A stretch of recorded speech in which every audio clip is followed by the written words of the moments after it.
The day shuts down. The games light up. This is BetMGM Tonight with Brad Evans and Pat Boyle on Westwood One Sports.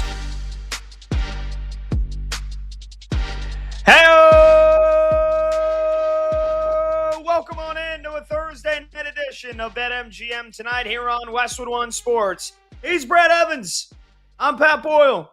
And we are brought to you by BetMGM. Make it legendary. Download the app today. Please gamble responsibly. We're with you every Monday through Friday, 6 to 11 p.m. Eastern. You can watch the show live on YouTube. Just search BetMGM Tonight and hit that subscribe button. You can watch the show live on Twitter at BetMGM Tonight. And you can listen to the program on the Westwood One Sports app, the Odyssey app, SiriusXM Channel 375, and hundreds of local affiliates throughout North America. Our talk and text line is 310-840-4910. You can call or you can text 310-840-4910. Well, Brad, we were just talking about him yesterday. Somebody's ears must have been ringing because we get some news on Aaron Rodgers today. Our sister station, 93.7 The Fan in Pittsburgh, an Odyssey affiliate, the morning show reported that Aaron Rodgers will be in Pittsburgh and he's expected to sign with the Steelers this weekend. Ian Rappaport took that, quote tweeted it, co-signing that. And then Ian Rappaport put out a different tweet a little bit later on this morning and said Aaron Rodgers, who is expected to visit the Steelers Friday and this weekend, will likely play for them in 2026. Sources say, Rappaport's tweet went on to say, a deal is not done and there is always caution until things are signed, but Rodgers' plan is to play for Pittsburgh, and these are steps toward that end. And then you got a little wrinkle thrown in the mix, a little curveball, because it can never be straightforward with Aaron Rodgers, Brad. You got Mark Kaboly, who is the Steelers correspondent for the Pat McAfee show, and he's been on the Steelers beat for over 20 years. And he tweeted out, if Aaron Rodgers is coming to town with the intent to sign with the Steelers this weekend, he forgot to tell somebody important. The Steelers. The organization has not been informed of this development. That's not to say that it can't happen and that it isn't imminent. What are we doing here? What is happening? It's like, I still think, I agree with the Fan Morning Show. I think Rodgers is probably going to sign a deal this weekend. Is this coming down to money? They put the UFA tender on him, which is rarely used. He's probably trying to get more than $15 million. Even at 42 years old, He's probably worth more than $15 million to play for one more season for the Steelers. But is he coming to Pittsburgh? Is he not coming to Pittsburgh? Did the Steelers know he's coming to Pittsburgh? Did they not know he's coming to Pittsburgh? I still think there is no way in hell Aaron Rodgers is playing for anybody else with the Pittsburgh Steelers this season, and I don't think he's retiring. So we got a nice little interesting wrinkle, but things, I guess, could still go sideways here, as they always can with Aaron Rodgers. I'm sick of talking about the dude. I just want finality before the NFL schedule comes out here in a week and a half, and we can start looking at Steelers opponents with knowing that the future Hall of Famer is their quarterback, Brad. Yeah, there's always a twist of drama when you attach a name Aaron Rodgers to any situation. That is his calling card because he's got a PhD in narcissism. But I will say this, the fact that we're having this conversation in early May and I'd say late July, early August, when training camp is already open or about to open, is kind of a win and really unusual for Aaron Rodgers, a guy that usually likes to make a decision truly in the 11th hour. So, look, I think inevitably a deal is going to get done. Is it going to happen this weekend? I would give it probably greater than a 70% chance based on the information with the local Odyssey station in that market, Ian Rappaport rubber stamping it as well. But I think, the two sides are jockeying for money. And it's all about positioning right now. It's all about leveraging this situation. If the Steelers are going to be a competitive team this year, they have to re-sign Aaron Rodgers. And they've made some nice moves. They bolstered the wide receiver room, getting Bernard in the NFL draft. They got Michael Pittman that came in via free agency this offseason. You got DK Metcalf still there. You got a plethora of tight ends and Freiermuth and Darnell Washington coming off the nasty, gnarly injury, but should be available hopefully by week one. He got the 1-2 punch of the ground as well of Jalen Warren and Rico Herrera Dowdle. who had a couple of breakout games last season with the Carolina Panthers. So, look, I like this offense environment. I think it's very healthy. They're going to have at least a top 5 overall defense. This should be a wild card team. Should be. And all Aaron Rodgers got to do, coming in at his advanced 40-something age, is just be a plus game manager. You're not looking for him to throw even 25 passing touchdowns. You're maybe going to get 21, 22 passing touchdowns and not turn the rock over consistently and lean on the ground game and lean on the defense. Again, it's a winnable situation. I know we've got coaching turnover, Mike Tomlin out, McCarthy now in, but Rodgers, again, with the flair for the dramatic, he's going to drag this thing out as much as humanly possible. But again, with it being a victory, having this conversation early May, I think a deal will get done imminently. And hopefully we'll be able to put this to rest come, I don't know, Monday morning. But what Monday morning is it? Is it going to be this Monday or Monday in August? To be determined.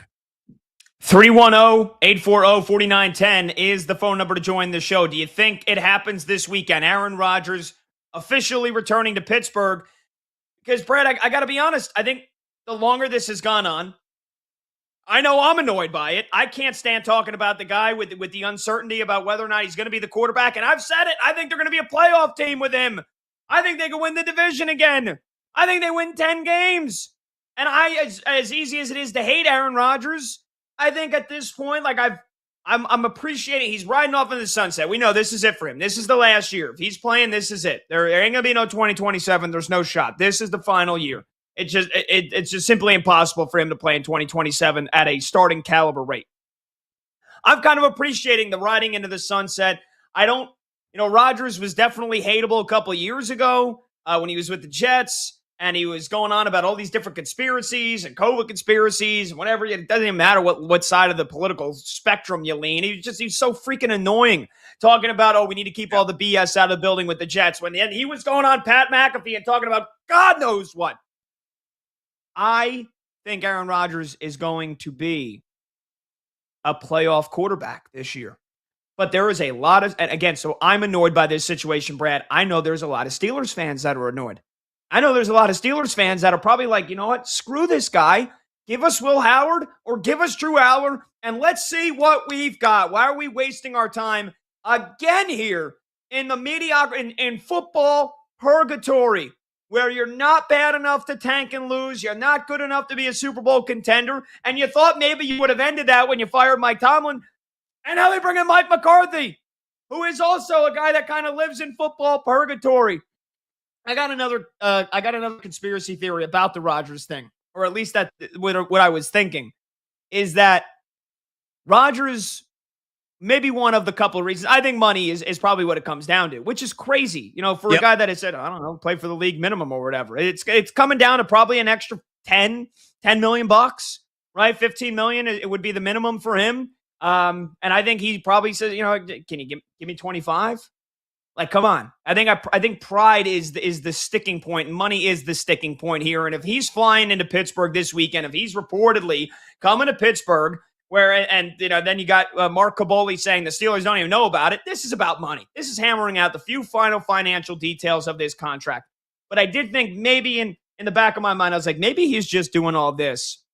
He knows he's going to reunite Mike McCarthy. We know it didn't end well in Green Bay, but they're going to be coach and quarterback yet again here, like a decade later. Maybe Rodgers is doing this just to make Mike McCarthy as nervous as he possibly can that he might not come back, and then Mike McCarthy's going to have to deal with either a rookie quarterback or a quarterback that's never played before, or Mason Rudolph, which doesn't give you a great shot of winning. And Mike McCarthy's probably like, come on, Aaron, can't you just end all this fussing already and come play for the Pittsburgh Steelers again? But Ray Fittipaldo, who covers the Steelers for the Post-Gazette, and he goes, he reported the one person that probably isn't annoyed by all of this is actually Mike McCarthy. Whereas Omar Khan, the Steelers front office, Art Rooney, they're sick and tired of it. All the Steelers players are sick and tired of it. Mike McCarthy, according to Ray Fittipaldo, is probably like, whatever, man. I already want to take it. Go get a lollipop down the street, and then you come down and talk some football. Like, I just can't believe that this has continued to go on. And this is probably, to bring it back, this is probably just about an extra couple of $1,000,000 of what Aaron Rodgers thinks he can get here from the Steelers. Yeah, it's another dog and pony show. It's a par for the course for Aaron Rodgers. You're right. This is a leverage play either by Rodgers or his agent, maybe by both at a tag team scenario. Yeah, McCarthy has no reason to sweat because I think, bottom line, he's going to sign his name on the dotted line. And again, my gut feeling is this thing is going to be wrapped by the end of the weekend or early next week, and we'll be able to finally put this to bed and move on and actually talk about football. Speaking of talking about football, the schedule release we're going to have next week. We're going to have some special programming right here on the Westwood One Sports Network. Stay tuned for that announcement to come through. But, you look at the projected strength of schedule right now of the Pittsburgh Steelers. They have the 11th easiest in the entirety of the NFL. And again, with the offensive upgrades they have and what should be an extraordinary defense. Again, one that is going to be in the conversation for being the league's best. You're right, man. They should be the front runner in that division. They should be at a bare minimum a wild card team. However, I will say this: the Cincinnati Bengals vastly improved their defense. They've been a punchline. They've really been a laughing stock in that capacity the last several years, and they have made so many investments via the NFL draft, via free agency, that they should actually show some respectability and wrap in dudes up. And they have an elite offense, which you can say the Steelers, with or without Aaron Rodgers, will not remotely have. They're going to have probably a slightly above average offense with Aaron Rodgers at best, is my estimation. But if Joe Burrow can stay upright and healthy, can be well protected. They've also made some investments in an offensive line to go along with Jamar Chase and T. Higgins, and my guy getting down with Chase Brown at running back. I mean, they got all the tools of Bengals now to be highly competitive in this division. So it's far from a Dominique Wilkins windmill slam dunk that the Steelers with Rodgers are going to win this division, because I believe the Bengals are going to be right there in that conversation. Of course, we can't write off Baltimore as well with the improvements they've made, but a lot of wild card factors there with Harbaugh now coaching your beloved Blues there in the New York Giants and no longer with the Ravens. So, yeah, a lot of, controversy, if you will, a lot of upheaval, a lot of competition on the immediate horizon in the AFC North. And again, I feel Aaron Rodgers will be in uniform. Maybe that beard a little bit grayer as well, Pat, because what's it going to be? 43 this season? Yeah. Yeah, I believe he turns 40, right? Aaron Rodgers is 42 right now. He'll turn 43 in December. He'll be 43 years old by the time this season ends, which I think is what Brady 43 or 44 when he retired? 44, I believe. 44, I believe. Tom Brady was retired for good February 2023 at age 45. Oh. Wow. Yeah. We short him a year. That's cool. Yeah. Look, I just want to, I see the Bengals' strengths on paper, right? A defense that definitely improved in this offseason, getting Boye Mafe, trading for Dexter Lawrence, trading away their first round pick. I liked some of their draft picks that they made. We know the offense can cook. Can Joe Burrow stay healthy? Yep. That's a question mark every year now. And it's a fair question mark because he keeps getting hurt every year. I mean, 2024 he didn't, but 2023 he did, and it's a big reason why they went 9-8, missed the playoffs. And then this past season, he got hurt again, and by the time he came back, it didn't even matter. So, if can Burrow stay healthy? Are the Bengals on paper the best team in the AFC North? Maybe. I still don't think that their head coach is that good of a head coach anymore. Zach Taylor, as the years go on, I think less and less of him. Baltimore, like you mentioned, Harbaugh is gone. Jesse Minter, new chief in town, new sheriff in town. The Ravens, for the last 2 years, the Ravens, they're the favorite to win the AFC. And then what happens every year in the postseason? They melt down. And or Lamar Jackson struggles to stay healthy as well. It's funny. Aaron Rodgers is 42, and he's probably the most durable out of any of these quarterbacks. Two guys that are in their primes right now, in Lamar Jackson and Joe Burrow. But I still think what the Steelers did, adding Michael Pittman, you mentioned, and how much their defense improved on paper in the offseason, that's a defense too. When they're healthy, they're pretty damn good, despite they've got some aging vets, right? TJ Watt ain't getting any younger. Jalen Ramsey ain't getting any younger. Jamel Dean, who they brought over, ain't getting any younger. I still think this Steelers team is a well-coached team. Mike McCarthy and Mike Tomlin. Is there a big drop-off? Honestly, you stack their resumes by side, they're pretty damn even. Just the fact that Tomlin's was doing it a little bit longer. So I think Pittsburgh is going to compete for a division crown. And I just want to say this to Steelers fans. The Steelers fans that at this point want nothing to do with Aaron Rodgers, including my buddy Andrew Filipponi, who hosts the afternoon show in Pittsburgh. He said that Aaron Rodgers, you'd have to basically fall through the Grand Canyon in terms of his preference of quarterbacks that he wants in Pittsburgh this year. That's how little he thinks of Aaron Rodgers. Because the thought is, with Aaron Rodgers, we'll probably go 9-8 or 10-7, and we'll get smoked again in the wild card round. Well, what if you go 5-12 with Will Howard? What if you go 4-13 with Drew Aller? And you're bad, but you're not even top 4, top 5 in the draft bad. What are you picking 7th or 8th? What if that's the case? The grass ain't always greener on the other side.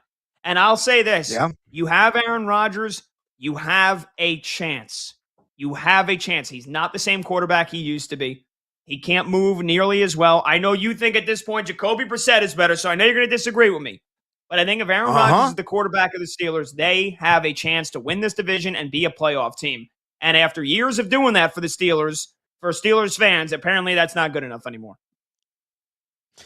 Yeah, look, all you got to have for him, like I said before, is basically a slightly above average game manager. And, looking at Mike Clay's projections for this season, of course, him and ESPN fame does an excellent job in the world of fantasy football. He's got Rodgers pegged for 3,860 passing yards, assuming a 17-game season, 20 passing touchdowns, 12 interceptions, rushing for a .04 and 1 rushing score. That's not extraordinary numbers by any stretch of the imagination. But if you get that level of production out of him, and I think you can, again, assuming he's going to be well protected, this offensive line should be a strength of this team. And again, adding the upgrades you have at wide receiver with Michael Pittman to go along with DK Metcalf. I know he's wildly, unreliable and inconsistent in his own right. And having Jeremy Bernard, the outstanding rookie, going to operate primarily out of the slots, got some Deebo Samuel tendencies. And I love that 1-2 punch on the ground they have with Jalen Warren and Enrico Dottle. They run a lot of 13 personnel with Washington and Freiermuth both on the field. And this offense can do just enough to win 9, maybe 10 games because that defense, I feel, though aging, as you already pointed out, is going to be that damn good. You're listening to BetMGM tonight with Pat Boyle and Brad Evans, and we're sponsored by Progressive Commercial Insurance, protecting your business vehicles 24/7. See if you can save at progressivecommercial.com. All right, phone number to join the show, 310-840-4910. You can call, you can text your thoughts. Is Aaron Rodgers going to make it official this weekend? Are the Steelers a playoff team with Aaron Rodgers? Or would you rather see Pittsburgh just say, screw it, let's move on. Let's see what we got in Will Howard or Drew Aller, who they just drafted. When we come back, we'll preview Cavs-Pistons Game 2, which is coming up at the top of the hour. Is Donovan Mitchell finally going to step up? He's been largely lackluster in this postseason so far. He and the Beard, James Harden, their legacies on the line again tonight as they try to avoid an 0-2 hole. We'll talk about that game when we return. He's Brad Evans. I'm Pat Boyle. This is BetMGM tonight on Westwood One Sports.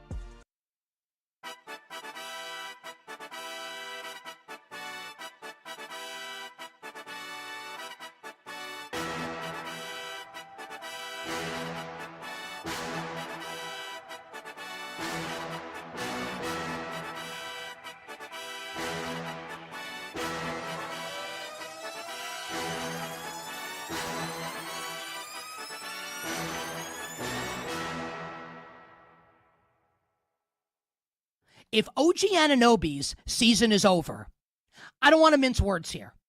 The Knicks' season is over. It's over if OG Anunoby is unable to come back. Now, over is relative. Because the Knicks won last night, and they're up 2-0 here, even, let's just say Joel Embiid plays the rest of the series for the Sixers, which feels 50-50 at best, right? Let's say Joel Embiid plays every game rest of the series for the Sixers, and OG Anunoby plays no more games the rest of the series. I still feel like the Knicks will win the series. I still feel that way. I feel like the Knicks will beat the Sixers now, assuming no other injuries for the Knicks, if Anunoby's out, even if Embiid comes back in place. I think the Knicks will win the series. If OG Anunoby, and this is an if, like we could get news in the next 30 seconds that says he's good to go. But it's my job to talk about all of these potential outcomes here, right? If OG Anunoby doesn't play for the Knicks in the Eastern Conference Final against either the Pistons or the Cavaliers, assuming they win the series, which I think they will, I don't think they're winning the East. Like, they're done, I believe, in the Eastern Conference without OG Anunoby, who you can make the argument, and our friend Justin Termini of SiriusXM NBA Radio, he said it Monday on the show. I'm not the only person saying this. Really smart people that cover and love the NBA are saying this also. Has OG Anunoby been the best player in the postseason, period? Not just the best Knick, the best player in the postseason? 21-7? Ridiculous defense? Insane shot making? Clutch three-pointers? You take him out of this. This is like, ultimately, you're removing the piece of the Jenga tower that sends the whole son of a bitch crumbling down.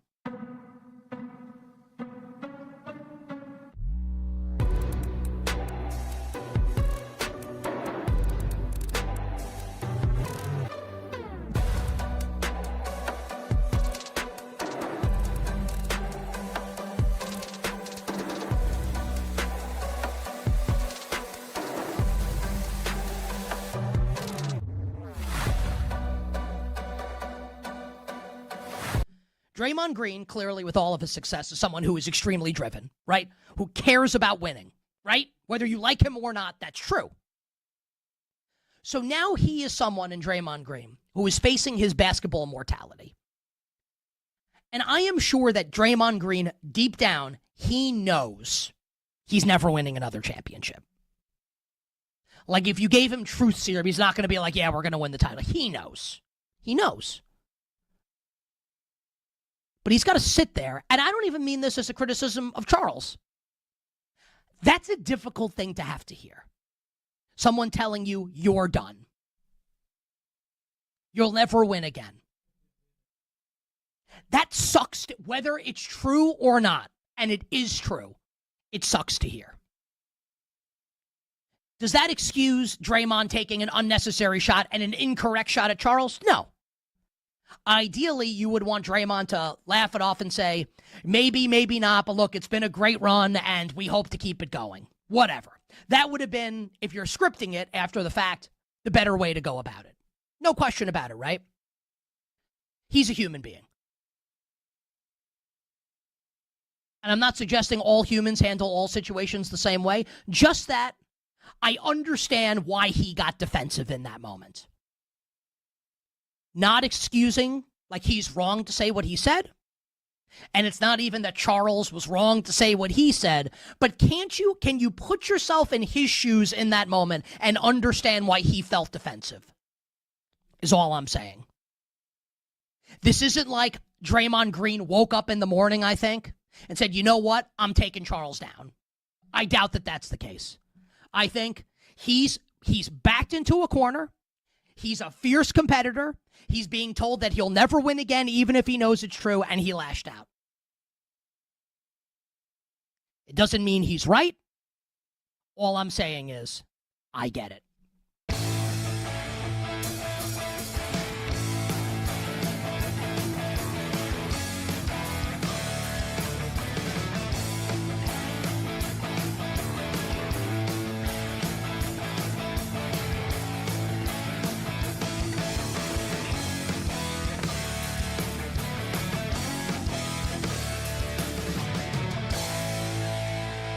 Till tomorrow, BetMGM Tonight is back.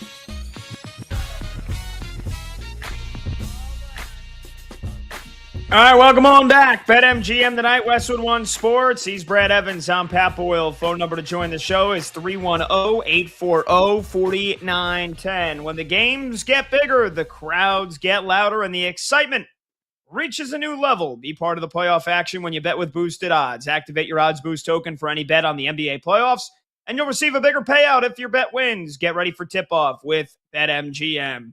All right, Brad. Big night, NBA playoffs upon us here again. 2 game twos, Pistons and the Cavs coming up at the top of the hour from Little Caesars Arena in Detroit. Pistons won game 1, a game that they led by 18 points, and then watched it evaporate, and then it still ended up winning by double digits, winning 111-101 back in game 1. Game 2 coming up at the top of the hour. Then you got Lakers Thunder, 9:30 p.m. Eastern. OKC crushed the Lakers by 18 in game 1. So we'll see if the Lakers can find a way to keep this game close tonight. Still no Luka Doncic, and the Oklahoma City Thunder are still expected to be without J-Dub. Jalen Williams already ruled out as well. And then just one playoff game on the ice tonight, Hurricanes Flyers, as the Carolina Hurricanes have a 2-0 series lead as game 3 now shifts to Philadelphia. That one coming up at 8 p.m. Eastern. So we'll have you covered for all the playoff action tonight. But, Brad, let's get into this Cavs-Pistons game here. And I think, for me, the biggest question going into it is Donovan Mitchell going to step up for the Cleveland Cavaliers? If they lose this game tonight and they're down 0-2, series ain't over. I would probably be, I'd probably have my hand hovering right over the panic button, though, because – the odds makers, our friends at BetMGM, had this nearly at a pick'em in terms of the series price before game 1 happened.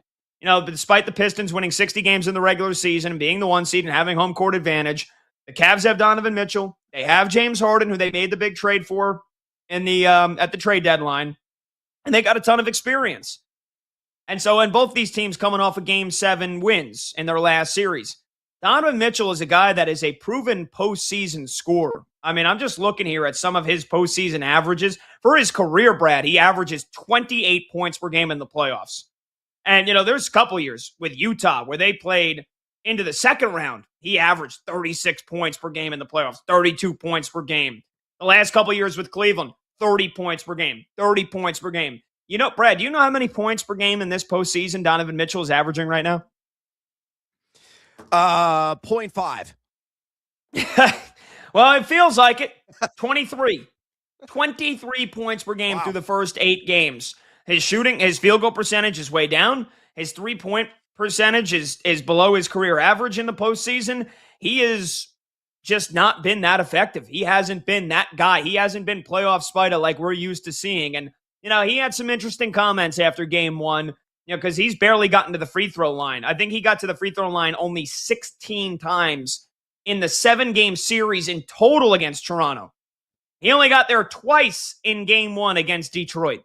And Donovan Mitchell was like, a friend of mine, I don't know who he's talking about. My guess is Jaylen Brown.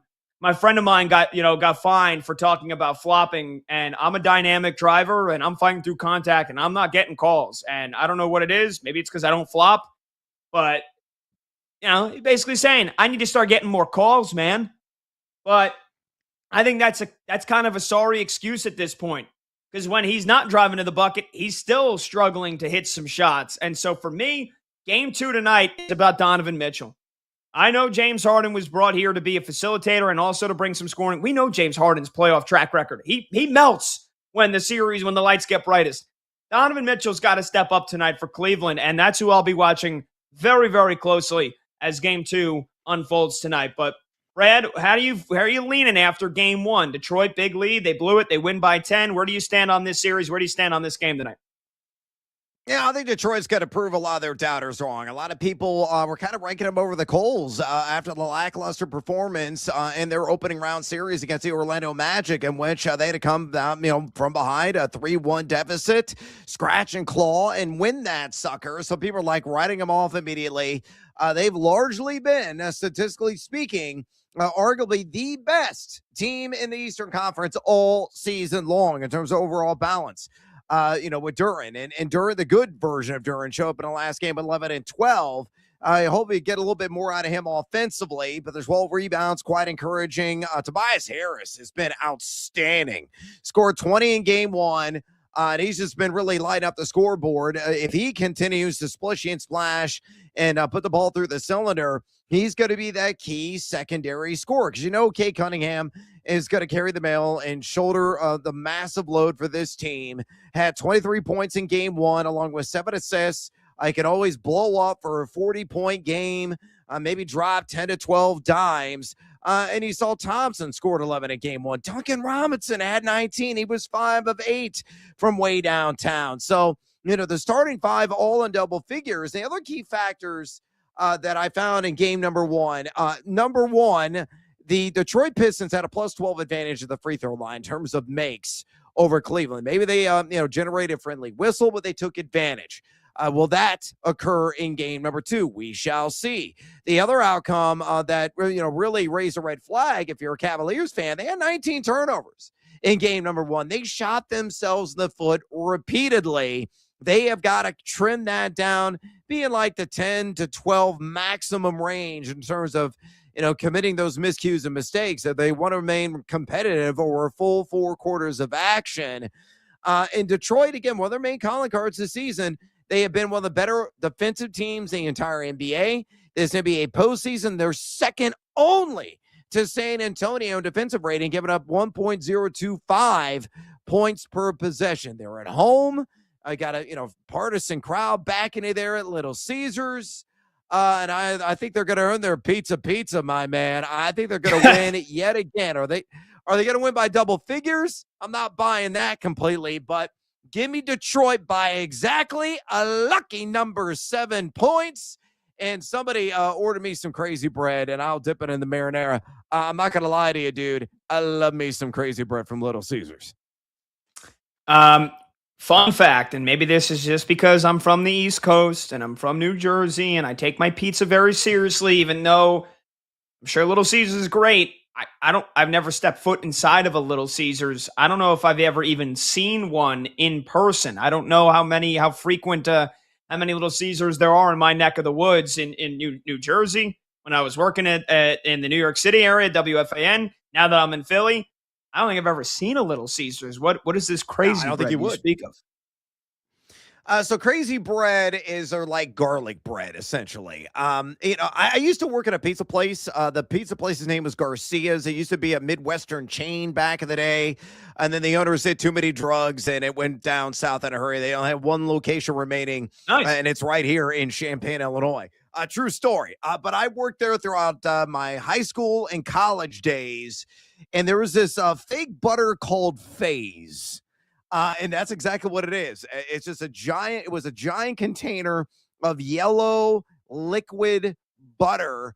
You would look at the nutritional facts, you immediately regretted ever putting that in your mouth. You're like, oh, this is going to be causing me this is going to cause cancer in like 10 years. I'm going to gain like 50 pounds if I slug a cup of this, if I dip my pie in it. It's delicious, but it was, completely manufactured, all kinds of artificial ingredients and nonsense. And an obscenely high amount of saturated fat. So crazy bread essentially is just drenched in Phase with some garlic salt, some Parmesan. When the gummy kicks in, bruh, oh, it's so good. Yeah. Keyword, when the gummy kicks in. Now that you basically told me what Phase is, and then they're drenching all over that, I'll probably pass unless the gummy has kicked in. Okay. Yeah, exactly. So back to game 2 tonight here. Cavs Pistons. You like Detroit. I'm not picking a side. If I did have to pick a side, and maybe this is just because I think this series goes the distance, I think it goes 7 games, I'd be inclined to say I think Cleveland answers back here with a win. Again, they got off to a miserable start. They were down 16 after the first quarter. They just came out, weren't ready to play, didn't execute. You mentioned the 19 turnovers. A ton of those happened in that first quarter. If they don't get off to a slow start tonight, I think they were the better team for the last 3 quarters. And again, they took that 18-point deficit and erased it, and then they still lost by 10 because they couldn't execute in the fourth. So that's it. First 5 minutes, last 5 minutes. That's going to tell us how serious Cleveland is about this in this series. and I think how serious they are, how serious their chances are of winning this game tonight. Because I think largely, and I think you'll probably put this for most of the series, 48 minutes in a game. I think for about 40 out of 48 minutes in just about every one of these games, these teams will be even. It comes down to how they execute down the stretch in the clutch. And again, the first quarter ended up being a massive difference for Detroit. So if Cleveland is tied or winning after the first quarter, I think they win this game. And if it's a close game in the final 5 minutes, I would hope that Donovan Mitchell can step up. I hope that James Harden can step up, because that's who they need. They have to rely on these guys. I want to see more of Evan Mobley. I don't think he did nearly enough. I think he's a bit overrated, if I'm being honest. And so I'm looking for Cleveland to just bounce back and answer the bell. But maybe that's just because I want this series to go 7. And who knows? Maybe Detroit will prove me wrong again, Brad, because I've been doubting this team ever since the postseason started. I thought Orlando was going to knock them out when they went up 3-1. So again, I think for me, we're giving out a play. This is a Donovan Mitchell game. He's got to be the leader. He's got to get after it tonight.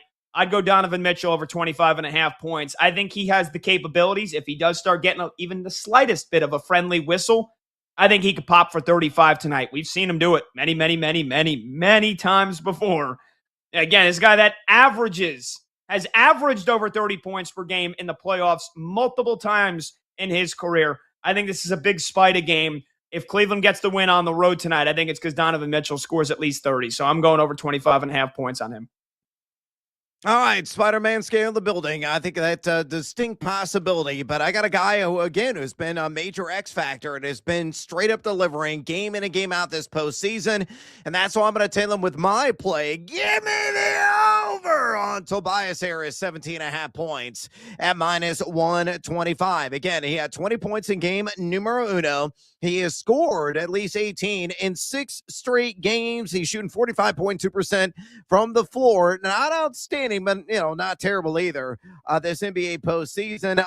And in the regular season, he only went over this number once in 3 matchups against the Cavs. Cleveland has allowed the 5th most opponent points per game this NBA postseason, 110.3. They have the 2nd worst defensive rating, giving up 1.125 points per possession. Harris answers the call yet again, scores at least 18. Hell, I think he's going to score 20 plus again. If he does that, it's even better juice right now at BetMGM. You get that 20 plus points at +105, but I'll take him on the standard line on the over 17.5 again for Tobias Harris. Yeah, he's been great. I mean, he's been the perfect complement to Cade Cunningham so far in the postseason for Detroit. They needed him to step up down the stretch in that series against Orlando. And the last 3 games that they won, he scored at least 20 points. He scored at least 20 points in 5 straight. You said it's 6 straight games now. He's been awesome. Not only that, he's grabbing boards. So, again, Long Island, Strong Island, Tobias Harris, he's been the Robin. Even though, Jalen Duren, it was like put him on a milk carton for the beginning of that series against Orlando. And finally in Game 7, he came through and delivered. And then in Game 1, it feels like Jalen Duren is starting to ascend. We'll see. Hopefully he doesn't go backwards here, because Jalen Duren versus Jared Allen and Jalen Duren versus Evan Mobley, those are wars in the paint. And, whoever's getting second chance opportunities because of their guys winning the battle in the boards, it's going to be a big factor. So I'm excited to see how Jalen Duren performs in this game tonight. I want to see more out of Evan Mobley. This is a big litmus test. It's a big game, too. It's 2-0 Detroit. You're feeling great if you're a Pistons fan, or if you think the Pistons win this series.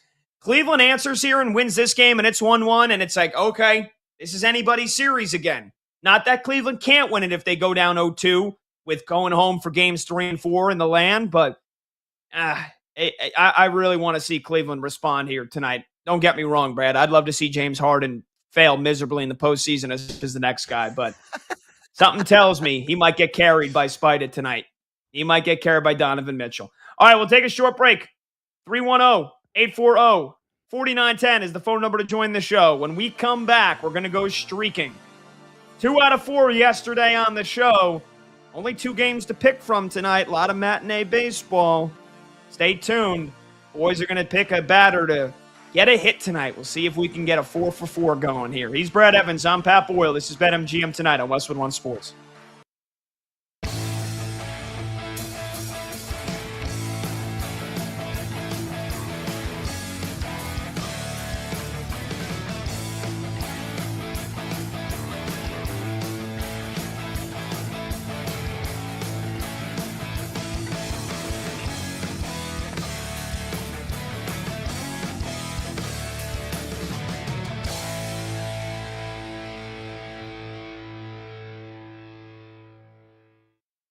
Is it more probable that the Steelers don't get a Sam Darnold level situation, or more probable that they do? You know the answer to that. And that's why I feel like they're screwed. And they're screwed for the foreseeable future. Because if it is really the organization's goal to win as many games as possible every year, they'll never be good enough to win because they're not going to get the stud quarterback. Because look, like the Steelers Super Bowls with Bill Cowher and Mike Tomlin, like was Ben Roethlisberger the 20th overall pick in the draft? Ben went 7th overall. The Steelers got Ben Roethlisberger because they weren't good in 2003, following, the Tommy Maddox playoff year in 2002. That's why they were able to win. It wasn't because, look, they had a good defense. They had Hall of Fame level players on defense. And you can even argue in 2005, when they won the first one with Ben in Super Bowl 40, Ben went 9 for 21 in that game. But look, like, they got to the Super Bowl because Ben was the quarterback. Ben played well. His rookie year, they hosted the AFC Championship game.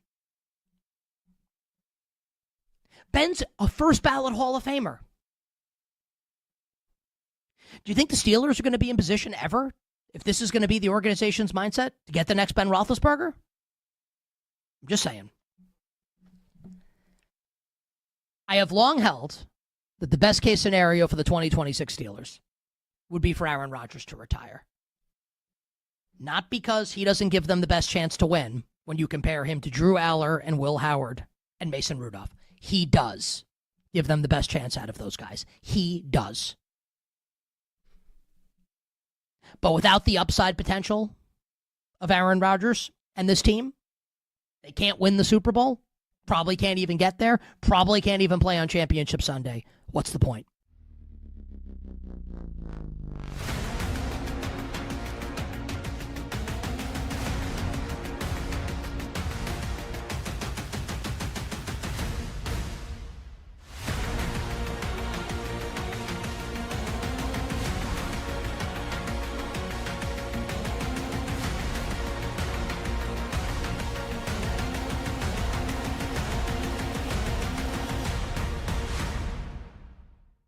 If Mike Vrabel doesn't coach the Patriots this year, what is Drew Dinsick's betting take on the 2026 Patriots? We need this one in about a minute. You could go clip our Coach of the Year conversations from December, Nick. Mike Vrabel is not a value add as a coach. I will die on that hill. Like, I honestly think the Patriots could very well be better. If you told me Vrabel is taking a sabbatical for a year to do whatever kind of soul searching he needs to save his, to rescue his life, like, give me Patriots win total over. Give me Patriots to win the East. Like, do people forget that? We're still very much expecting AJ Brown to be wearing a Patriots uniform in September. The last time I checked, this offense looks very, very, very dangerous. I think the additions they made to help improve the offensive line and fortify the trenches on the defensive side of the ball, improve the linebacking core. All of it looks to me like it's going to be somewhat successful to keep the Patriots in the mix for the AFC. I am not expecting Super Bowl swoon. Really, I think they'll be in the mix for the AFC. But if you're going to, kind of subtract what I think is a value neutral to value minus Vrabel with his in-game decision making, and give me, the offensive mind of even McDaniels, if it's Josh McDaniels, who's look, I respect you but to the point that I'm like, is he right while you're talking? If it's Josh McDaniels, if you give him the keys with a new team and new personnel, and he does his red ass, like, I'm really gonna be abrasive to these players and make them hate me, then he's not going to succeed. That's what happened in Denver. That's what happened in Vegas. I think with the team that he is now familiar with being elevated, it's a little bit of a different kind of personal, it's just a different, kind of human environment for him being elevated, as opposed to like now being given the keys with a totally unfamiliar group of players. So I think his scheme is good. I think his offense is going to have weapons that are people are going to be like, wow. And I think Drake May is legit. Like, Drake May was legitimately an MVP number 2 runner last year. He's going to be a top 5 candidate this year, maybe a top 2 candidate this year with AJ Brown on the roster.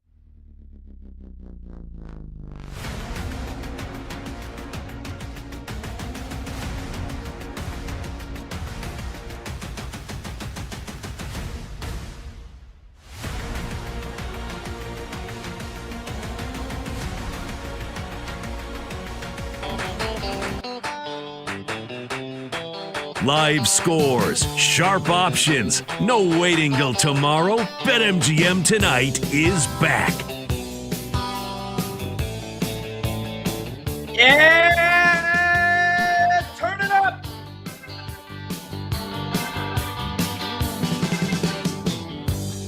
Welcome on back. BetMGM Tonight.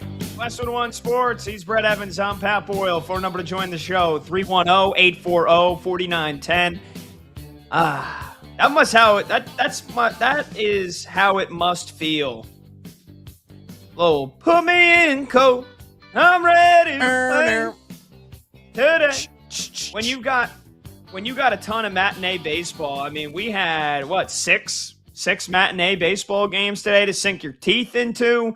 Got 2 games going on right now, 2 games coming up here later tonight. And if you're looking to take your MLB action to the next level this season, Boosted Odds are here to crank up every pitch, swing, and home run. BetMGM is hooking you up with your very own MLB Odds Boost token. Just add any MLB bet to your bet slip, activate your Odds Boost token, and lock it in. If your bet hits, you're cashing out with an even bigger payout. Brad, we're going to get to it more in detail. We're going to ask Bob Nightingale about it as well at the top of the hour. But, man, your Cubbies, they just don't freaking lose now.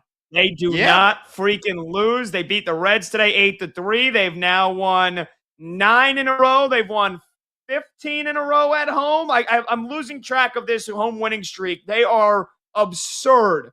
The Cubs are absurd. Yeah, they are. And remember, they had a 10-game win streak that was broken just like a couple of weeks ago. So they've already got the 10-game win streak. They're on the 9-game win streak. They have set a record for a franchise for most consecutive home wins after a convincing victory. Got a little hairy at the end, but they were largely in control against the Cincinnati Reds and swept them. And the Reds went from first to worst.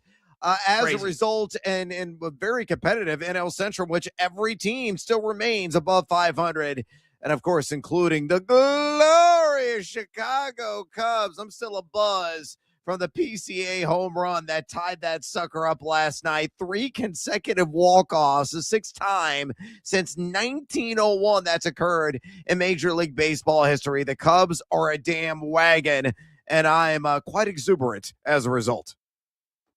Yeah. And now at 26-12, the Braves, and my New York Yankees all tied for the best record in baseball. That's right. The Dodgers don't have the best record in baseball. They might have they actually don't even have the best run differential either. The Yankees do. Then the Braves, then the Dodgers. But yeah, look, so the Cubbies are streaking. How about we go streaking here, Brad? Why don't we get a 4-for-4 lined up here tonight? Let's give the folks what they need. Let's go streaking. We won a game yesterday. We win one today, that's 2 in a row. We win one tomorrow, that's called a winning streak. It has happened before. We're good streaking! Yeah! All right, so the premise of this segment, if you're new to the show, and that's fine, where you been? Because this segment has been it has been electric. But right now, we've only got 2 active streaks, and the longest active streak is 1. Yeah. But the premise is, all of us here on the show, we go around the crew. Everybody picks one batter to correctly get a hit. Here's our record so far. We started this segment about a month ago. I'm 16-4, or 16 out of 20. Brad is 12-4. Brandon Combs, producer of this program, 14-6. And then our VP, Michael Montgomery, owner and operator of batters-box.com or the batters-box.com, 16-2. And it was Monty who famously got 14 correct in a row to start this segment. But right now, me and Monty, the only active streakers, we're at 1. Combs and Brad, you guys are looking to start anew. We've only got 2 games to pick from tonight, so it's going to be tough. But don't tell us that. Brad, you looking to start a new streak? Who you rocking with tonight? I'm going to roll with the Macho Man. Ooh, yeah. Snap into a Slim Jim with Manny Machado of the San Diego Padres taking on the St. Louis Cardinals. All Machado does is mash left-handed pitchers. You're going to see one tonight in Andre Palante. Now, Palante this season is a 4.34 ERA, giving up a 40.2% hard hit rate. Not outstanding production in either one of those categories. He's also got a career 1.58 whip. That's with the walks and hits and the innings pitched in his career in San Diego, over 18 1/3 innings pitched. And more importantly, Machado, it's a left-handed pitcher matchup. He's hitting 364 against Southpaws this year. I know he's only gotten a hit in 2 of his last 7, but mercifully, I hope Machado gets me streaking to 1. I need it. Yes, sir. I am also going to rock and roll with a Friar, with a San Diego Padre, and to quote the late, great legend, John Sterling, R.I.P. This was his home run call for him when he was a New York Yankee. The do can do, and he's getting Miggy with it. Give me Miguel Andujar tonight for the Padres, going up against Matty Liberatore for St. Louis on the mound tonight. Andujar lifetime 6 for 9 against Matthew Liberatore, and Miguel Andujar absolutely mashes lefties. He's hitting 308 on the season, by the way, so we'll start there. That's pretty damn good. His numbers against lefties so far in 2026, actually not that great. He's hitting 240 with an OPS of 736. Small sample size, though. He's only had 25 at-bats. Last year against lefties, Miguel Andujar hit 389 with an OPS of just under 1,000. So give me the do, who I know can do. I'm getting Miggy with Miguel Andujar to get a knock tonight for the Padres. Combs, who you rocking with, brother? I am going to go with Wilyer Abreu of the Boston Red Sox are facing Tampa Bay tonight. It looks like they're going to go with an opener and Griffin Jacks. Jesse Schulten's going to follow him up. But Wilyer Abreu crushes right-handed pitching, and I think he's going to get on the board tonight. So I'm going to get back on the winning side. Let's get Wilyer Abreu to go yard tonight. Ooh, Combs calling a shot. Abreu to go yard.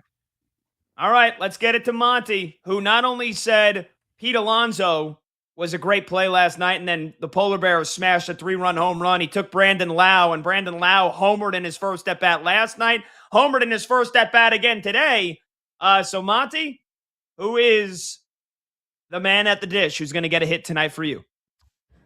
Yeah, different Will on the Red Sox. Give me Wilson Contreras to get a hit today. As Combs mentioned, Jax is going to open for them, followed by Schultens. My handicap is mostly against Schultens. However, Contreras is going to see Jax in his first at-bat because he's hitting second.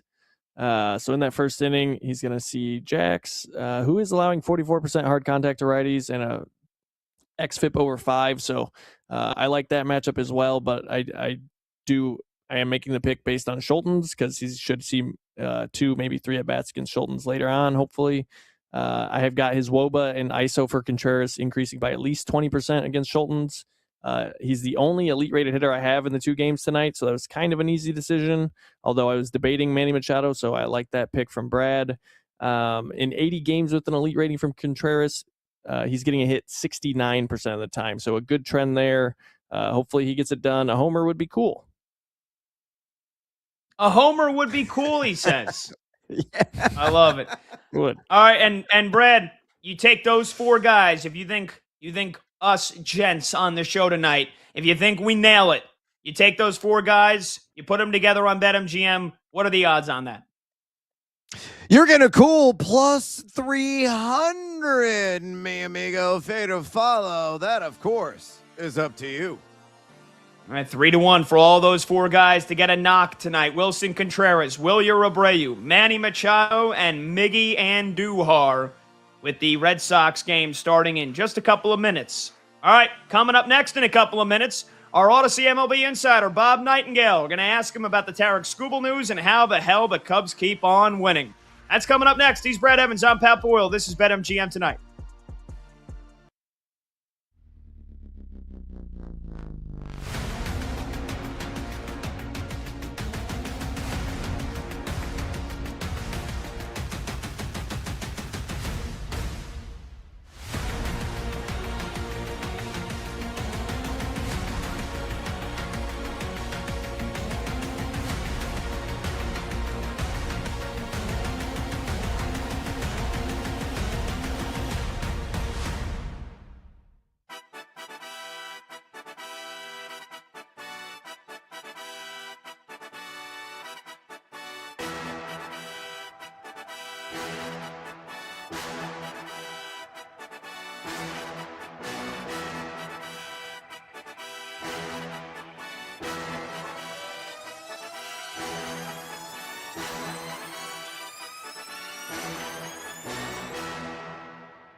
This sentence makes me sick. Milwaukee Bucks co-owner Jimmy Haslam. What a sin that this guy owns not just one, but multiple teams in pro sports. Obviously, the owner of the Cleveland Browns, who gave Deshaun Watson one of the most brutal contracts ever. He addressed the news media and had this to say about the future of star Giannis Antetokounmpo. I just think before the draft is a natural time, right? Because you're going to, if Giannis does play somewhere else, then we ought to get a lot of assets, and that's John's job to do it. If he's here, then you build the team differently. So, I think that's also necessary. I just want to stress, though, that our relationship with him, despite what is reported by certain ESPN writers, is very positive. So he's taking a shot at Shams Charania there, which is whatever, right? The John in question is John Horst, by the way, the Bucks GM. Yeah, he can say we have a great relationship. Okay. It's been reported that Giannis was not consulted on the Bucks hiring Taylor Jenkins as their next head coach. I believe it. You know why I believe it? Because he's not going to be a Buck next season. It's time. All I'll say is this, because I could really blow my top on this and do 10 minutes and we don't have time, and I've done it before. Enough.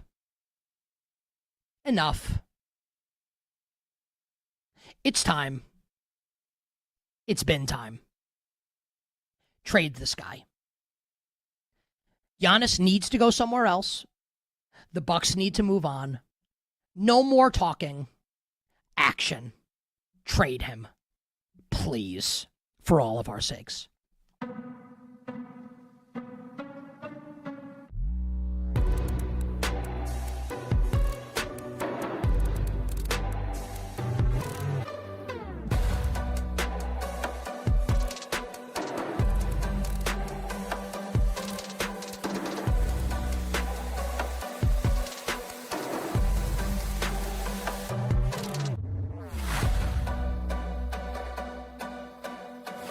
I'm kind of playing with the idea of, let's turn back the clock, early 90s, Cowboys, Niners.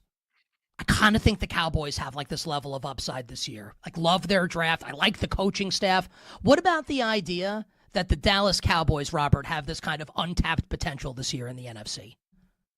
I hate that I agree with you. I just, it makes me really scared to be in this place with the Cowboys where I'm on board with a lot of the things they've done, the way that they're operating. I'm really excited about them. I don't know how it's going to go. I think that there are plenty of reasons for skepticism. The defense is fragile. Like, I think that there is a world where they're much better defensively, like significantly better than they were last year, but there's a lot of guesswork involved in that. I'm a huge fan of Christian Parker, the defensive coordinator that they hired. He's been, for the last 3 or 4 years, somebody that I've been pretty open about. If I were hiring a defensive coordinator, he'd be on my short list. I think he was one of the more exciting candidates in the league. Some of the moves that they made personnel-wise, like, I can see it coming together. Like, I can see them being the 15th best defense in the league. But again, I think a lot of stuff would have to fall into place for that to happen. So I'm with you. I think there's unrealized upside. I think there's like the potential for that team is vast. So I think Vegas will win this series. It is worth noting that we are 2 games in. So the Ducks beat the Knights last night 3-1. And Anaheim is not used to winning defensive battles. How do we know that?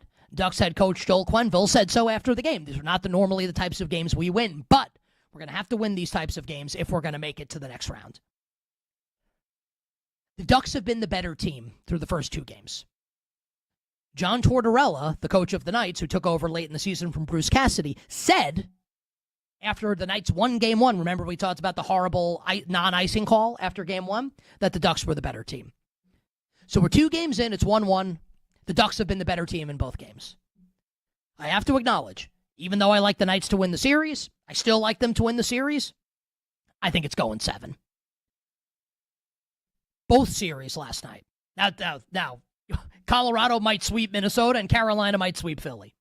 But I think we will get 2 7-game series in the second round of the Eastern Conference. The day shuts down. The games light up. This is BetMGM Tonight with Brad Evans and Pat Boyle on Westwood One Sports. Hey, welcome on back to BetMGM Tonight here on Westwood One Sports. He's Brad Evans. I'm Pat Boyle. And we are brought to you by BetMGM. Make it legendary. Download the app today. Please gamble responsibly. Hour number 2 starts right now. You can watch the show live on YouTube. Just search BetMGM Tonight and hit that subscribe button. You can watch the show live on Twitter at BetMGM Tonight. And you can listen to the program on the Westwood One Sports app, the Odyssey app, SiriusXM Channel 375, and hundreds of local affiliates throughout North America. To kick off hour number 2, we're going to talk some baseball. A lot of big newsworthy storylines here swirling on in Major League Baseball. And so we are now joined by our Odyssey MLB insider, Bob Nightingale. Insider calls are presented by Grainger. For the ones who get it done, Grainger offers the professional grade products you need, delivered when and where you need them. Call, click Grainger.com, or just stop by. A lot of great afternoon baseball today, Bob. How you doing, man? Yeah, doing great. Yourself? Good. We're always doing good here, Bob. Look, big news over the last 72 hours regarding one of the best pitchers on the planet, the two-time reigning Cy Young Award winner, Tarik Skubal. And it's been a roller coaster here just this week. On Monday, Jeff Passan reported Skubal was undergoing surgery to remove loose bodies from his left elbow, and that procedure typically sidelines a player for 2 to 3 months.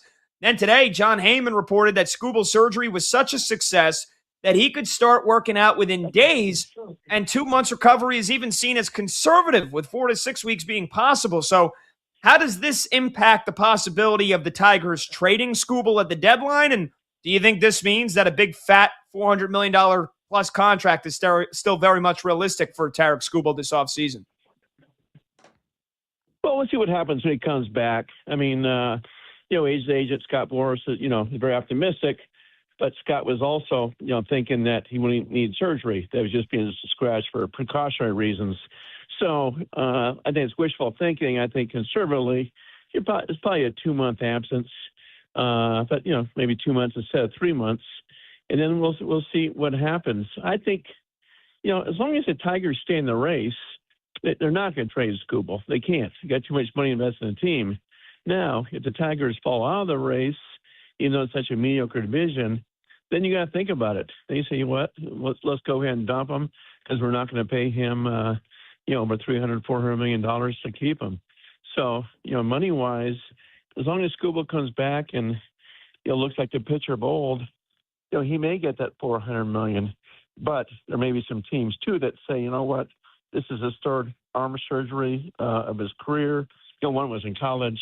We're not sure we want to give him, a 9 or 10 year contract.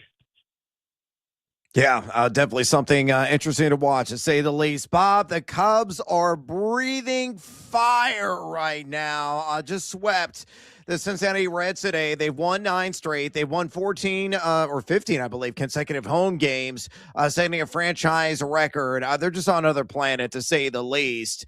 3 consecutive walk-offs as well. That was highlighted last night. Of course, Pete Crow Armstrong with a 2-run shot to push it in extras. And, of course, the walk-off walk by Michael Busch. Back-to-back walk-offs, mind you, from Michael Busch. This seems like a team of destiny. How special is this team, despite the injuries to some of the key arms? Matthew Boyd, the latest, of course, went under meniscus surgery. Is going to be out, they said today, approximately 6 weeks. Do you think this team is destined to push, if not outright beat, the Dodgers in the NLCS? And do you think the Cubs will soon shop for another rotation arm, given the rash of injuries they've suffered from? Well, yeah, let's slow the roll a little bit on the Cubs. I mean, they just swept a team that they should have lost 3 games to the Reds, and they coughed up leads, or closer got hurt, and things like that. So that, the Reds are reeling. It's not like they just, knock out the Dodgers 4 straight, or Atlanta or the Yankees or something like that. Cubs are good. How good? They need another starter. Desperately need another starter. Because if you go in the playoffs, hey, they don't match up with the Dodgers, don't match up with Atlanta, probably don't match up with Philadelphia. Just, you need another big-time arm. Why those guys are out. Because you just don't know how Steele's going to be, if and when it returns, late July, early August. Boyd should be fine when he comes back. But you still prefer to, still I'd love to have another frontline starter. So I think to be very active in the trade market. And usually those guys aren't going to come available until, the All-Star break at the earliest. Yeah, definitely true. Throwing a little water on my Chicago Cubs and the fire that they're exuding right now. We'll see how it goes, Bob. But hopefully they're going to be able to compete until the bitter end. Let's stay in Chicago for this next question. How surprised are you by the competency of the White Sox? Munitaka Murakami is launching rockets to the moon, and the pitching staff, continues to really outperform expectations, and they were pretty damn low to begin the season. Is it outlandish to think the Southsiders will compete for a division title in the AL Central, which honestly seems wide open? It is wide open. The division is terrible, which gives the White Sox a chance to hang around. Realistically, if everything goes right, they're a year away from contending. Just not going to happen now. They're at the trade deadline. They're not going to go out and get some help because you spent those years rebuilding, painful rebuild. You're not going to just throw away your prospects and try to go for it when you're not really, built to win or, go deep in October yet. But on the bright side, the bright sides are competing right now, but it's like, okay, instead of waiting 2 years to be a contender, they got a chance to, contend in 1 year. The Tigers aren't going to have Skubal next year. So the division is wide open. They will have Murakami, for another year or two if he, keeps this up and, being the slugger that they envision all along. So I think, realistically, you're looking at the White Sox being a contender next year, but it's certainly fun for them to be hanging around, as long as they are right now. Yeah. We're talking to Bob Nightingale here on BetMGM tonight, Westwood One Sports. He's Brad Evans. I'm Pat Boyle. Bob is our Odyssey MLB insider, and insider calls are brought to you by Grainger. For the ones who get it done, Grainger offers the professional-grade products you need, delivered when and where you need them. Call, click Grainger.com, or just stop by. Bob, Matthew Boyd's injury that Brad mentioned, it was about as freak nature as they come, playing with his kids. But Carlos Correa's ankle ligament tearing during batting practice in the cage isn't too far off. I mean, he's done for the season. The Astros injuries are piling up faster than a car wreck on a snowy day. He's the 15th player to go on the IL this year for Houston. They're 15-23 with the second worst run differential in baseball. You think their season is effectively over here before we even hit Mother's Day? And do you expect any drastic midseason changes from them? Well, they're like the AL Central. It's a terrible division. No teams are, have a winning record, so they get to stay alive. But I don't see them getting back into it. I think they'll have to be sellers at the trade deadline. So we'll see. Interesting who goes. It won't be, Yordan Alvarez, but it could certainly be, some of the other guys. Could be Josh Hader and players like that. So just one of those seasons where, everything that can go wrong has gone wrong. And I don't think they recover enough to, to be that team this year and hang with Seattle or Texas in the division. So we'll see who pays the price. Obviously, Joe Espada with all the injuries, but it's hard to blame him. But usually the manager's the first to go. So of all the managers, he's the one on the hot seat the most. And then we'll see at the end of the season where they think it's, the GM's fault. Dana Brown, they're looking for a new GM, come October. Bob, let's do a little team pick'em here. Which underachieving squad among the following do you see shrugging off early season failures, rebounding, and possibly earning at least a wild card berth? Here are your options: the Toronto Blue Jays, the Texas Rangers, or the San Francisco Giants. Which of those squads do you feel has the most bounce back potential? I see Texas Rangers 1, Blue Jays 1A or 2, and Giants no chance. I just don't see the Giants bouncing back. Don't see it whatsoever. I think Toronto, just one of those bad things. So I think they will, bounce back here. Texas is a good team, so I fully expect Texas to be right in the mix at the end. And I thought you were going to throw the Phillies and Mets in there. I think the Phillies will be fine. I don't think they're going to win the division, but I think they'll be in the playoffs. Yeah, I kind of said their season was over a week and a half ago, and here they are. They've instantly won 8 out of 9 since they fired Rob Thompson. So Baseball, huh, Bob? It's not his fault. Yeah. Yeah, I mean, those guys are finally pitching. Those guys weren't pitching before. Now they are. Yeah. And it's too good a team to be playing like they were.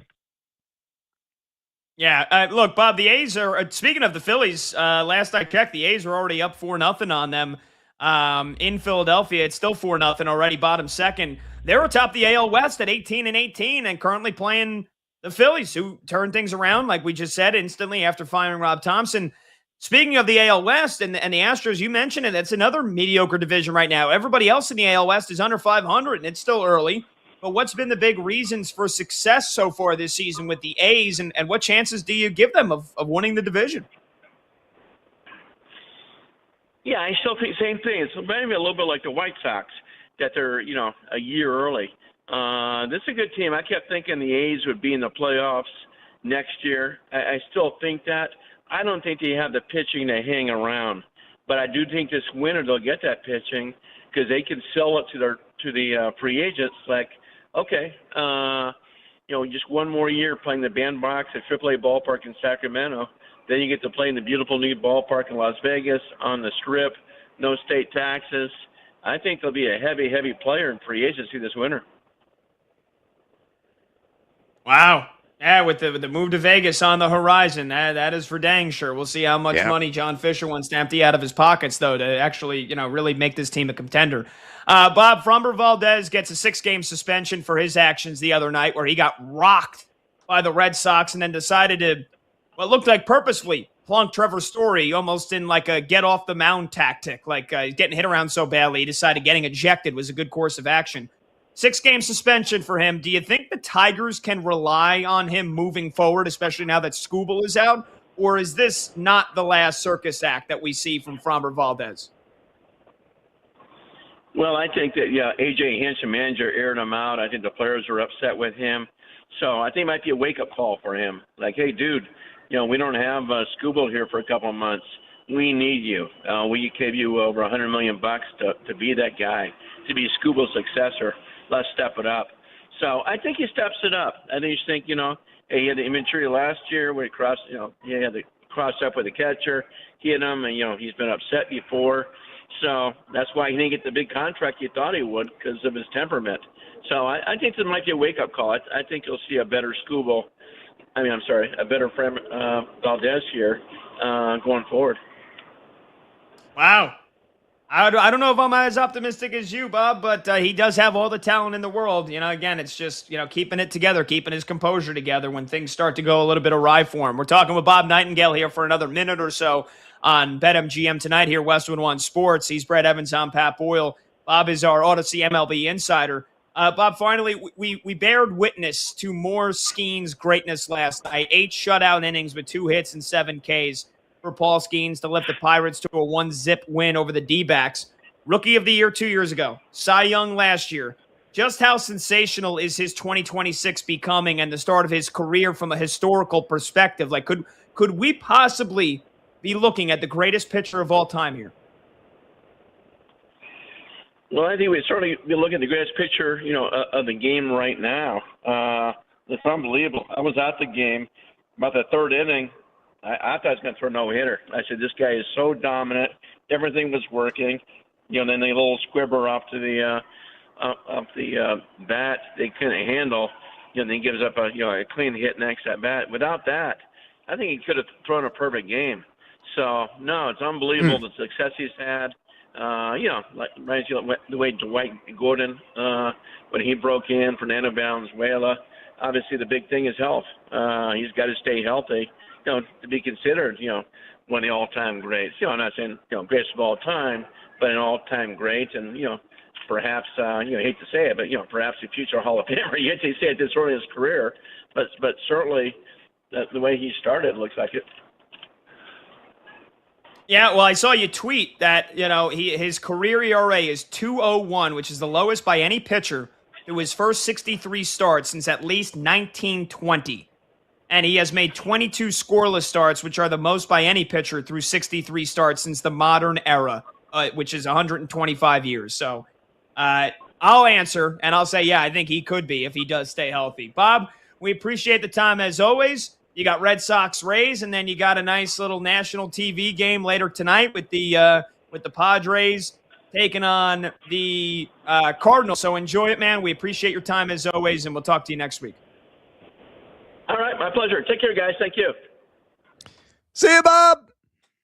There you go. That was Odyssey MLB insider Bob Nightingale. Insider calls are presented by Grainger. For the ones who get it done, Grainger offers the professional-grade products you need, delivered when and where you need them. Call, click Grainger.com, or just stop by. Now, it's funny, Brad, we're going through the Skubal potential ramifications this summer. Will they trade him? Will they not trade him?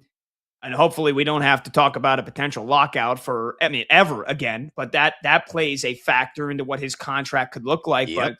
But $400 million not off the table. Will the Tigers dish that out for one of the best pitchers on the planet? We're going to be having this same conversation. I mean, we've already had it, but we're going to be having it with some real, urgency about it for the Pittsburgh Pirates and Paul Skeens not too far away in this distant future here. And I'll say for Pittsburgh, the earlier they can just pay him, man, the better. Because if a Paul Skeens contract extension is going to be about $400 million right now, think about what it's going to be maybe in another 2 years if they decide to keep wasting time before they decide whether or not they want to empty the entire pocketbook for Bob Nutting to pay him. Yeah, okay, they got to, make the right move right now. I mean, Connor Griffin, they already signed a massive extension at 19 years old, and they locked him up until he's like, 27, 28 years old. So, Skeens still, young in his MLB career, already incredibly proven, and a guy that is worth every penny of $400 million or greater. I mean, you're right. The longer he is potentially going to be available, and once he would hit the open market, the big market teams like the Yankees, the Dodgers, the Cubs, they're willing to open up the checkbook. They're going to sign him at whatever it is, $450 million, $500 million. It's going to get just outrageous. So salaries got to keep on climbing, and guys like Paul Skeens have to be locked up right now. As absurd as it may be, for $400 million, it will look like a steal of a deal about 4 or 5 years from now. Here's what I think is going to happen. They are going to wait. And I think they're going to hope that this potential lockout this offseason gets resolved with a salary cap. And then they're going to say, hey, Paul, we can't go over this amount of money. We can't go over, $300 million. Even though, again, the Pirates, they've barely touched $100 million in recent seasons. They're actually over $100 million this year. But I think they'll use the salary cap. And if we do get a salary cap in baseball, which I don't know about you, I think it's coming. I think there will be basically like the quarterback market. It'll be the starting pitching market. And so that'll be kind of rigidly defined what the top pitchers in baseball get. And would that change the overall value of a Paul Skeens contract? Maybe. Would it change the AAV? Definitely. And I think the Pirates are holding out hope that they get a salary cap instituted in baseball, and that would be their reason why they don't have to give Paul Skeens $50 million, $60 million a year. Yeah, I mean, that's a gamble. That's a clack and a roll of the dice, because if that does not come through and a cap is not instituted, you're going to let the giant fish off the hook. And he's going to go maybe to, an arch rival, maybe somebody in your division. Like I said, with the Chicago Cubs, I doubt the Cubs would probably spend that kind of capital, but they would have access to it, to say the least. But yeah, I mean, it is a gamble, and we'll have to see how it works out. I agree. I think there is going to be a salary cap that's instituted. Honestly, I feel it's a necessity in Major League Baseball to ensure competitiveness across the board and just balance overall. We can't have the Yankees and the Dodgers and the Cubs win every single year. As much as we love that, I'm a diehard Cubs fan. You're a diehard Yankees fan. And we want the elites to continuously win on a year-in, year-out basis. But, I think some turnover is a good thing. Parity is a good thing, because people get kind of sick and tired of the brand names constantly winning every single year. They want some of these shocker special stories to be unveiled, and some of those special seasons that could crop up, kind of like Milwaukee last year. with their low overall salary and really building from within and the farm system, everything else. That's the way baseball should be. Right now, the teams with the supreme economic power are ruling the day, although not all of them, as you and I have said, doesn't really apply to, say, the Boston Red Sox and some of these other franchises that have gone out and spent, Philadelphia to a certain extent, exorbitant amounts of cash, and they've greatly underachieved so far this year. So money doesn't necessarily buy you wins, doesn't necessarily buy you happiness, but generally speaking, your odds when you go out and spend $300+ million of you making a deep playoff run are rather significant. Yeah, but I mean, you said it. Big spenders aren't winning. And so you want a salary cap. Do you also want a salary floor? Because that's where the talks have to start for me this offseason. There's got to be a salary floor. Yeah, that's fair. I think you've got to have it both ways. You can't have teams going out there with like Miami Marlins and their really low, ridiculous desert kind of payroll. I don't know what the floor is going to be. Is it going to be 150 million, 125 million, 100 million? Whatever that magic number everybody agrees on, I agree. There's got to be a floor and there's got to be a cap, and everybody lives in the middle. And as a result, we're going to have parity, and parity ain't a bad thing for a sport that is usually dominated by those classic franchises. I mentioned the Yankees and the Dodgers, and more recently and outstandingly, especially right now in this season, my Chicago Cubs. 310-840-4910 is the phone number to join the show. That's 310-840-4910. Tobias Harris has down with an injury right now as the Pistons-Cavaliers game is just underway. We'll get you an update on that when we come back, and we'll get you ready for Lakers-Thunder game 2 coming up later tonight. He's Brad Evans. I'm Pat Boyle. This is BetMGM Tonight here on Westwood One Sports.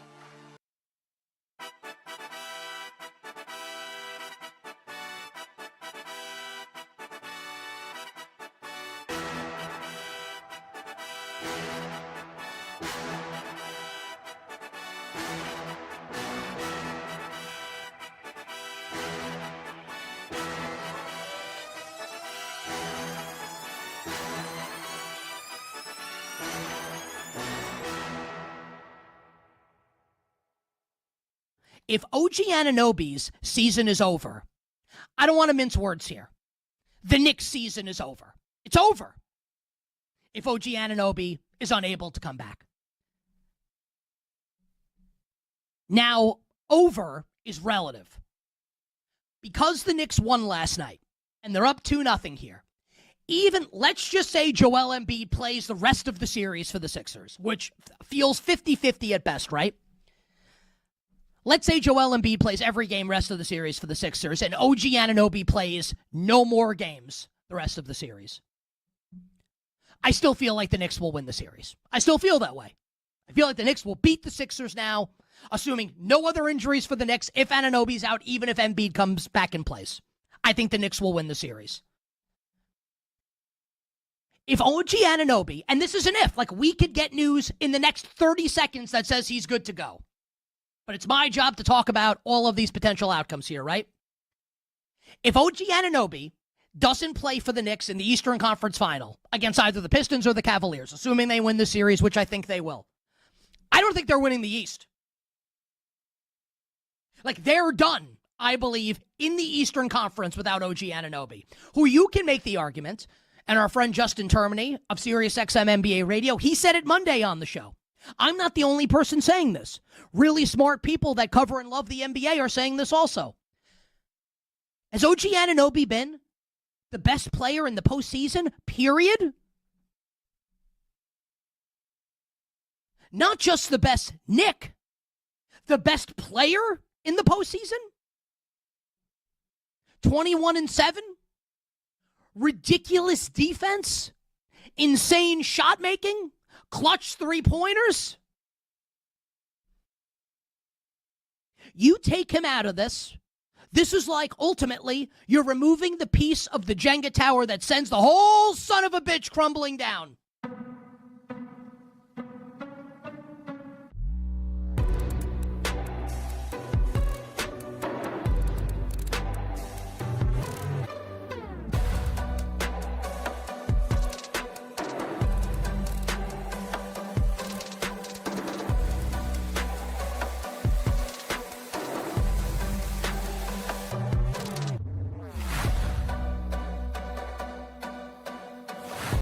Draymond Green, clearly with all of his success, is someone who is extremely driven, right? Who cares about winning, right? Whether you like him or not, that's true.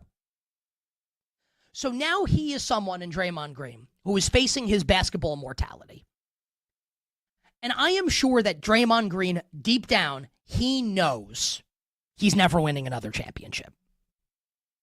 Like, if you gave him truth serum, he's not going to be like, yeah, we're going to win the title. He knows. He knows. But he's got to sit there, and I don't even mean this as a criticism of Charles. That's a difficult thing to have to hear. Someone telling you you're done. You'll never win again. That sucks, whether it's true or not, and it is true, it sucks to hear. Does that excuse Draymond taking an unnecessary shot and an incorrect shot at Charles? No. Ideally, you would want Draymond to laugh it off and say, maybe, maybe not, but look, it's been a great run, and we hope to keep it going. Whatever. That would have been, if you're scripting it after the fact, the better way to go about it. No question about it, right? He's a human being. And I'm not suggesting all humans handle all situations the same way, just that I understand why he got defensive in that moment. Not excusing, like he's wrong to say what he said. And it's not even that Charles was wrong to say what he said. But can you put yourself in his shoes in that moment and understand why he felt defensive? Is all I'm saying. This isn't like Draymond Green woke up in the morning, I think, and said, you know what? I'm taking Charles down. I doubt that that's the case. I think he's backed into a corner. He's a fierce competitor. He's being told that he'll never win again, even if he knows it's true, and he lashed out.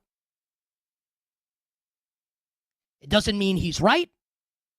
All I'm saying is, I get it.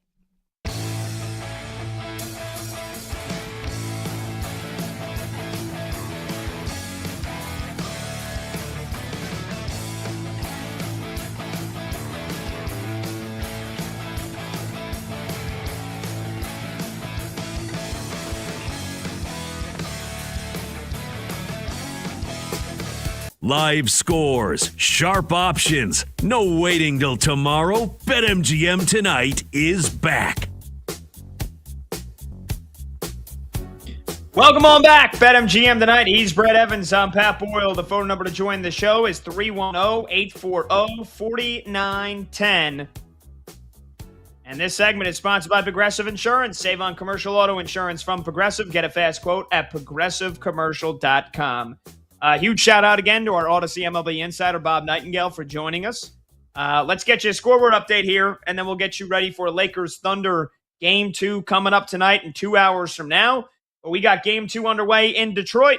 Midway through the first quarter, the Pistons up 1-0 after they won back on Tuesday night by 10 points. They lead the Cavaliers 16-11 right now. Again, now under 5 minutes left to go in the first quarter. Brad, I said it had to be a Donovan Mitchell game. He's off to a good start. 6 points on 3 of 4 shooting.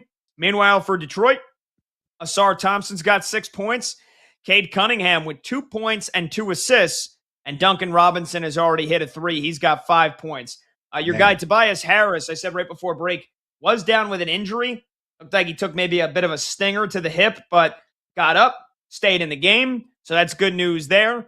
They have since subbed him out, but I think that was because they're getting their first rotations in and out here with some substitutions. So I think Tobias Harris is okay. He's already hit a 3 in this game. And again, the Pistons are up by 5 over the Cavs. But when I did tell you that Tobias Harris was down, you were like, oh, of course. Yeah, I jinxed the guy after I was talking him up, and it took him the over 17.5 points. But looks like I did indeed dodge a bullet. He's got 3 points so far. Hopefully he's going to be able to play the full, measurable minutes necessary to get me over that 17.5 point threshold. So, yeah, 16-11 right now. Detroit up on Cleveland. Should be nip and tuck. You believe the Cavs are going to keep it close, but I am on Team Little Caesars because, again, I love all the crazy bread. Yeah. All right. Let's talk about Game 2 coming up tonight here at the Paycom Center in OKC. The reigning champion Thunder, they dominated Game 1. They beat the Lakers by 18 points. And they are just as big of favorites tonight again, 15.5-point favorites for game 2. The injury news to know, Luka Doncic still out for Los Angeles, and I don't know if he's going to be able to make it back by the time this series is done, because I don't know if this is going to be anything other than a sweep. But the latest reporting we got was yesterday, and that was that Luka has started running, but he still has yet to be cleared for contact, still has not been cleared to scrimmage 5-on-5. So they're going to be without him again tonight. That's for damn sure. On the bench, Jared Vanderbilt, one of their backup forwards, he's doubtful. He had that ugly looking, looked like a broken or dislocated finger on his right hand. It was ugly when I saw it. You saw when it happened, they had it showing with the Thunder bench in the background, and they all did the look away. So that thing was probably bent sideways. That's not good. He's doubtful. And then Luke Kennard, who is back to the bench once Austin Reeves came back, he's questionable with neck soreness. I don't know how he picked up a neck injury, but scored just 7 points in the last game. Meanwhile, for OKC, J-Dub, their second best player, Jalen Williams, he is still out with that hamstring injury that he suffered back in game 2 against the Suns. But look, I don't think it's going to be, I don't think much is going to change for this game here tonight, Brad. I said it after game 1. My takeaway was that the Lakers played about as well of a game as they could have. LeBron scored 27 points and was super efficient, 12 for 17 from the field. They held SGA under 20. They forced SGA into 7 turnovers. J-Dub didn't play game 1, and the Lakers lost by 18. That's demoralizing. So, again, things could change. They could shoot the ball better. OKC could have a down offensive night. I don't think you're getting another clunker from Shai Gilgeous-Alexander. So, for me, if the Lakers have any chance of keeping this close tonight, this has got to be an Austin Reeves game. He killed him in game 1, and he may not be 100%. He only came back last series from the grade 2 oblique strain that cost him the final month. But he looked okay against Houston in the 2 games he played. He averaged 18.5 points per game in the 2 games. But then the other day in game 1, just 8 points on 3 for 16. So the Lakers need LeBron to keep playing like vintage LeBron, but they need way more than that. They need Austin Reeves to score like 30 points tonight if they want to have a chance. I don't know if he's capable. Not against this OKC defense. So I think it's going to be another blowout here tonight. But what do you think about game 2, Lakers Thunder, Brad? Yeah, I think you're spot on, man. I mean, everybody and their great-grandmother, I think, believes, even people in the greater Los Angeles area are buying that the Thunder are going to just rock and roll through this series. Nick Friedel, we have our NBA insider on BetMGM tonight on frequently. He's been talking up OKC the entire season. He's like, look, they're not going to be stopped. They're going to be a rolling boulder, like Raiders of the Lost Ark style, getting downhill. They're just going to smash and smush everybody in their path, including the Lakers in this series. And I think that is certainly going to be the case. I mean, the Lakers didn't play terribly in game number 1. They shot 41%. That's not great. 10 to 30 from 3, also equally not great. Hung on the glass, out-rebounded only by 3. They did cough up 3 more turnovers, 17 to 14 over OKC in that first matchup. The Thunder just shot the ball better, especially from outside. They were 43% from way downtown. They're just a better team, frankly. And I think Chet Holmgren is going to be a problem yet again. That's my favorite bet in this game is for him to get 10-plus rebounds. And somehow, some way, that's available at plus 125 right now at BetMGM. You look at what he has done this season against the Lake Show. He has gone over this number in 3 of 5 games. In the regular season, the 4 matchups, he had 10 rebounds. Okay, that was a win. Then 4 rebounds. That was a little bit odd. Then 10 rebounds, another win. And then another odd performance of just 3 rebounds. And again, he had a dozen boards in game number 1. I think he is a guy that's just a handful. He's a Stretch Armstrong. He's a Gumby. He will be crashing that glass early and often in this one because I just don't think the Lakers are going to be able to shoot lights out with Luka Doncic not on the floor. So maybe LeBron can continue to turn back the clock and resemble the player from yesteryear. He's been great this postseason. Eventually, though, you think Father Time, who remains undefeated, is going to catch up, and he's going to slow down. I agree that Austin Reeves is a critical factor in this game, but I just don't see the Lakers shooting lights out. And those bricks rack, who's going to be squeezing the orange? It's going to be a whole lot of Chet Holmgren as OKC probably rambles their way to another, 17, 18, 19, maybe 20-plus point win. And Chet also gets those 10-plus boards, the plus 125. So I'm with you. We're in full support, hand in hand, skipping through a patch of daisies, my friend. The Thunder are going to crush the Lakers in game numero dos. Yeah, I agree. I think they win by margin. And again, another 20-point win because I think the Lakers are going to struggle to score. Even if Austin Reeves steps up, I don't know if you're going to get 27 points on 12 of 17 shooting again from LeBron, right? So who else could step up for them? Rui Hachimura? Okay, he scored 18 points in game one. He also shot the ball well. Like that's two guys right there in your starting five that both you probably the most you can expect from them. 27 from LeBron on incredible shooting numbers. 18 from Rui. He went 7 of 13 from the field. He hit 3 threes. DeAndre Ayton played okay. Like DeAndre Ayton's been pretty okay so far this postseason. He had 10 points and 12 rebounds. He was the best plus minus on the floor for the Lakers. He was only a -4. So like 3/5 of your starting lineup played great. You lost by 18. So if they all play that level and Austin Reeves scores 30, maybe you got a chance. Marcus Smart dished out 7 assists, but he was very inefficient shooting. They just don't have anybody coming off the bench, Brad. They have nobody. Especially now with Jared Vanderbilt hurt. Again, their bench is going to be Jake LaRavia, Jackson Hayes, and Luke Kennard if he even plays. If not, you're talking about Bronny James getting in these games. Come on. Oh, good Lord. Come on, man. Like as soon as LeBron comes off the floor, like we're getting to Jokic minutes territory, right? When Nikola Jokic is not on the floor, Denver is historically way worse. Like when LeBron steps off the floor tonight, I mean, this thing might get ugly quick. It might get ugly quick, and that's if LeBron plays his A game. So I think it's going to be a blowout, just like you. I think the Thunder win it by 20 plus, and I also think Chet Holmgren is going to have a big game. I think he's going to score a ton again. So, his total in the points department is 16.5. I'd go over that. He had 24 in game one. And from when I was watching the game, and once we signed off the other night, I was locked in for the entire second half. I mean, he's just getting everything he wants. He's getting everything he wants because when he's got his other big, Isaiah Hartenstein, on the floor, basically the Lakers have to pick one or the other. Who are we guarding? And Holmgren's the bigger threat to score, but Hartenstein is a great passer, and he's setting a ton of screens. So he was locking up DeAndre Ayton. And if DeAndre Ayton's not on Chet Holmgren, who's guarding him for the Lakers? Who's guarding him? Yeah, you put LeBron on him? You want to put Rui on him? You're going to get cooked. And that's exactly what happened. The rim running, the lob threat.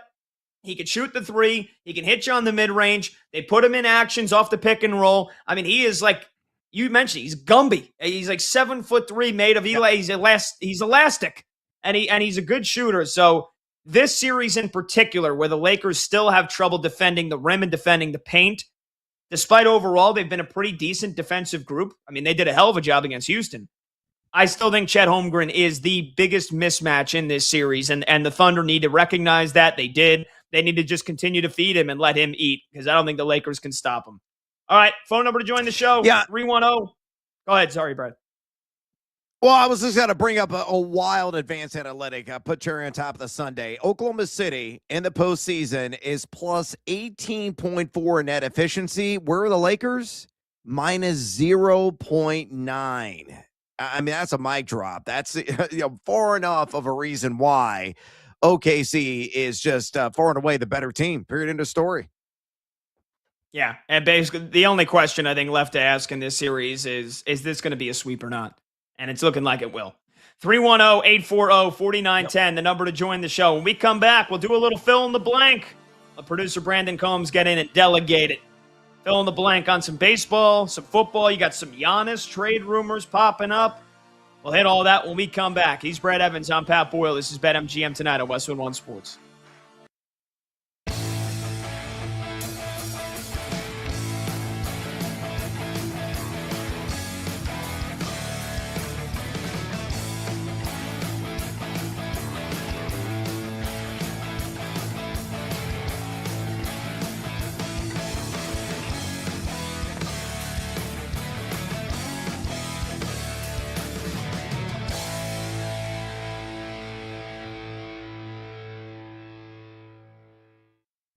Is it more probable that the Steelers don't get a Sam Darnold level situation, or more probable that they do?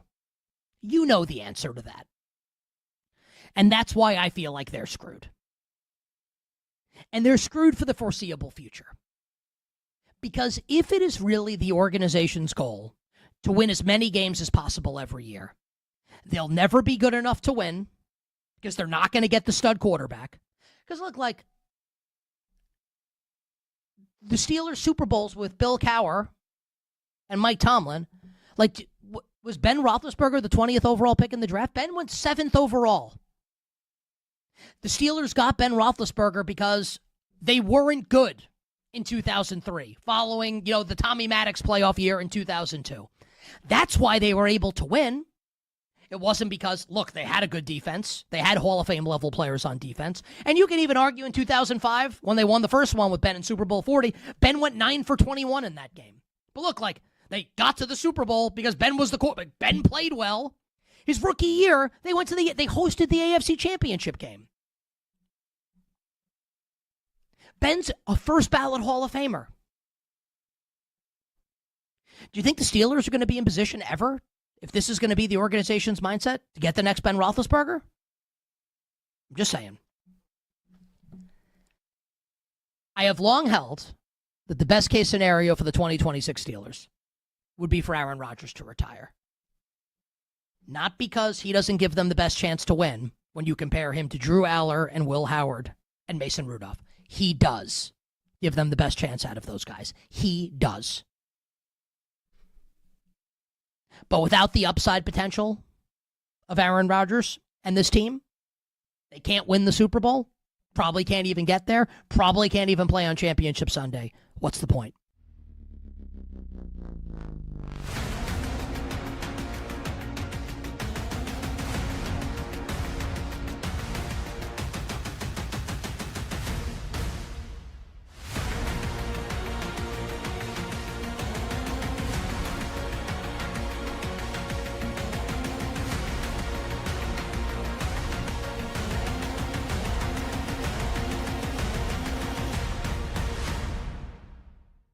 If Mike Vrabel doesn't coach the Patriots this year, what is Drew Dinsick's betting take on the 2026 Patriots? We need this one in about a minute.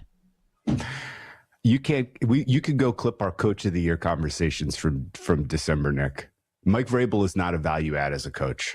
I will die on that hill. Like, I honestly think the Patriots could very well be better. If you told me Vrabel is taking a sabbatical for a year to do whatever kind of soul searching he needs to save his, to rescue his life, like, give me Patriots win total over. Give me Patriots to win the East. Like, do people forget that? We're still very much expecting AJ Brown to be wearing a Patriots uniform in September. The last time I checked, this offense looks very, very, very dangerous. I think the additions they made to help improve the offensive line and fortify the trenches on the defensive side of the ball, improve the linebacking core. All of it looks to me like it's going to be somewhat successful to keep the Patriots in the mix for the AFC. I am not expecting Super Bowl swoon. Really, I think they'll be in the mix for the AFC. But if you're going to, kind of subtract what I think is a value neutral to value minus Vrabel with his in-game decision making, and give me, the offensive mind of even McDaniels, if it's Josh McDaniels, who's look. I respect you, but to the point that I'm like, is he right while you're talking? If it's Josh McDaniels, if you give him the keys with a new team and new personnel, and he does his red ass, like, I'm really gonna be abrasive to these players and make them hate me, then he's not going to succeed. That's what happened in Denver. That's what happened in Vegas. I think with the team that he is now familiar with being elevated, it's a little bit of a different kind of personal, it's just a different, kind of human environment for him being elevated, as opposed to like now being given the keys with a totally unfamiliar group of players. So I think his scheme is good. I think his offense is going to have weapons that are people are going to be like, wow. And I think Drake May is legit. Like, Drake May was legitimately an MVP number 2 runner last year. He's going to be a top 5 candidate this year, maybe a top 2 candidate this year with AJ Brown on the roster.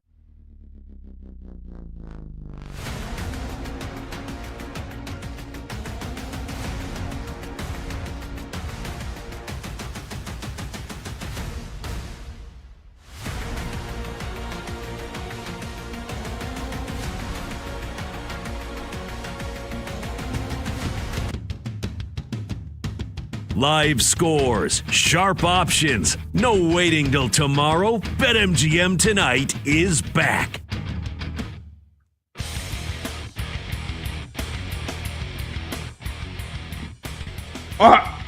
Welcome on back. BetMGM Tonight, Westwood One Sports. He's Brett Evans. I'm Pat Boyle. It's got to be guttural.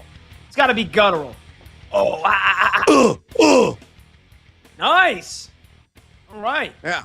Phone number to join the show, 310-840-4910. Let's get you a scoreboard update here. Just one playoff game going on right now. You got Flyers Hurricanes at the top of the hour. That's the lone Stanley Cup playoff game tonight. Lakers Thunder coming up later. We just previewed that last segment. Brad and I both think it'll be a blowout. We both think it'll be another big night for Chet Holmgren. 10 minutes to go in the second quarter in Detroit. Pistons up 1-0 on the Cavs, and they lead game two 30-22. Although it was a double-digit lead before, so another slow start from Cleveland. I said they needed to avoid that. Well, they have gotten it back within 8, but Detroit in command early on here. Asar Thompson leading the way for the Pistons with 8 points. Cade Cunningham's got 5 points and 3 assists. He does have 3 turnovers already. Now, they just splashed another 3 to make it a double-digit lead again. Nobody outside of Donovan Mitchell is stepping up for Cleveland. He's got 10 points. How about James Harden, Brad? Goose egg for the beard. No points, 0 for 4. Ooh. This is just, it's classic. Classic James Harden. Playoff Typical. Game, need him to step. Can't be found. Cannot be found whatsoever. So, 33-22, Pistons lead. 9 minutes to go in the second quarter.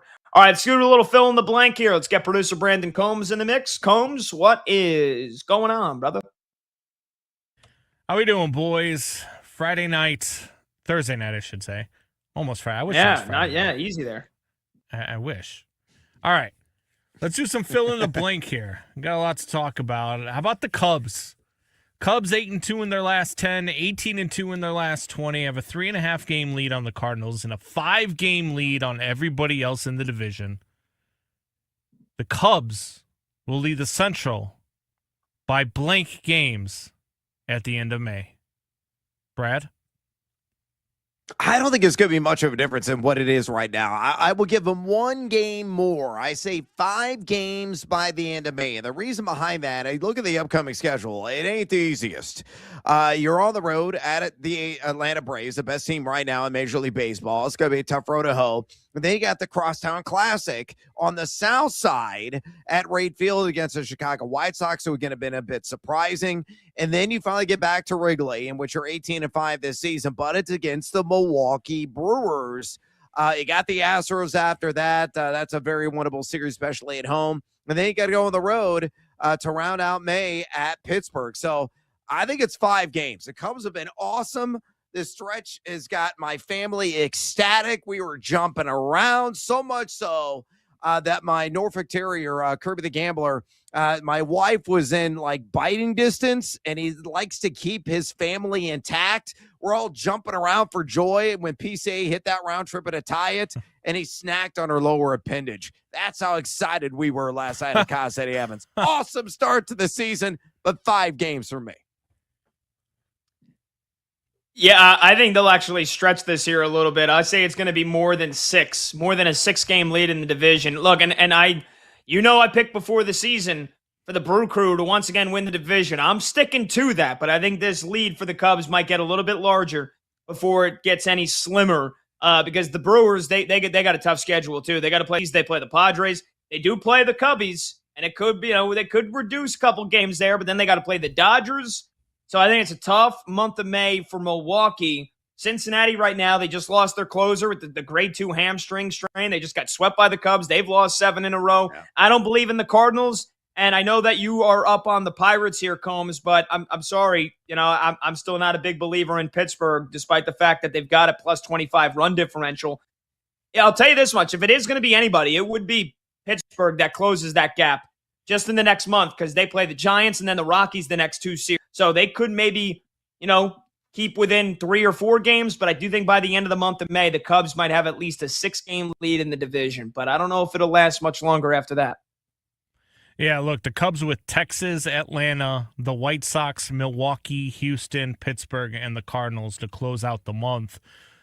Look, I keep saying it, and I kind of agreed with Bob Nightingale when he said it too. Maybe we need to slow our roll a little bit on the Cubs because, look, this stretch has been great. It's been fun to watch. It's been special, and I'm enjoying every second of it. And I hope that it continues all the way up until they hoist the trophy in October or November, depending on when it ends. But anyway, I need to calm down a little bit. Texas, Atlanta going to be tough. Then you get the White Sox, who are playing better ball. Milwaukee in your division. Houston, they're down.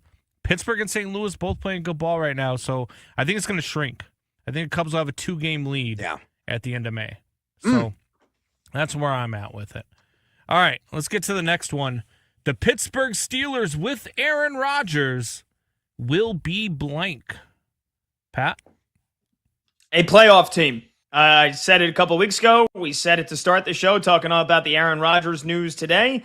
I think they're going to be a playoff team. I don't think there's really a drop-off going from Mike Tomlin to Mike McCarthy, whether you want to take that in a good way or a bad way. You can take it either way you want, but they're both pretty damn good, decent head coaches that know how to win games in the regular season. They added Michael Pittman in the offseason. That receiver room is now stacked. Aaron Rodgers is going to sign a deal here probably in the next couple of days.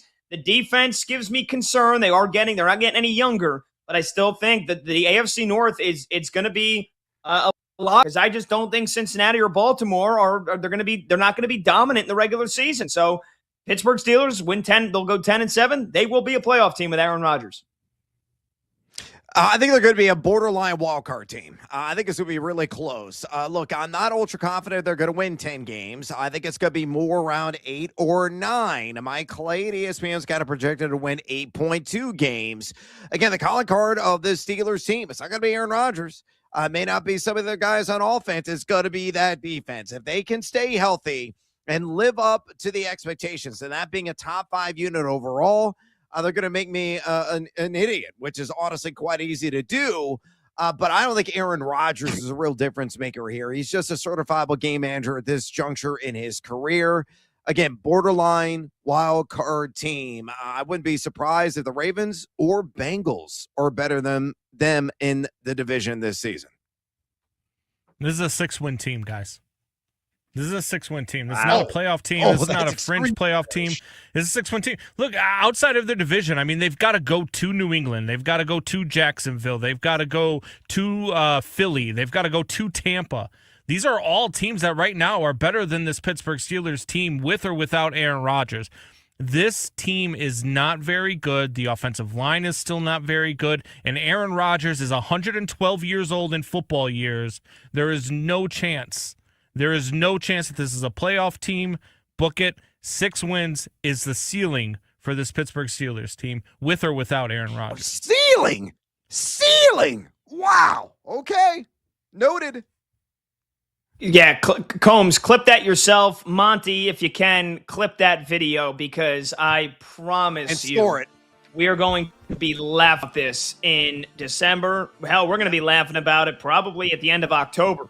Because at that point, the Steelers might be 6-3, right? Midway through the season. Yep.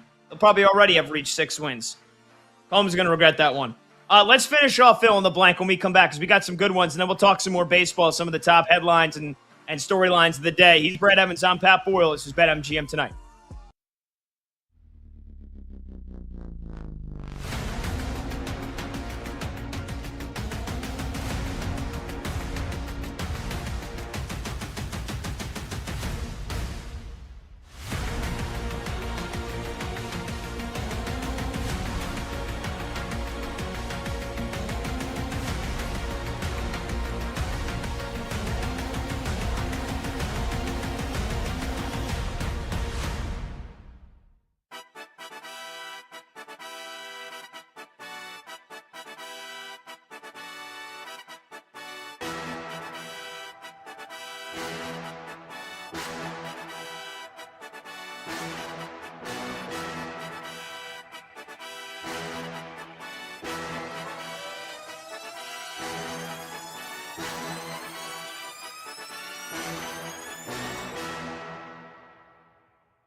This sentence makes me sick.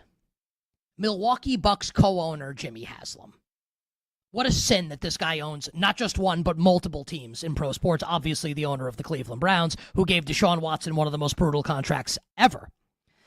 He addressed the news media and had this to say about the future of star Giannis Antetokounmpo. I just think before the draft is a natural time, right? Because you're going to, if Giannis does play somewhere else, then we ought to get a lot of assets, and that's John's job to do it. If he's here, then you build the team differently. So, I think that's also necessary. I just want to stress, though, that our relationship with him, despite what is reported by certain ESPN writers, is very positive. So he's taking a shot at Shams Charania there, which is whatever, right? The John in question is John Horst, by the way, the Bucks GM. Yeah, he can say we have a great relationship. Okay. It's been reported that Giannis was not consulted on the Bucks hiring Taylor Jenkins as their next head coach. I believe it. You know why I believe it? Because he's not going to be a Buck next season. It's time. All I'll say is this, because I could really blow my top on this and do 10 minutes and we don't have time, and I've done it before. Enough.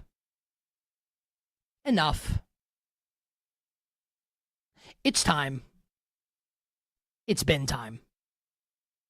Trade this guy. Giannis needs to go somewhere else. The Bucks need to move on. No more talking. Action. Trade him. Please. For all of our sakes.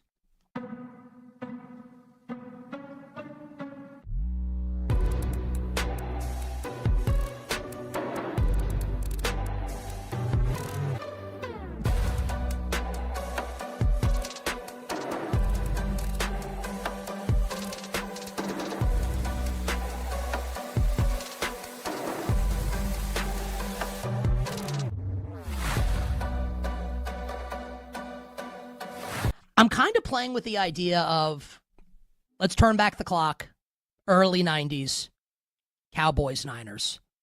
I kind of think the Cowboys have like this level of upside this year. Like, love their draft. I like the coaching staff. What about the idea that the Dallas Cowboys, Robert, have this kind of untapped potential this year in the NFC? I hate that I agree with you. I just, it makes me really scared to be in this place with the Cowboys where I'm on board with a lot of the things they've done, the way that they're operating. I'm really excited about them. I don't know how it's going to go. I think that there are plenty of reasons for skepticism. The defense is fragile. Like, I think that there is a world where they're much better defensively, like significantly better than they were last year, but there's a lot of guesswork involved in that. I'm a huge fan of Christian Parker, the defensive coordinator that they hired. He's been, for the last 3 or 4 years, somebody that I've been pretty open about. If I were hiring a defensive coordinator, he'd be on my short list. I think he was one of the more exciting candidates in the league. Some of the moves that they made personnel-wise, like, I can see it coming together. Like, I can see them being the 15th best defense in the league. But again, I think a lot of stuff would have to fall into place for that to happen. So I'm with you. I think there's unrealized upside. I think there's like the potential for that team is vast. So I think Vegas will win this series. It is worth noting that we are 2 games in. So the Ducks beat the Knights last night 3-1. And Anaheim is not used to winning defensive battles. How do we know that? Ducks head coach Joel Quenneville said so after the game. These are not normally the types of games we win, but we're going to have to win these types of games if we're going to make it to the next round. The Ducks have been the better team through the first 2 games. John Tortorella, the coach of the Knights, who took over late in the season from Bruce Cassidy, said after the Knights won Game 1, remember we talked about the horrible non-icing call after Game 1, that the Ducks were the better team. So we're 2 games in, it's 1-1. The Ducks have been the better team in both games. I have to acknowledge, even though I like the Knights to win the series, I still like them to win the series. I think it's going 7. Both series last night. Now, Colorado might sweep Minnesota and Carolina might sweep Philly. But I think we will get 2 7-game series in the second round of the Eastern Conference playoffs. Buffalo and Montreal, Anaheim and Vegas.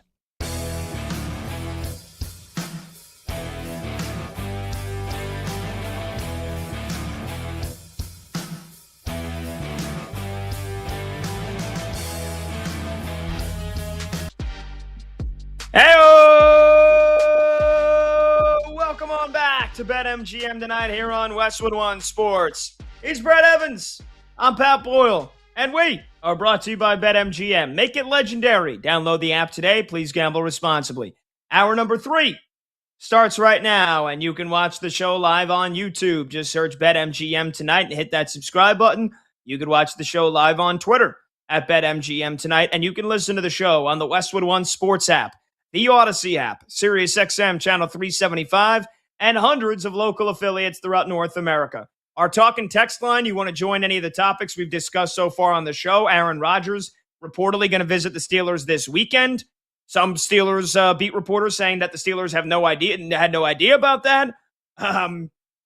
But looking like Aaron Rodgers is flying to Pittsburgh, whether that is tomorrow or that's this weekend. Is it going to be official? Is he going to sign a deal? And do you think the Steelers are a playoff team yet again this year with Aaron Rodgers as their quarterback, now with Mike McCarthy as their head coach? I say yes. Brad says borderline. Producer Brandon Combs says 6 wins is their ceiling. So we'll take your calls on what you think the Steelers will be. 310-840-4910. Also previewing Lakers Thunder Game 2. Do you think it's going to be another blowout tonight for OKC? And so again, you can text, you can call 310-840-4910. Before we get you a scoreboard update and do a finish off fill in the blank, BetMGM players will receive an Any Sport Parlay Boost token. To use the Parlay Boost token, add a parlay wager made up of any sport wagers to your bet slip and activate the token. If you win your wager that was made with the token, you will receive extra winnings. All right, here you go. We got one playoff game still in action right now. Flyers Hurricanes about to drop the puck for Game 3 in a matter of moments. But the Pistons lead the Cavaliers 41-34 with 4:45 left to go in the second quarter. Donovan Mitchell, 10 points for Cleveland. James Harden was scoreless the last time we gave you an update. Now he's got 6 points, mostly because of free throws. He's gone to the free throw line 4 times, but Cleveland has been playing from behind for most of this first half. For Detroit, a lot of balanced scoring. It's actually Dennis Jenkins, the guy that filled in admirably for Cade Cunningham when he was hurt with that collapsed lung. He leads the way for the Pistons. He's got 9 points. And again, it's a 9-point Piston lead with 4:15 left to go in the first half. All right, before we get to finishing off filling in the blank, we do have a text that has come through. It's from a 240 number. It's actually Adrian from Maryland who texts in, Brad, Pittsburgh, a top 5 defense, whatever you're smoking, please send me some. And that's Adrian from Maryland. Only the top shelf stuff. So, Adrian, I'll gladly meet you.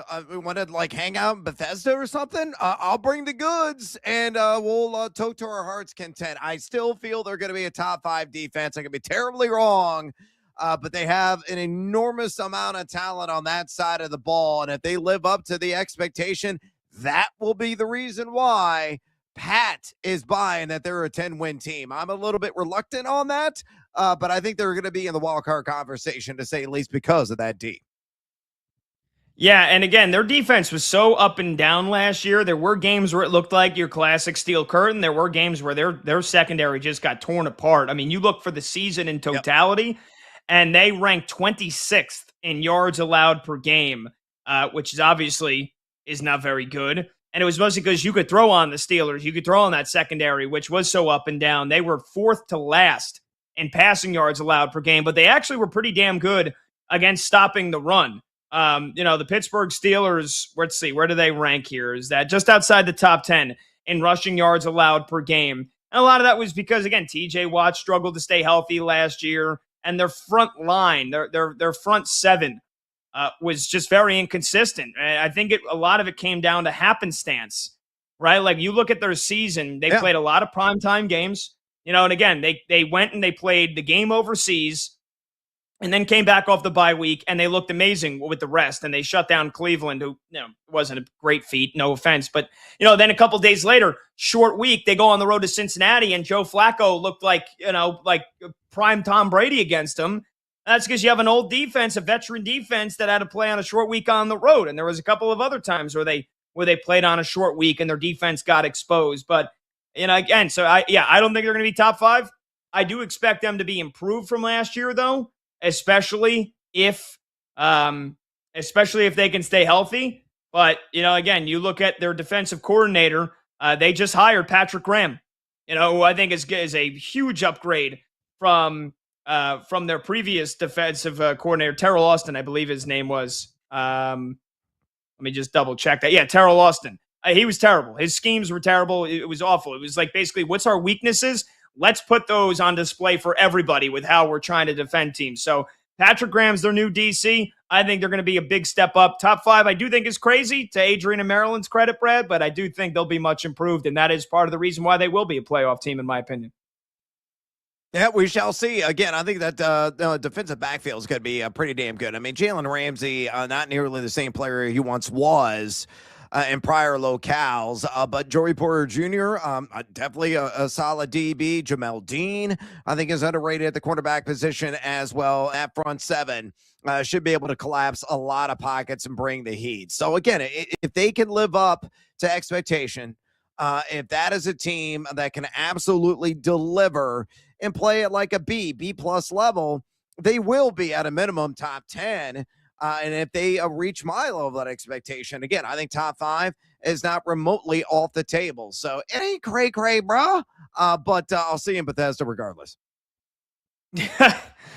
Yeah, again, I think their ability to get after the quarterback is going to be huge. Cameron Hayward, also 37, kind of just added on to his current contract, so got another 1 year on top of that. He only had 3.5 sacks last year. I don't know if you can expect much more out of him. So again, it's got to be a lot of Derek Harmon, the guy that they drafted in the first round last year. He had a very blasé, if not mediocre, rookie campaign. So again, if they can't dial up the pressure with Highsmith and Nick Herbig and TJ Watt, Derek Harmon's got to have to take a massive step forward, and that takes a lot of the pressure off the secondary, which, to give some credit to them, they were getting picked apart because the Steelers were one of the worst teams at getting after the quarterback when they did not blitz. All right, let's get producer Brandon Combs back in the mix. Let's finish off a little fill in the blank that we started last segment. Combs, what do you got next for us? You guys sound like Jed Hoyer. We'll be good as long as everybody overperforms and is better than what they have been. We'll be really, really good if that happens. Yeah, I don't. They have done nothing to improve that defense other than add Jaquan Brisker, who has concussion issues and plays 7 games this season. All right, let's move on. Giannis Antetokounmpo, GM for the. I always forget his name. Why do I always forget his name? John Horst. John. No, I thought it was okay. John Horst. Milwaukee Bucks GM? Yeah. I had a different John name Horst for some reason. Okay, so John Horst, look, he says that he wants there to be a deal for Giannis to be done. I was thinking of Haslam for some reason. He wants a deal for Giannis to be done before the draft. So Giannis Antetokounmpo will be playing for blank next year. Brad? Oh, you're going to go to me first. Okay, that was a little dramatic flair there from Brando. I don't think he's going anywhere, guys. I think this is all just smoke and mirrors. This is them unless, a killer deal lands on their lap. And that's a distinct possibility. It's not entirely off the table. They're not going to trade Giannis. They've already had flirtations doing so. Giannis was, making demands behind the scenes, kind of out there in the public eye saying, oh, yeah, deal me. Get rid of me. I want to go maybe play in Chicago. There were rumors flying about he was going to go to the Bulls. He's looking at real estate in the Windy City. Oh, it's happening. It's happening. Did it ever happen? No. And they made amends, and he stayed put. I think it's going to be more of the same. I think it's a heaping pile of BS. Giannis will be a Milwaukee Buck. I don't think he's going to get dealt before the draft, on draft night, slightly after. When the regular season tips off next year, he's going to be right where he is right now in Milwaukee. Yeah, by the way, Brad, you were thinking of Haslam. You were thinking of their co-owner, Jimmy Haslam, who's the owner of the Browns. So you're actually right. He's the one that said that. He was talking next to John Horst, the GM, yesterday at a press conference. But you were right. It was Jimmy Haslam that actually was the one that said he wants Giannis's future sorted out before the draft. I think he's going to be on the Bucks, at least to start the season. I think that is just an unrealistic timeline, especially when we got this kind of historically loaded draft class here.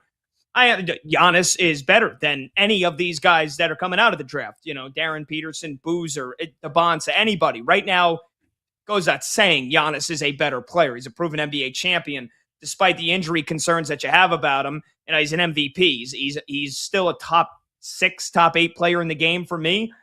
But that being said, we have the lottery coming up on Sunday. I don't think a team is then rushing before the draft, before July 1 when free agency starts. I don't think a team is going to then send out a first-round pick with multiple other picks for Giannis before that draft so Milwaukee can immediately have that. I think it's going to happen after the draft, despite what Jimmy Haslam wants. Jimmy Haslam ain't going to get. So they're not trading Giannis before the draft. If they do trade him, and again, I think it's in the air. I think it's up on the table. I still think a lot of what happens in this postseason is going to determine if Giannis gets traded this summer. And I did say the Bucks need to trade him this summer. I don't think it's happening before the draft. So again, I still say 50-50. He's on the Bucks to start next season. But I think a lot of that, again, if my Knicks end up blowing a 2-0 lead and they get packed up by the Sixers, is there any kind of trade the Knicks can make for Giannis? Potentially. There's a lot of rumors maybe that the Celtics, they've got to drastically alter their core. Jaylen Brown for Giannis. Oh, that was spicy stuff. I can maybe see that happening. But yeah, I think the best chance is it's 50-50 for me that Giannis is still starting next year on the Bucks. Yeah, this isn't happening before the draft, but Pat, I think you're going to be excited because I think he's going to be a Knick. I think if the Knicks do not win the NBA title this year, I think Cat and a package of somebody else, maybe even 2 players, go back to Milwaukee, and Giannis Antetokounmpo is a New York Knick heading into next season. All right. The team that stuns the Colorado Avalanche will be blank. Pat? Yeah, I don't know. I don't think it would be a stunner because I think it'll be the Stanley Cup final because I don't see they're not losing before the Stanley Cup final. Minnesota, I know that both games have been in Denver, so, home team hasn't lost yet. They're not losing the series to the Wild, and they're not losing to either Vegas or the Anaheim Ducks. That would be the biggest stunner. Our guy Ross from New Jersey, who said the Ducks are going to win the Cup, if they were to beat the Avalanche, that would be a stunner. But I don't see it happening. So if you're telling me a team is going to stun them, I think it's in the Cup final. I think it would be the Carolina Hurricanes, and I don't think it would be that much of a stunner. I think that is heavyweight versus heavyweight, the 2 best teams in hockey reaching the Cup final. And if the Avalanche lose to the Carolina Hurricanes, I don't think it'd be a stunner. So I don't see them losing before the Cup final. But again, if you're telling me they do lose, I think it is to Carolina in the Stanley Cup. I say it's no one, gentlemen. The Avalanche are going to rock. They're going to roll. They're going to steamroll the competition and hoist the cup yet again. And I looked up some stats, believe it or not. Yeah, Brad, the hockey expert here all of a sudden. You look at what this Colorado team has done in the postseason. And I like numbers.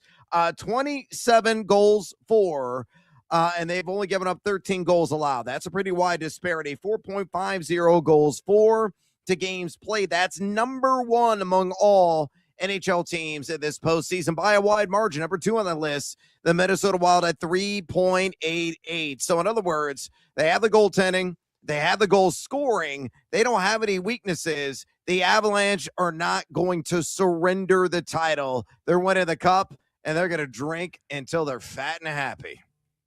Yeah, I tend to agree with our resident hockey expert, Brad, that they're just going to walk straight to the cup. And look, I don't know if this Colorado Avalanche team loses, but I think if they were to lose, I think our guy Ross might be onto something with these Anaheim Ducks.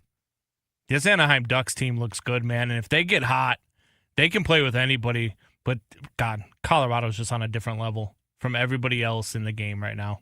So I think Colorado. That's disrespectful. That you don't believe in Carolina, who's been here, who's been a wagon. They're also undefeated right now in the postseason. Nope, not more than I believe in Colorado. I believe Carolina can be had more than I believe Colorado can. I don't think Colorado's getting touched. I really don't. They might not lose a game. Stop. 16-0. Are you kidding me? I would not be shocked. They are an absolute wagon. An absolute wagon. Has an NHL team ever gone undefeated in the playoffs? No.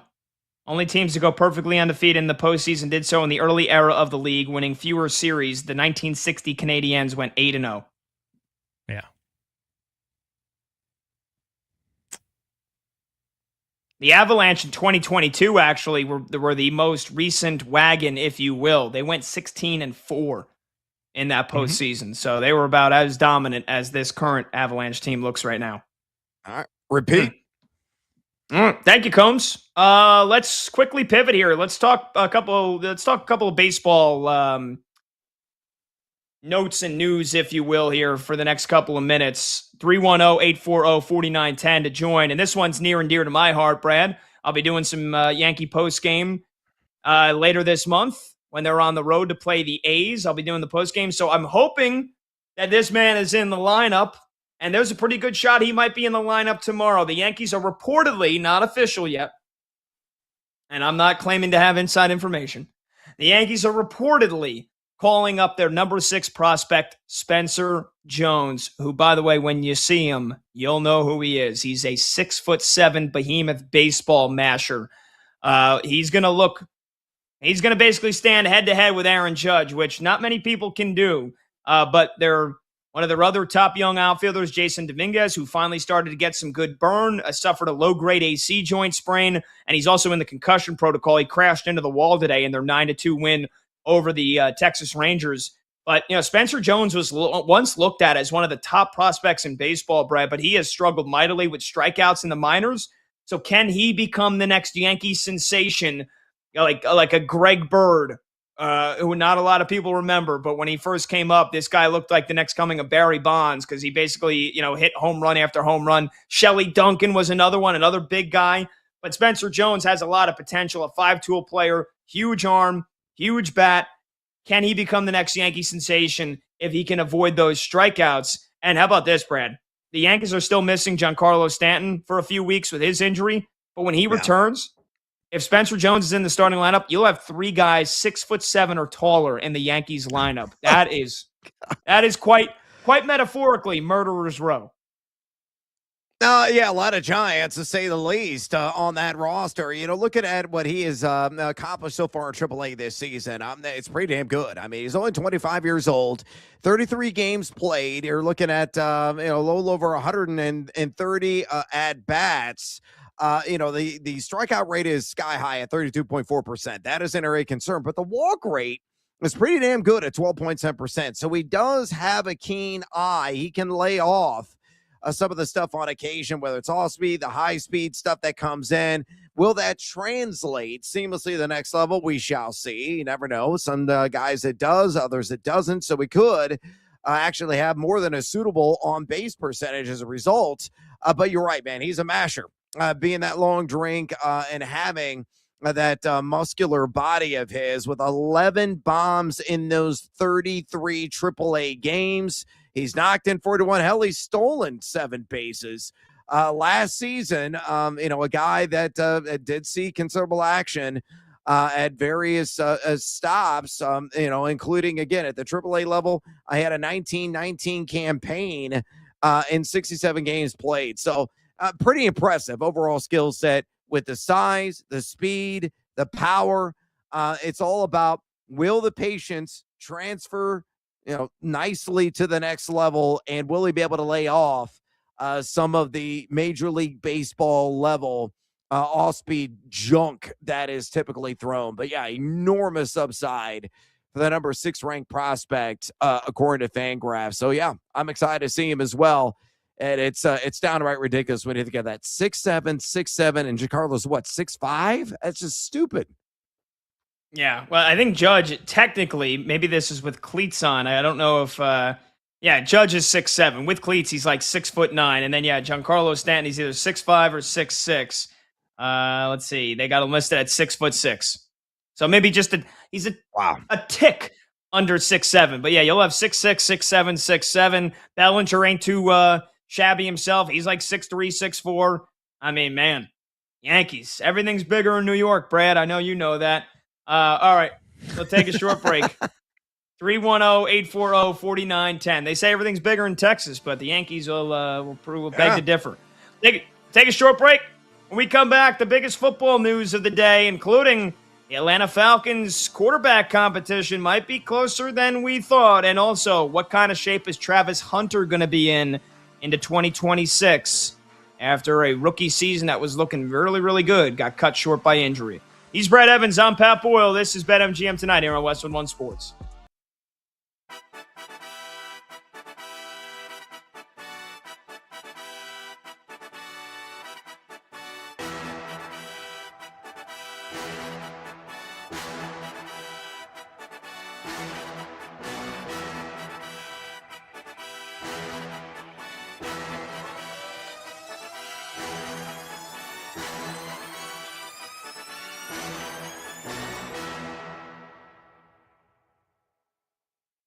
If OG Anunoby's season is over, I don't want to mince words here. The Knicks season is over. It's over if OG Anunoby is unable to come back. Now, over is relative. Because the Knicks won last night, and they're up 2-0 here, even, let's just say Joel Embiid plays the rest of the series for the Sixers, which feels 50-50 at best, right? Let's say Joel Embiid plays every game rest of the series for the Sixers, and OG Anunoby plays no more games the rest of the series. I still feel like the Knicks will win the series. I still feel that way. I feel like the Knicks will beat the Sixers now, assuming no other injuries for the Knicks if Anunoby's out, even if Embiid comes back in place. I think the Knicks will win the series. If OG Anunoby, and this is an if, like we could get news in the next 30 seconds that says he's good to go. But it's my job to talk about all of these potential outcomes here, right? If OG Anunoby doesn't play for the Knicks in the Eastern Conference Final against either the Pistons or the Cavaliers, assuming they win the series, which I think they will, I don't think they're winning the East. Like, they're done, I believe, in the Eastern Conference without OG Anunoby, who you can make the argument, and our friend Justin Termini of SiriusXM NBA Radio, he said it Monday on the show. I'm not the only person saying this. Really smart people that cover and love the NBA are saying this also. Has OG Anunoby been the best player in the postseason, period?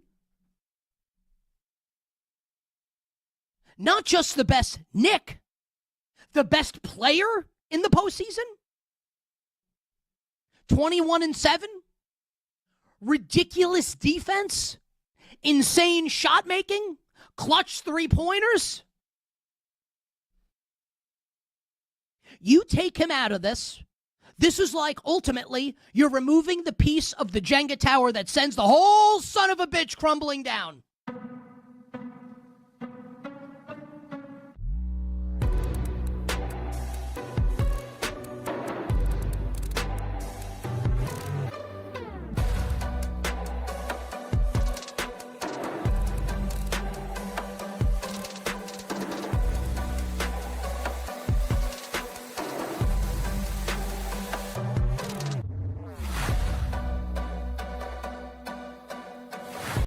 Draymond Green, clearly with all of his success, is someone who is extremely driven, right? Who cares about winning, right? Whether you like him or not, that's true.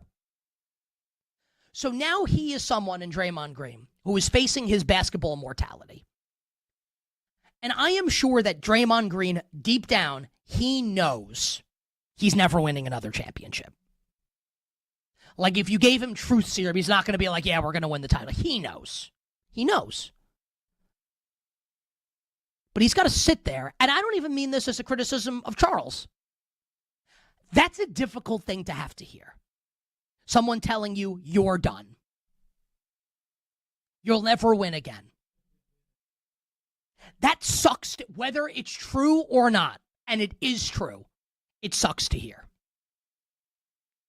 Does that excuse Draymond taking an unnecessary shot and an incorrect shot at Charles? No.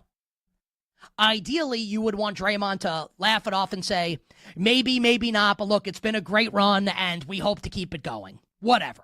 That would have been, if you're scripting it after the fact, the better way to go about it. No question about it, right? He's a human being. And I'm not suggesting all humans handle all situations the same way, just that I understand why he got defensive in that moment. Not excusing Like he's wrong to say what he said.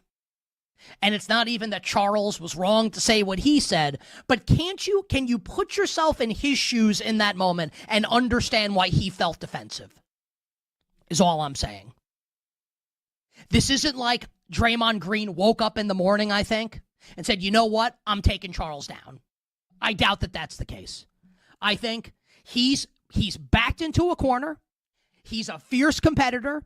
He's being told that he'll never win again, even if he knows it's true, and he lashed out. It doesn't mean he's right. All I'm saying is, I get it.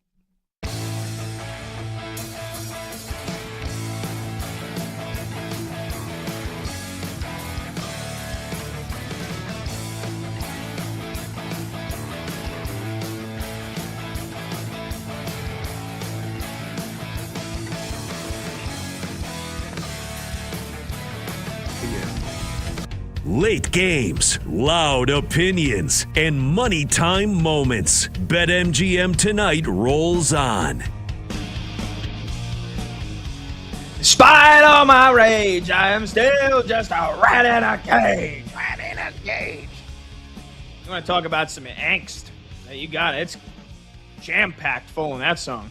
Welcome back. BetMGM Tonight, Westwood One Sports. He's Brad Evans. I'm Pat Boyle. Phone number to join the show, 310-840-4910. Let's get you a playoff scoreboard update here, and then we'll chat some NFL news and notes. Halftime, Game 2, Pistons and the Cavs. Detroit leading 1-0, and they once again lead by double digits, 54-43 at the half.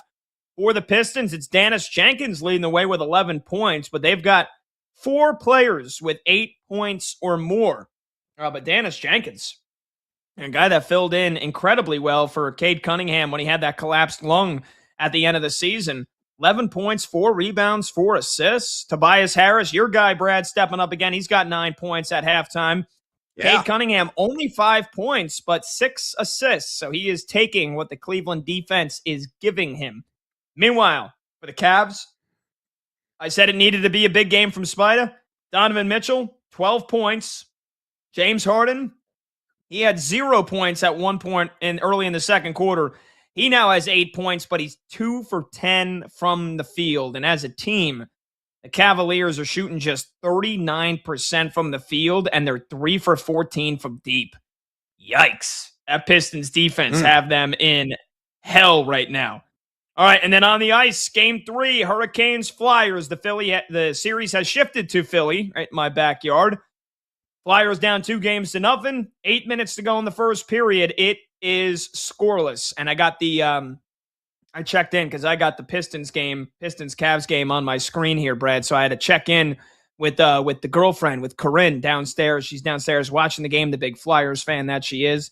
She goes, babe, the Flyers are dominating. They just can't put the puck in the net. And I said, yeah, that's kind of the point of the sport. So they can be dominating all they want.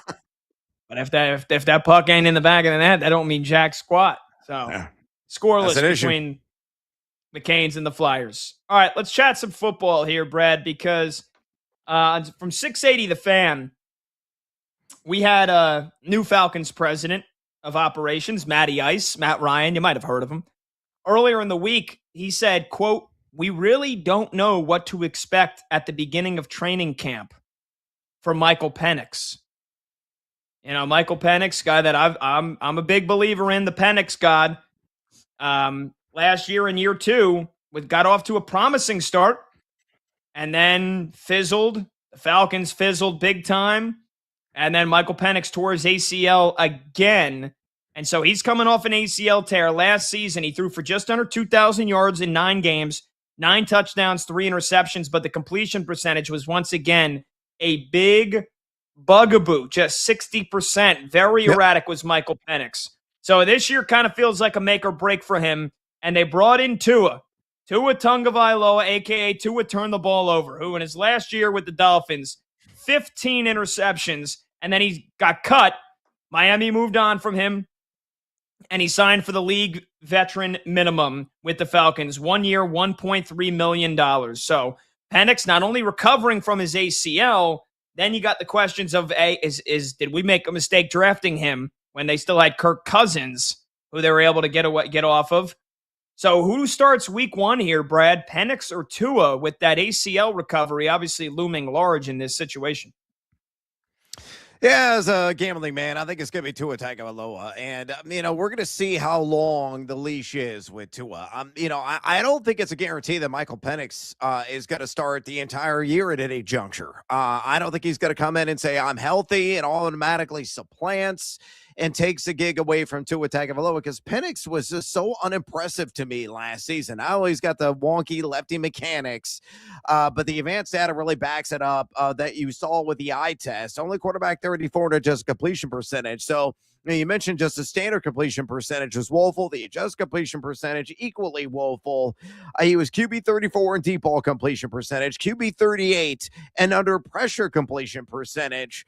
And a guy that didn't even qualify for a red zone completion rate because they didn't have enough attempts in that area, though he was number 21 in red zone catchable rate as tracked at playerprofiler.com on his 276 attempts. Now, you compare that to Tua last season with Miami. Tua was QB 12 in adjusted completion percentage. He was QB 30 in deep ball, so slightly better, still not great. QB 8 in under pressure completion percentage. He was top 5, Pat, in red zone completion percentage overall as well. So you look at the advanced data, two of the more accomplished quarterback last year. You got, adequate weapons there to throw the ball to. I love Drake London's game. I think Kyle Pitts was franchised officially today. He's a guy that had an outstanding season last year, though he's had a wildly inconsistent career in the NFL, and he got Bijan Robinson, one of the best check down weapons in the game. A guy can get 70, 75 receptions in a given year. So I think Tua's going to start week one. And honestly, I think Tua's got a great shot of holding on to the job far longer than you believe. And I know you're a big Penix backer, but you might want to pump the brakes. Tua could be the man in the dirty South this year.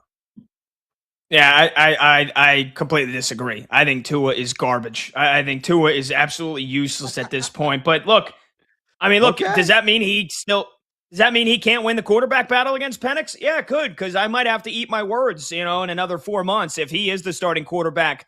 Not because Michael Penix not ready, not because he's not fully recovered, but because he had a terrible training camp or a terrible preseason, right? I mean, we were all having the same conversation last year. Daniel Jones just recently kicked to the curb by the Giants, competing with Anthony Richardson for the job. And there was all the question marks and concerns about Anthony Richardson, leadership, ability to stay healthy, the completion percentage, his erratic play. And we went into the offseason thinking there's no way Anthony Richardson's going to lose the quarterback battle to Daniel Jones, right? And then he did.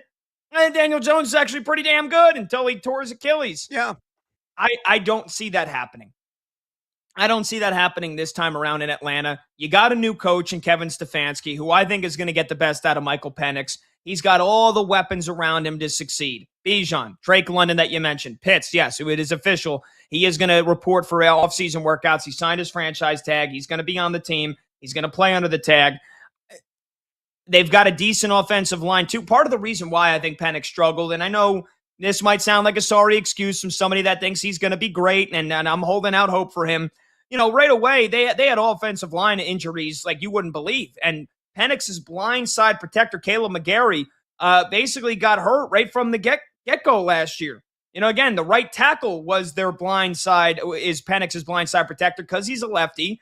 So they added Jawan Taylor this offseason. He's going to be their starting right tackle, right, coming over from the Kansas City Chiefs. And I know he wasn't an all-pro with Kansas City, to say the least. So, yeah, there are still some concerns, but they got Jake Matthews coming back. They made some additions to the offensive line. They got Ryan Newsel at center, or coming back, rather, who was pretty good for them last year. So if the offensive line can even stay somewhat healthy, he's got all the weapons around him. I believe in Penix. I believe he'll figure out the accuracy issues. And as long as that knee has recovered, I think there is no shot in hell he's losing a quarterback battle to Tua. And I think Penix is going to be pretty damn good. I think the Falcons win at least 10 games this year.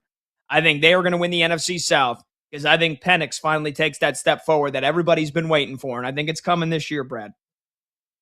All right, I'm going to ask you this as a follow-up, but we're going to use Mike Clay's projections. Again, that's what he does, the name of thy game there at ESPN as a fantasy football analyst. He's got Tua projected for 303 pass attempts, just over 2,300 passing yards, 11-8 touchdown interception split. He's got Penix for 271 pass attempts. So really almost kind of 50-50 in terms of games played this season between the two guys, but only just over 1,900 passing yards and a 9-5 touchdown to interception split. So go ahead and, look into the crystal ball, my friend. Give me a fearless forecast. How many games does Penix start? How many yards does he throw for? How many touchdowns does he have? And will you please play in a fantasy football league with me that requires a super flex and in an auction format so I can get you to spend a ridiculous amount of money on Penix who will not deliver on the hype? Okay, I'm going to, assuming he doesn't get injured again, I don't see why he wouldn't play all 17 games. So I'll give you all 17. He's the starting quarterback from day one to the end of the year. The Falcons are a playoff team. They win 10 games. They win the NFC South. Michael Penix throws for 3,800 yards, and he throws for 32 touchdowns. 32 touchdowns and 3,800 yards. Are you drunk? No. 32 touchdowns. No. Are you absolutely blasted right now? I don't think I am. I think he's got it, Brad. He's got it. And the guy's been hurt. He took over for Kirk Cousins in his rookie year. He looked pretty damn good. The biggest reason why, he's got a good head coach. He's got Kevin Stefanski as his head coach now. We've seen Kevin Stefanski make wine out of water many, many times before. I think Michael Penix has it in him if they can just get the accuracy to where it needs to be. And I'm not saying he's going to be on cork and 40-yard, bombs on a dime. It's going to be a lot of drop-offs to Bijan, right? It's going to be a lot of short passes.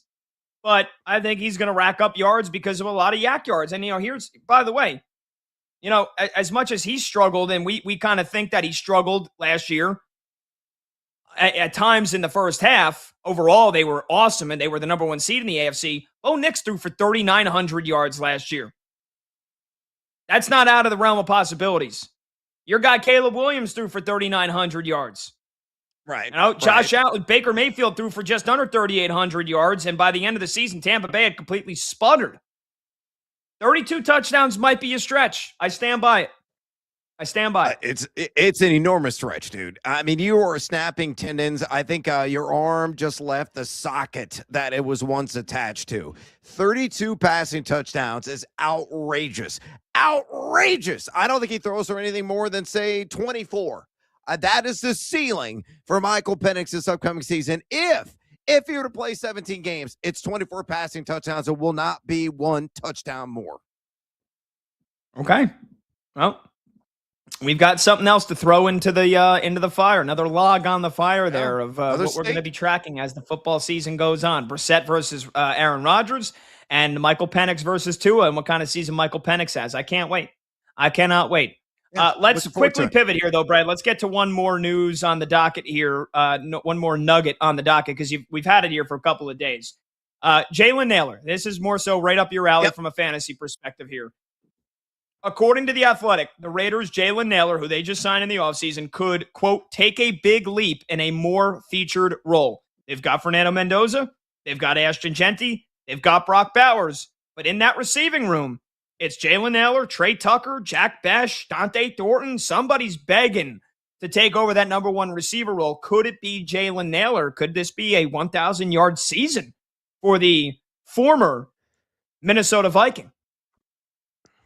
I don't think it's going to be 1,000 yards, but it could be 875, maybe flirt with 900, a handful of touchdowns. I mean, you're getting for nothing right now in fantasy football. Early ADP, data suggesting in those drafts, wide receiver 73, ADP, average draft position overall, of north of 200. He's costing you nothing. He is a beer fuzzy selection in the 11th hour of your fantasy football draft.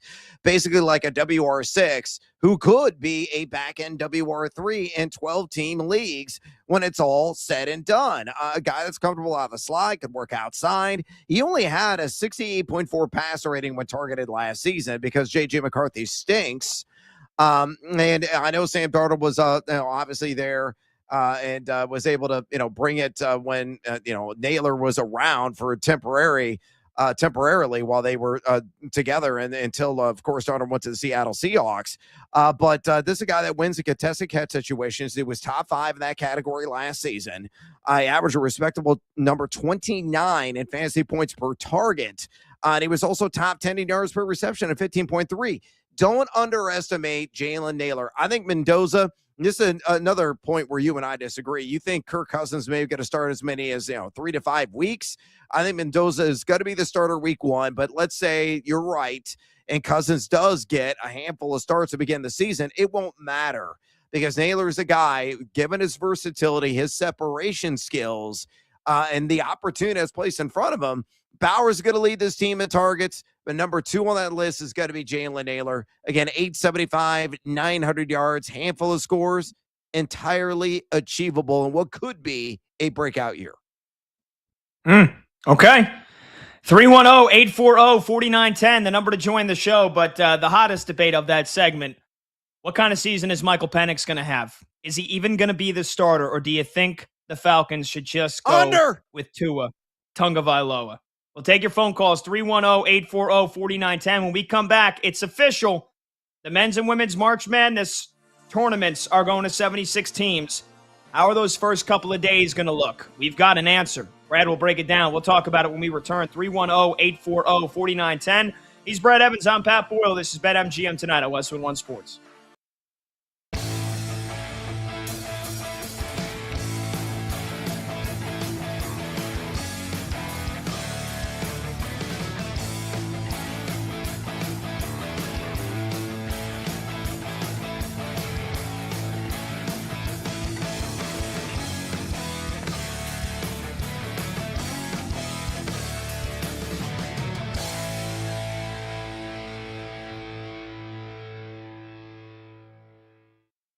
Is it more probable that the Steelers don't get a Sam Darnold level situation, or more probable that they do? You know the answer to that. And that's why I feel like they're screwed. And they're screwed for the foreseeable future. Because if it is really the organization's goal to win as many games as possible every year, they'll never be good enough to win because they're not going to get the stud quarterback. Because look, like, the Steelers Super Bowls with Bill Cowher and Mike Tomlin, like, was Ben Roethlisberger the 20th overall pick in the draft? Ben went 7th overall. The Steelers got Ben Roethlisberger because they weren't good in 2003, following, the Tommy Maddox playoff year in 2002. That's why they were able to win. It wasn't because, look, they had a good defense. They had Hall of Fame level players on defense. And you can even argue in 2005, when they won the first one with Ben in Super Bowl 40, Ben went 9 for 21 in that game. But look, like, they got to the Super Bowl because Ben was the quarterback. Ben played well. His rookie year, they hosted the AFC Championship game. Ben's a first ballot Hall of Famer. Do you think the Steelers are going to be in position ever, if this is going to be the organization's mindset, to get the next Ben Roethlisberger? I'm just saying. I have long held that the best case scenario for the 2026 Steelers would be for Aaron Rodgers to retire. Not because he doesn't give them the best chance to win when you compare him to Drew Aller and Will Howard and Mason Rudolph. He does give them the best chance out of those guys. He does. But without the upside potential of Aaron Rodgers and this team, they can't win the Super Bowl, probably can't even get there, probably can't even play on Championship Sunday. What's the point?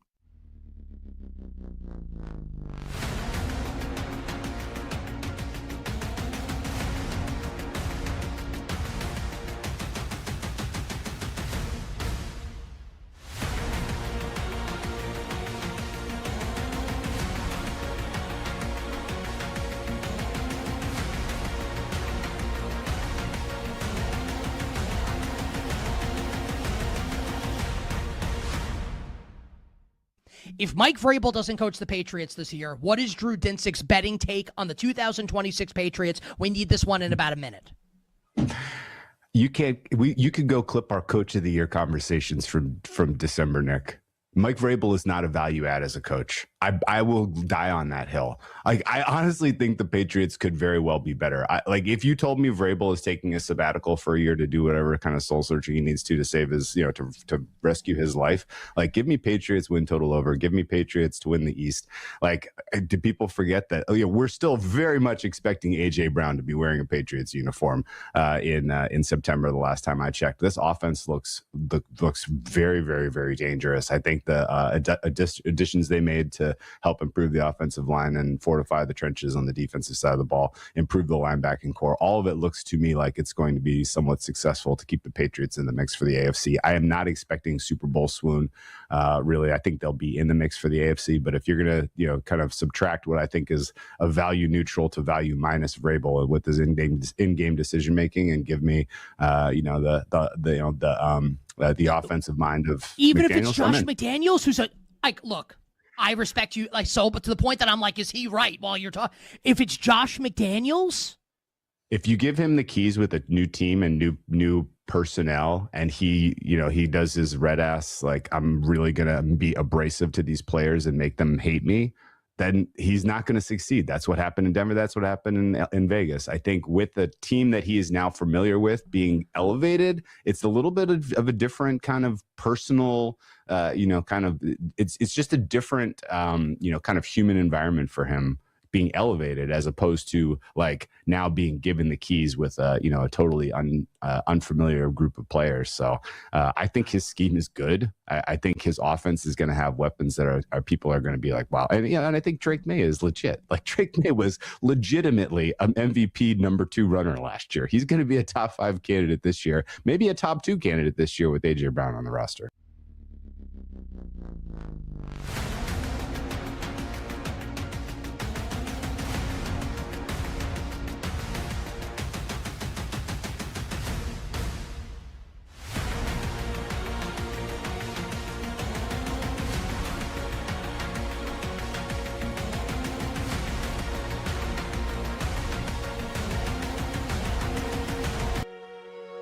Live scores, sharp options, no waiting till tomorrow. BetMGM Tonight is back. Hey-o! Welcome on back. BetMGM Tonight, Westwood One Sports. He's Brad Evans. I'm Pat Boyle. Phone number to join the show, 310-840-4910. Quick scoreboard update here. Here come the Cavaliers. They've got it back within one possession, down by as many as 14 in this game. Already down 1-0 against the Detroit Pistons. Game 2 in Detroit, and it's 69-66 with 3:23 left to go in the third quarter. Donovan Mitchell, I said it needed to be a big game from him. He's got 23 points to lead the way for Cleveland. James Harden still with just 8 on 2 for 11 shooting. James Harden just going in the can. My goodness. Meanwhile, for the Pistons, another very balanced attack. They're led by Brad, your guy, Tobias Harris, 14 points right now. And he just got fouled. I don't think that was a shooting attempt. Let's see if they give him 2 free throws for it or not. But either way, we'll see. Can the Pistons hold on? It's the second straight game. They had a double-digit lead that has now evaporated in the third or fourth quarter down to just single possession. So looks like this one might be a tight one again. And then on the ice, Game 3, Hurricanes-Flyers. Carolina jumps out to a lead, 1-0 at the end of one, with the goal coming from Jordan Staal on the power play, assisted by Andrei Svechnikov and Shane Gostisbehere. So Hurricanes once again leading Philly. Flyers feels like it's panic button time in Philadelphia. But Brad, let's talk some March Madness, because we got the unofficial news the other day. Now the NCAA has made it official. They're expanding, much against probably everybody's wishes. It's going to be 76 teams for March Madness now, for the men and for the women's tournaments. But we got some details on how these first couple of days might look. And I don't know, is it worth it? I still don't think you or I want the expansion, but how are these first couple of days going to shake out? Yeah, it's essentially an expansion of the playing games. So it's not going to be a like prelude to the tournament with another version of the tournament, which was some suggestion that was out there. It's just an expansion of the play-in. They're going to be triple headers on Tuesday and Wednesday. Some of those going to be played in Dayton. The second city is yet to be determined. A lot of rumors and speculation it's going to be Las Vegas. So yeah, it kind of stinks. It does water down the conference tournaments. It waters down the regular season. But that's all water the bridge right now because this is happening, folks. Let me read you real quick here what Dan Gavitt, Senior Vice President of Basketball of the NCAA, said about it. He goes, quote, "I believe the decision to expand the basketball championships field size is a wise and proactive measure to meet the current and future needs of NCAA schools and conferences without reducing the value and importance of the regular season and conference tournaments. The management of the NCAA tournaments is a new and evolving environment, was a significant consideration by the basketball committees in their analysis of expansion for well over a year. Ultimately, their decision to marginally grow March Madness to 76 teams is a forward-thinking strategy to contemporize the value of the tournaments for decades to come." What a heaping pile of BS that is. Essentially, folks, this is a money grab.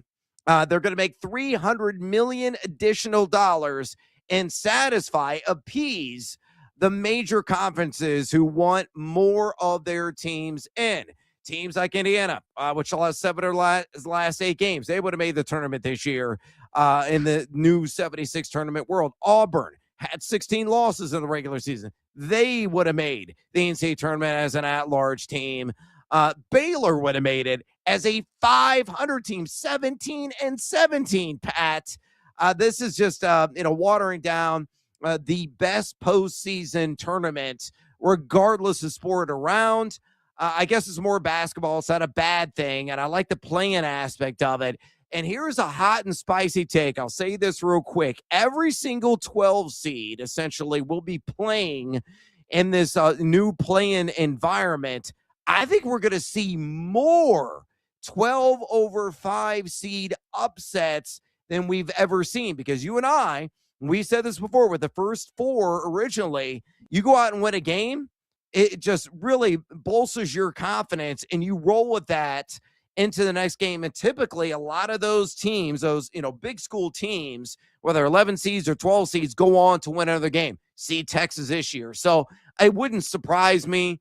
Whatever 12 seed lands in the major dance will then go on to win another game, maybe get 2 or 3 of those this year. And this also will not disrupt your bracket. You won't know what all the matchups are exactly, but it's still going to be a single sheet of paper. You just might have to wait until like late Wednesday, early Thursday to turn it in to see what those 5-12 matchups and some of the other participants really are. Yeah, and again, it says the article, half of the 24 opening round teams will be the lowest seeded automatic qualifiers. The others will be the lowest seeded at-large teams, the Auburns, if you will, the Arizona States from this past season. I just think that's kind of BS, man. Like, all these mid-major conferences that feels like they're getting pushed out before this. Now it's like, okay, at least if you were a 16 seed, you had 4 of them duking it out for those final 2 spots. Now it feels like you're going to have 8 to 12 automatic qualifiers still not even be automatically into the tournament. They're going to have to then win another game. I think it's just BS. Yeah. Like you said, it's a money grab for these larger schools that are mediocre during the regular season. I hate it. $300 million, man. That's a lot of cheddar. And it really sways things. And the NCAA was always desperate for money, so not at all surprised. Yeah, by the way, just to reiterate, we said every single 16 seed will be in the play-in, and then a pair of the 15 seeds will be in the play-ins, and a pair of 11 seeds will be those at-large play-ins as well.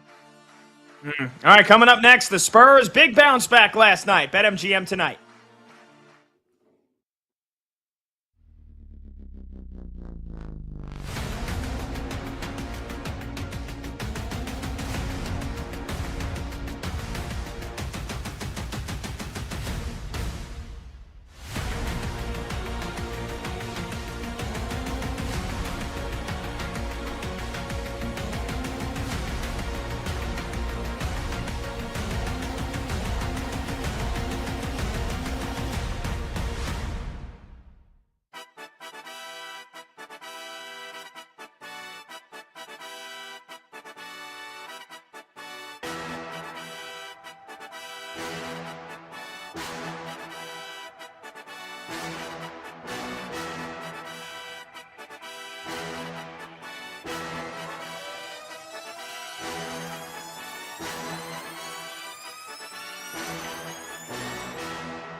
This sentence makes me sick. Milwaukee Bucks co-owner Jimmy Haslam. What a sin that this guy owns not just one, but multiple teams in pro sports. Obviously, the owner of the Cleveland Browns, who gave Deshaun Watson one of the most brutal contracts ever. He addressed the news media and had this to say about the future of star Giannis Antetokounmpo. I just think before the draft is a natural time, right? Because you're going to, if Giannis does play somewhere else, then we ought to get a lot of assets, and that's John's job to do it. If he's here, then you build the team differently. So, I think that's also necessary. I just want to stress, though, that our relationship with him, despite what is reported by certain ESPN writers, is very positive. So he's taking a shot at Shams Charania there, which is whatever, right? The John in question is John Horst, by the way, the Bucks GM. Yeah, he can say we have a great relationship. Okay. It's been reported that Giannis was not consulted on the Bucks hiring Taylor Jenkins as their next head coach. I believe it. You know why I believe it? Because he's not going to be a Buck next season. It's time. All I'll say is this, because I could really blow my top on this and do 10 minutes and we don't have time, and I've done it before. Enough.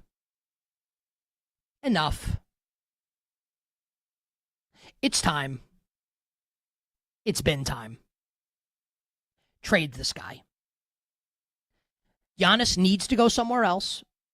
The Bucks need to move on. No more talking. Action. Trade him. Please. For all of our sakes.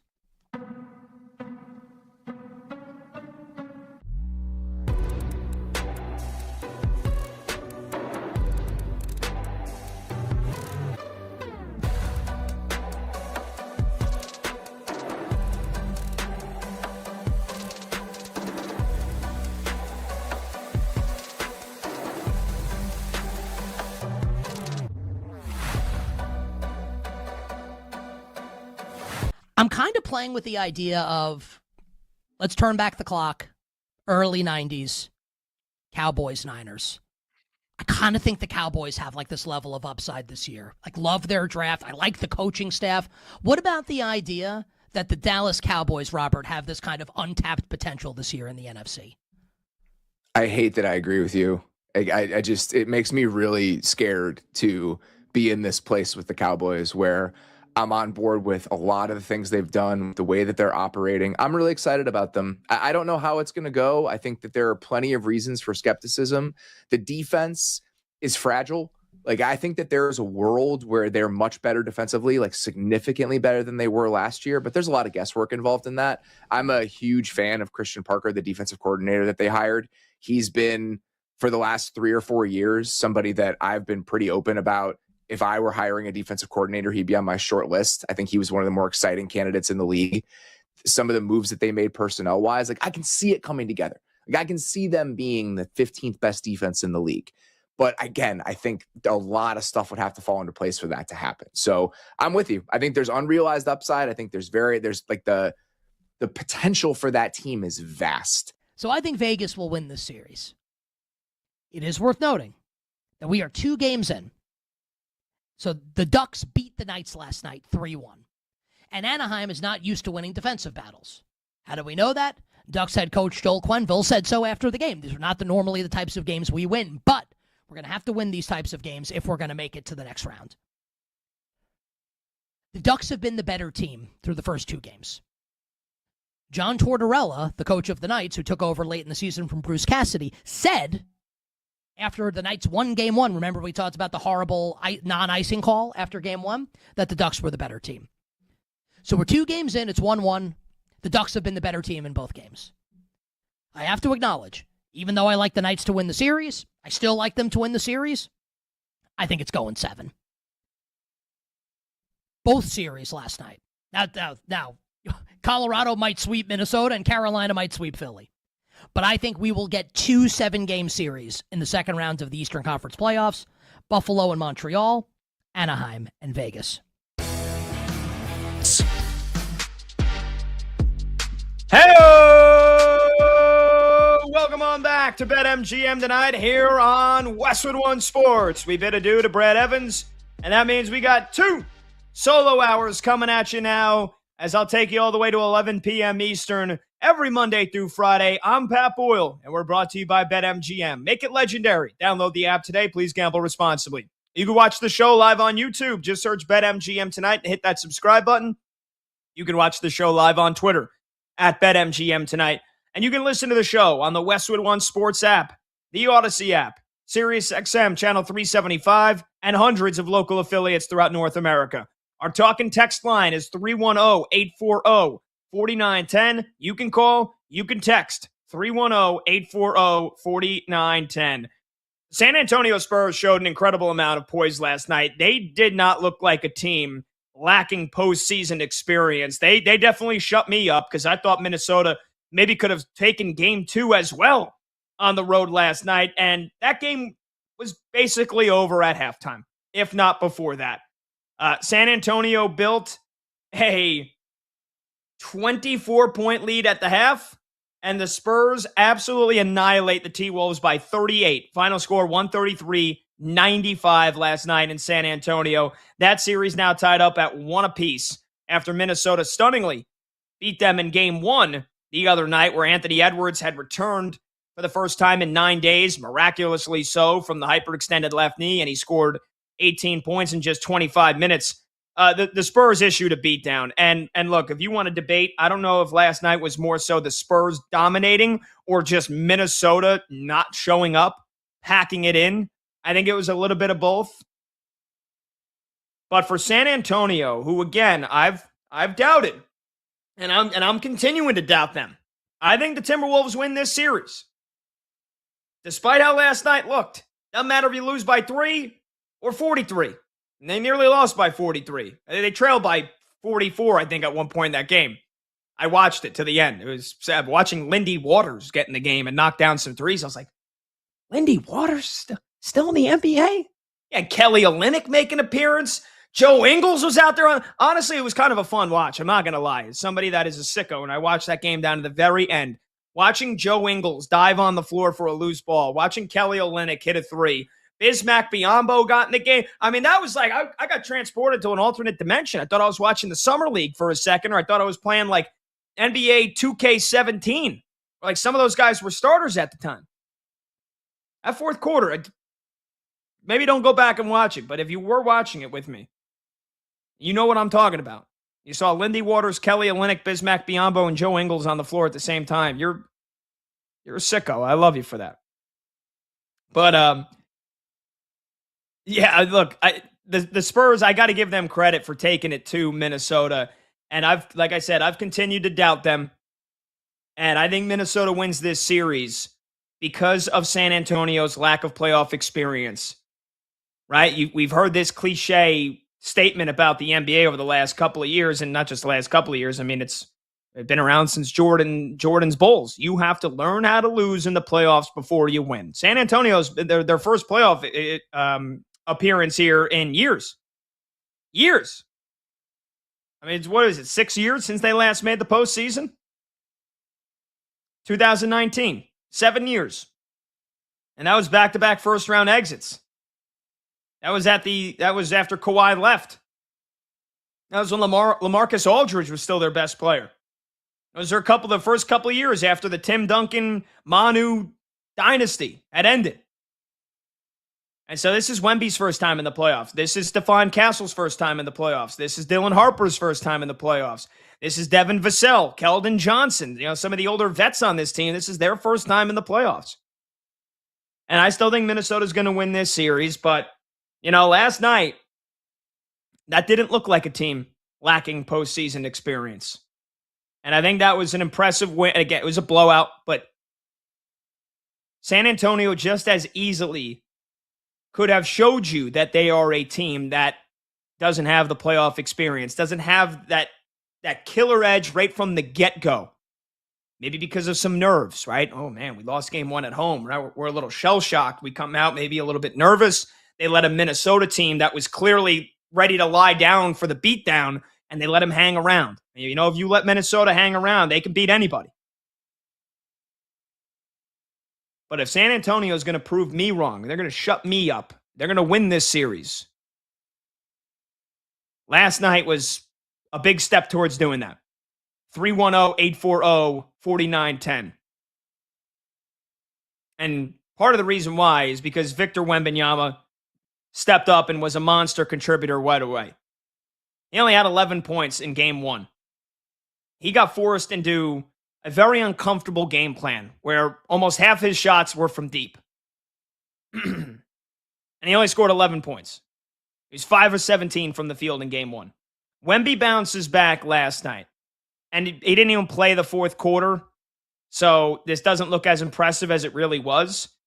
19 points in 26 minutes with 15 rebounds, 2 blocks, and a steal. He didn't have the 12 blocks that set an NBA playoff record, but he needed to step up and deliver offensively, and he did. And he did. And that's where it started in the first quarter. He got off to a big scoring streak right away, and they realized Minnesota was flat, and they took it to them.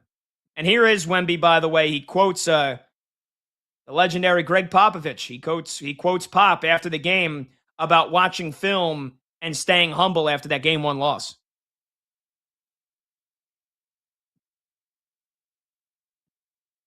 All right, let's see if we can cue that up again here. Here's Wemby post-game talking about quoting Greg Popovich about watching film and staying humble. We're going to watch film because, as Pop says, it's never... when you win, you're never as good as you thought you were. And when you lose, you're never as bad. Or rarely. So, obviously, stay humble and keep working. There you go. When you win...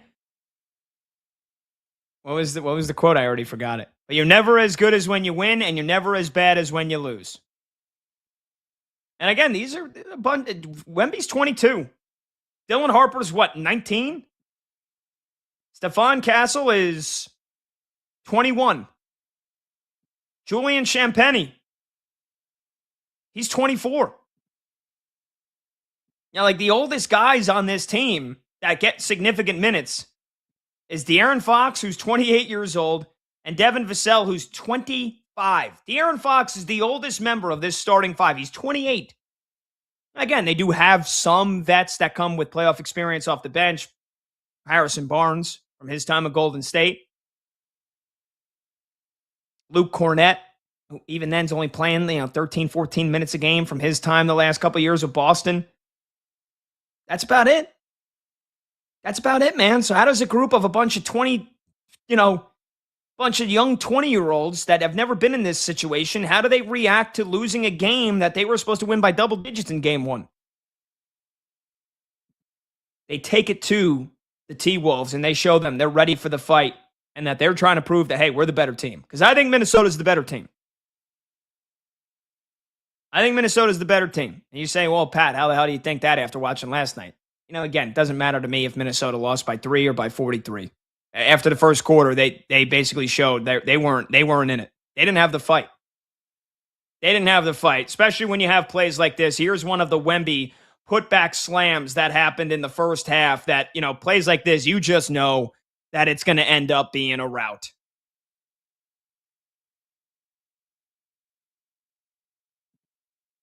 Here is one of those Wemby putback slams. 3 turnovers for Minnesota.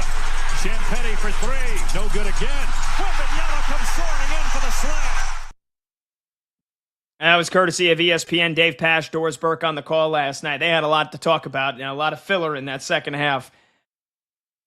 But I think, again, just as impressive as it was for San Antonio, showing the poise last night, showing that they didn't let the game one loss bother them. They didn't look like a team that lacks postseason experience because, like I said, they very well could have easily came out a little nervous. Oh, man, we cannot go down 0-2 at home. They shoot the ball with some nervousness. They're not playing loose, playing kind of with that nervous energy, and Minnesota senses that, and the T-Wolves hang around.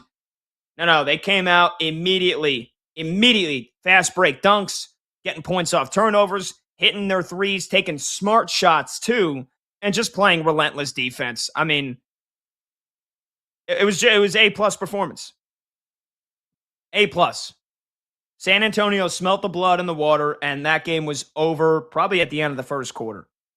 But that brings me to the other side of this argument, because it takes 2 to tango. It takes 2 to create a blowout. It takes 2 to make a thing all right. It takes 2 to make it out of sight. The Minnesota Timberwolves, I mean, they're complete unpredictability is so maddening. You have no idea what to expect from them on a night-to-night basis in the playoffs. And I mean that for a team that is trying to get to a third consecutive Western Conference Finals. Because that's their ceiling in the playoffs.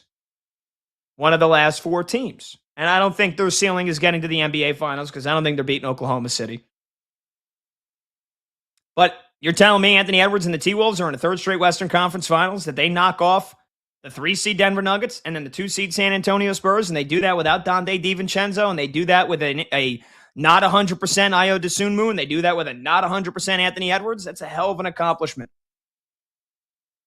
And this team was unpredictable all regular season, and that unpredictability, it has carried over here into the playoffs. Just as impressive as them winning Game 6 against the Nuggets. Down Ant-Man, down DiVincenzo, down Ayo Dosunmu.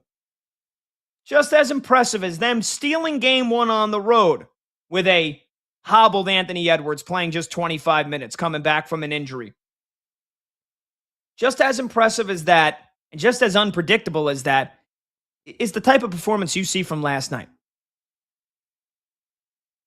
Where it basically, I don't know if the mindset was, hey, we got Game 1 on the road. Let's just go out and see what happens in Game 2. And they get down by double digits almost immediately, and it basically said, let's fold up shop. Let's pack it in. It was a loser mentality last night from the Minnesota Timberwolves, from a team that has a normally winning mentality, a dog mentality.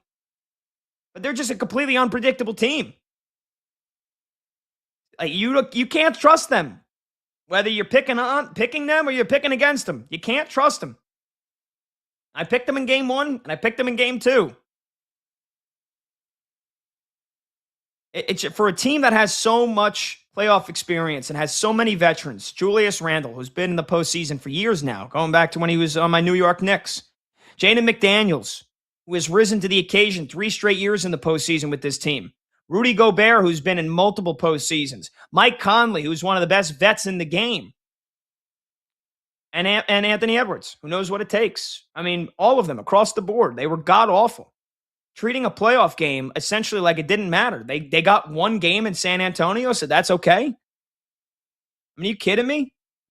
Chris Finch said after the game they got punked. He said they got punked. He said it was a really disappointing performance. Anthony Edwards said, well, punked is crazy. Anthony Edwards not afraid to let you know when he disagrees with his head coach or Chris Finch. I can only imagine. I would love to be a fly on the wall all season long in that locker room to see what kind of stuff just gets said between Chris Finch and the players in that team. Because I feel like Chris Finch, he's like the dad of a couple of teenagers that, they're rebellious, man.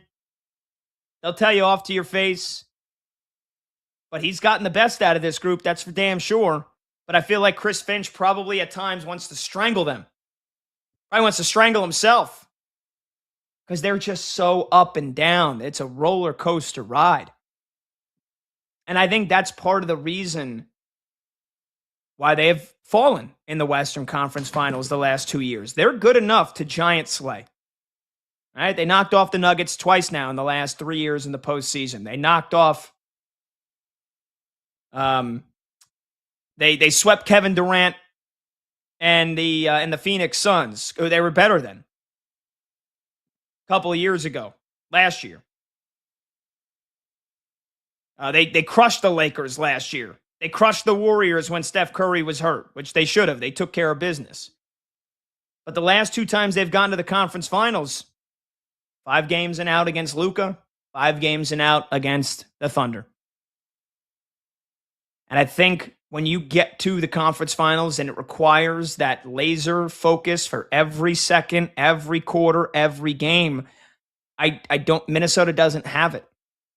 And they haven't had it for a couple of years. As great of a coach as Chris Finch is, his teams, they make you scratch your head, man.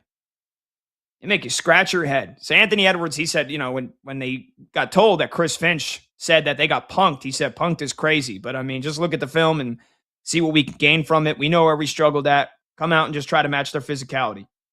Well, Anthony Edwards did issue a warning to his teammates ahead of game 2. Before the game, he said, quote, "The natural tendency for teams that steal the first game, the away team, they get blown out in game 2. We can't come out cool." And that's exactly what they did. And you got the best player on the team saying, hey, we won game 1. We can't be okay with that. We can't just be happy with that. But then their actions speak louder than their words. Anthony Edwards said, "Look what happened. My mama used to tell me that a hard head make a soft ass. That's what happened tonight." I mean, you only get to lose 3. You only get to lose 3 games in this series. And the way that Minnesota treated that game, they got down early, and I think they basically looked at the excuses that they had available to them. Anthony Edwards is playing limited minutes coming off the bench. No Dante DiVincenzo. Ayo Dosunmu's still not 100%, and it's clear. He only played 10 minutes yesterday, missed all 4 shots, and then he didn't play again in the second half. And I think they said, all right, let's get back home. We'll fold up. We'll pack it in here. This game don't matter.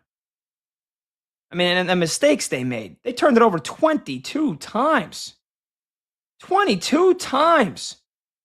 And they committed a boatload of stupid fouls.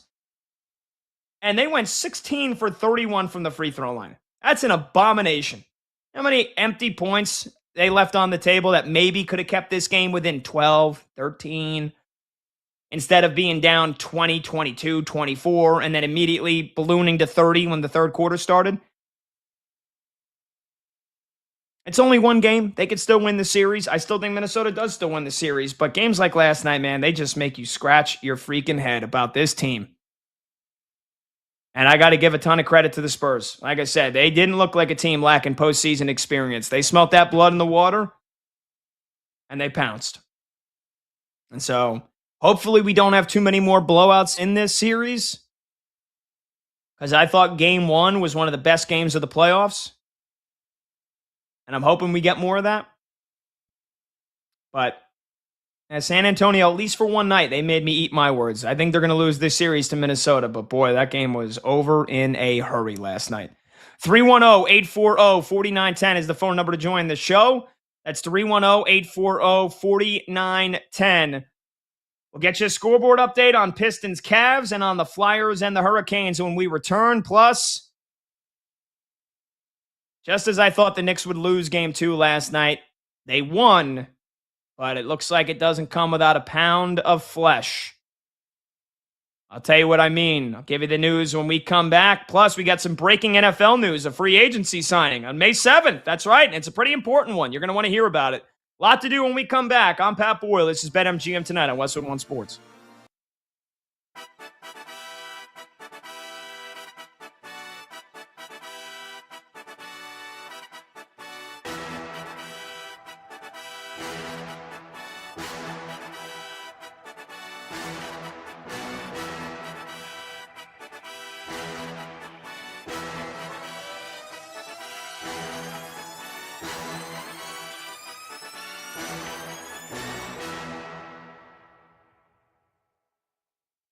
If OG Anunoby's season is over, I don't want to mince words here.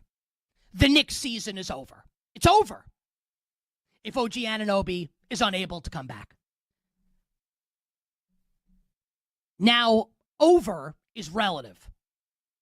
Because the Knicks won last night, and they're up 2-0 here, even, let's just say Joel Embiid plays the rest of the series for the Sixers, which feels 50-50 at best, right?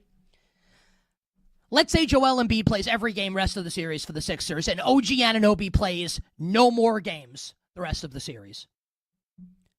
I still feel like the Knicks will win the series. I still feel that way. I feel like the Knicks will beat the Sixers now, assuming no other injuries for the Knicks if Anunoby's out, even if Embiid comes back in place. I think the Knicks will win the series. If OG Anunoby, and this is an if, like we could get news in the next 30 seconds that says he's good to go. But it's my job to talk about all of these potential outcomes here, right? If OG Anunoby doesn't play for the Knicks in the Eastern Conference Final against either the Pistons or the Cavaliers, assuming they win the series, which I think they will, I don't think they're winning the East. Like, they're done, I believe, in the Eastern Conference without OG Anunoby, who you can make the argument, and our friend Justin Termini of SiriusXM NBA Radio, he said it Monday on the show. I'm not the only person saying this. Really smart people that cover and love the NBA are saying this also. Has OG Anunoby been the best player in the postseason, period? Not just the best Knick, the best player in the postseason? 21-7? Ridiculous defense? Insane shot making? Clutch three-pointers? You take him out of this. This is like, ultimately, you're removing the piece of the Jenga tower that sends the whole son of a bitch crumbling down.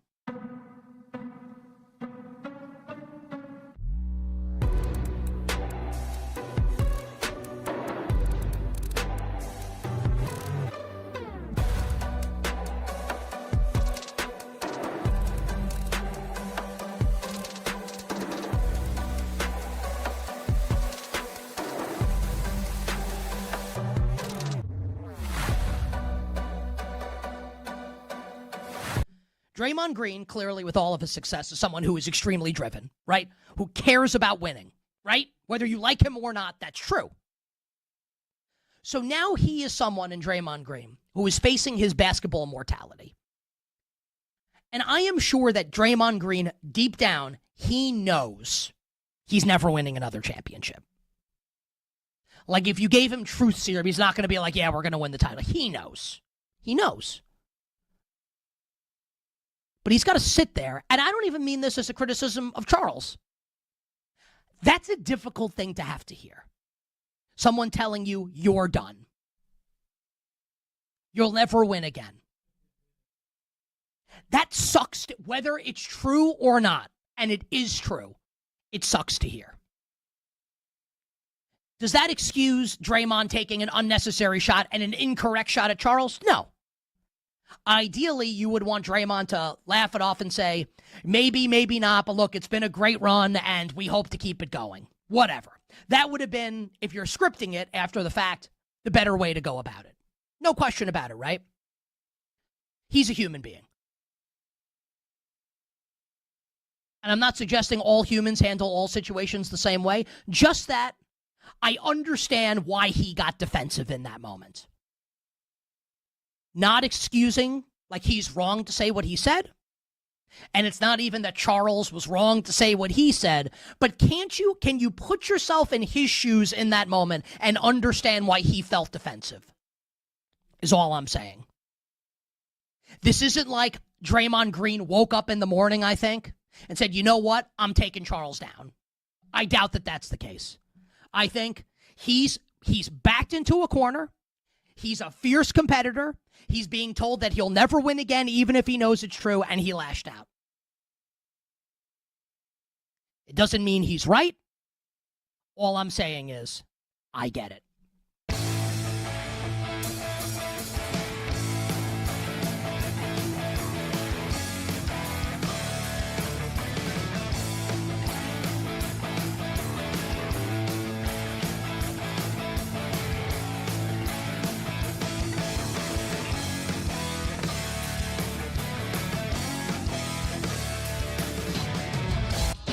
Live scores, sharp options, no waiting till tomorrow. BetMGM Tonight is back. Maxey launches a three-pointer, comes up short, Brunson the rebound. Brunson races in the front court, down to 10 seconds, gets away from Edgecombe, drives again, dribbles away from him, and that's going to do it. The Knicks will win their 5th straight game in these playoffs and take a 2-0 lead in this best-of-7 Eastern Conference semifinals. Welcome back. BetMGM Tonight, Westwood One Sports. I'm Pat Boyle. The phone number to join the show is 310-840-4910. That's 310-840-4910. Get you a scoreboard update here under 4 minutes to go with the Pistons and the Cavs. And we got a brand new ball game with the Flyers and the Canes. Get you caught up on both those games in just a bit. But you heard the final call there from last night. The legend, Mike Breen. The final call, courtesy of ESPN, as the Knicks held on to beat the Sixers last night at Madison Square Garden, 108-102. I knew it was going to be sweaty. I didn't think it was going to be easy. I honestly, if I'm being dead honest with you as a diehard Knicks fan, I thought they were going to lose the game, even without Joel Embiid. But the Knicks defense was locked down in that fourth quarter, holding the Sixers to just 12 points. And so, yes, as you heard Mike Breen say, 5 straight wins for the Knicks. They do have a 2-0 series lead. Joel Embiid's status is up in the air for tomorrow, Game 3, as the series will shift to Philadelphia. He is being listed as questionable. He did not play in Game 2 with ankle and hip injuries. But now there is new developing news here for the New York Knicks, and it could have some big-time impacts on this series. And as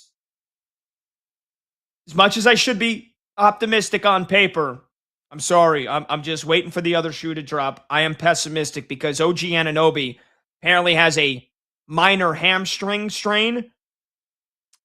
They're saying it's day-to-day. The Knicks are actually listing him as questionable for tomorrow's Game 3 against the Sixers, but I myself am counting on OG Anunoby not playing Game 3, and I really hope that it's not more than that.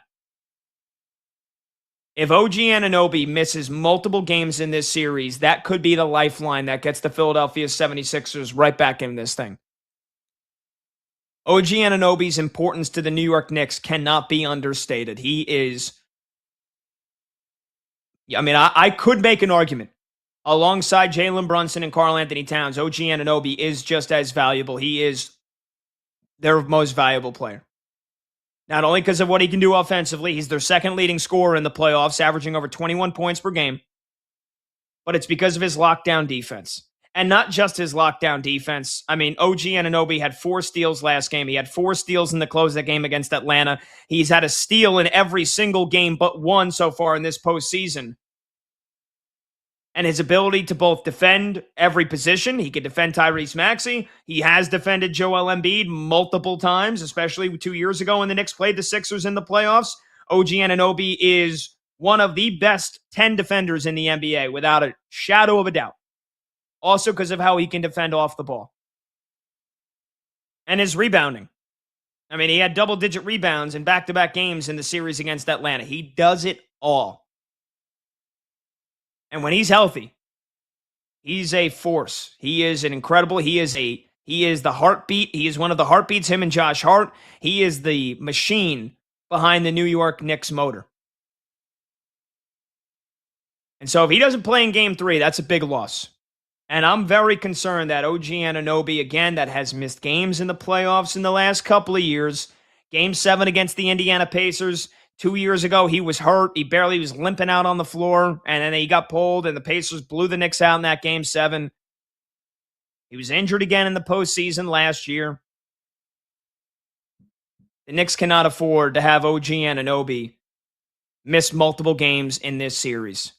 And so I think the Knicks have to play it safe with him. I don't think there's any way he can play. I don't know how he has a hamstring strain, and yet it's only day-to-day. When I heard hamstring, I said, oh, that's it. He's out for the rest of the series. My heart dropped in my stomach. And then, Stephon Bondier, the New York Post, reporting that, again, it's day-to-day. He could play tomorrow. I highly doubt he's going to play tomorrow. I'm fingers crossed that OG Anunoby is going to play Game 4 on Sunday. I'm assuming Joel Embiid is going to come back tomorrow. The good news for the Knicks is that Mitchell Robinson should be back. Again, apparently he was sick as a dog last night, and that's why he couldn't play. Hopefully that's not lingering. Hopefully he didn't get anybody else sick on the team. But OG Anunoby, what he does, how he can defend Embiid, how he can defend anybody on the floor, what he does with his scoring, his rebounding, he's invaluable. He's invaluable. And so, I'm already thinking he's not going to play tomorrow, and I'm already thinking the Sixers are going to win Game 3, and they're going to keep themselves alive. They're going back home, again, backs against the wall. But, again, I'm worried about the rest of this series. If OG Anunoby has to miss more than just a game, Philadelphia is going to have an incredible chance of getting right back into this series. Down 2-0, the Knicks dominated Game 1. The Knicks were able to close them out in Game 2 despite not playing all that well. The Knicks are not going to the NBA Finals. They're not winning a title if OG Anunoby is compromised. He impacts not only the starter, the rotation, but what the Knicks rotation and how their identity looks without him. Like Deuce McBride is the top candidate to start in place of OG Anunoby if he doesn't play tomorrow. And I love Deuce. Deuce every time he shoots a three and then going nuts if he makes it. You know, he's one of their backup guards, but Deuce McBride kind of makes the most sense to replace OG Anunoby, but he doesn't have his defense. He doesn't have his rebounding. He's probably a better three-point shooter, but not an overall better player, not better in transition. So if OG's out, you're missing scoring, you're missing rebounding, you're missing defending. Then it comes down to, okay, well, who's going to defend Embiid? It's going to be Karl-Anthony Towns. You're going to have some Mikal Bridges on Embiid. And then it's going to be Mitchell Robinson playing. I think Mitchell Robinson's going to play big-time minutes tomorrow. But again, is he even healthy? He's sick. He missed last night's game. So the whole thing gets kind of thrown out of whack. OG Anunoby is tremendous at catch and shoot threes in the corner, catch and shoot threes on the wing, what he can do as a cutter to the basket. So, like, Josh Hart's going to have to step up and score way more than he's used to when he hurt his thumb in last game.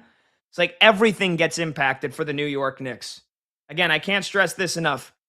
OG Anunoby is invaluable. And if Jalen Brunson is 10 out of 10 valuable to what the Knicks do and what the Knicks are, OG Anunoby is 9 out of 10. He's right there. He's more valuable than Karl-Anthony Towns. That's without a doubt. Without a doubt. There's massive news that could impact this series if he has to miss tomorrow's game. God forbid he has to miss more than that. 310-840-4910. All right, let's get you a scoreboard update here on the Pistons and the Cavaliers. Under 2 minutes to go. Detroit trying to take a 2-0 series lead. They lead at 101-92 with 1:54 to go. I've been poking my head over here as I'm talking about OG Anunoby with my heart in my stomach that his injury is going to cost him more than a game. And I saw some big shots being made by Cade Cunningham.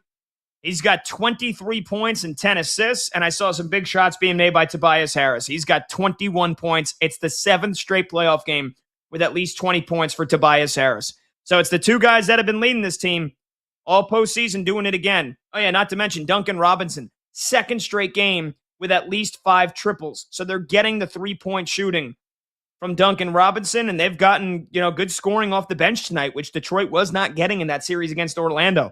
14 from Danis Jenkins, 8 from Karis LeVert, former Cavalier Karis LeVert. And this is a tale as old as time if the Cavs can't come back and win this game. They just got a bucket from Jared Allen to cut it to 6. They need a stop here. But Donovan Mitchell's got 29 points. I said he needed at least 30, 35 if they wanted to win this game. He's got 29. The problem is you're getting another playoff no-show from James Harden. The Beard. Once again, a no-show. 10 points, 3 for 13 from the field, and he is by far a Cleveland worst -13 in the box score. -13. James Harden, much like Kevin Durant, sinking the playoff chances of every team they go to. When are teams going to learn? Game's not over. You could get a miracle final minute from James Harden where he hits 2 threes, but it ain't happening. When are teams going to learn with James Harden? He does nothing but kill you in the playoffs. He does nothing but disappear. It's another James Harden disappearing act. So I'll have some more final thoughts once this game goes final, but I think they fouled Donovan Mitchell shooting a 3-pointer, so it's giving Cleveland some life here. I believe it was a 3, so he's already made the first. He makes the next 2. This will be a 5-point game with 1:16 to go. We'll see if Detroit can hold on.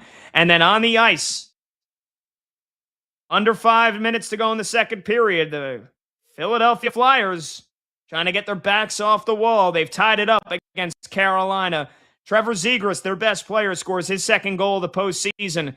It's 1-1. With Carolina leading 2-0. Philly loses this game at home, it's over. Forget about it. And you might be talking about a sweep in Game 4. So there's your scoreboard update. And then breaking news here out of the NFL per Adam Schefter. Juwan Jennings, former 49ers receiver, is signing a one-year deal for $13 million with the Minnesota Vikings. And Juwan Jennings, look, for him, the bad, I think he thought he was getting a lot more than that. I think Juwan Jennings thought he was maybe getting more than $20 million, and I think that's probably why why it has taken so long, why it's May 7th, we're after the draft, and one of the, on paper, top receivers, free agent receivers on the market just got signed now and for a one-year deal. This is, it's just sometimes how it goes. There's going to be some guys that are casualties that, apparently their agents trying to get them $20 million north of that, some of the top end of the receiver market, and teams say, sorry, there's better options. And guys like Juwan Jennings just kind of get left for the scrap heaps. But I think Juwan Jennings is a hell of a receiver. I think he's going to fit in great with this Vikings offense, with Kyler Murray now as the quarterback. Juwan Jennings is a tough SOB. He's a guy that is one of the best run-blocking receivers in the league.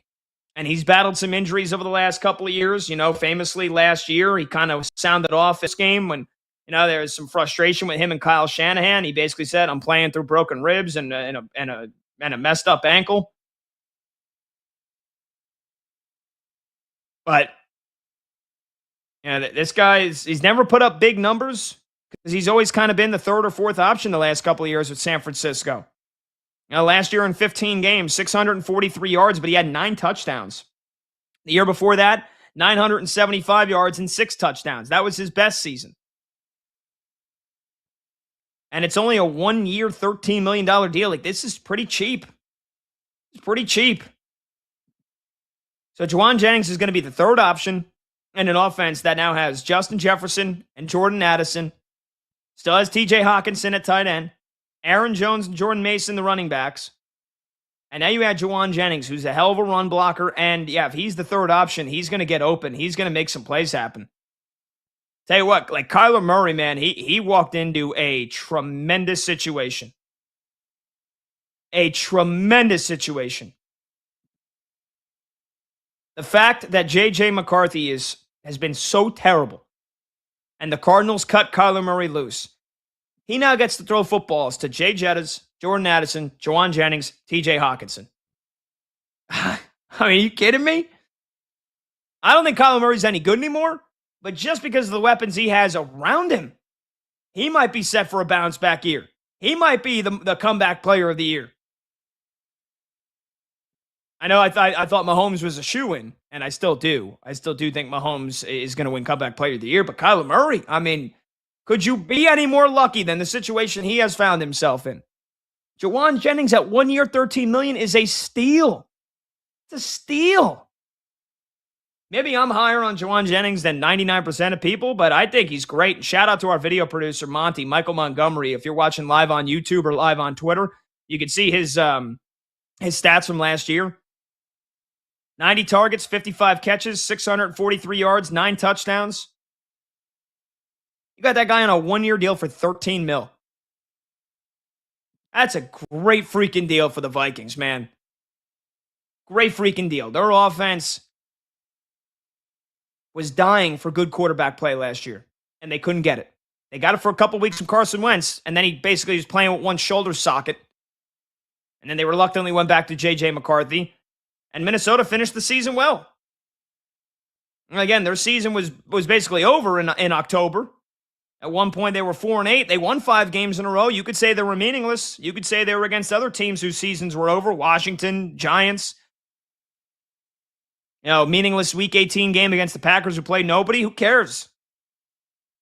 They won 5 games in a row to end the season. You don't think that the guys that are on that team are taking that into this year with them? If there is a team that can surprise with a quarterback that can surprise, I've counted Kyler Murray out. But he's got such damn good weapons around him now. He's got such damn good weapons around him that he might be, pun intended, too big to fail. I say too big because he's like 5'7". But Kyler Murray's got hell of a group of weapons around him. And Juwan Jennings, the newest addition to the Minnesota Vikings. I love that deal for them. I love that signing for them. And they're still operating without a GM, by the way. So kudos to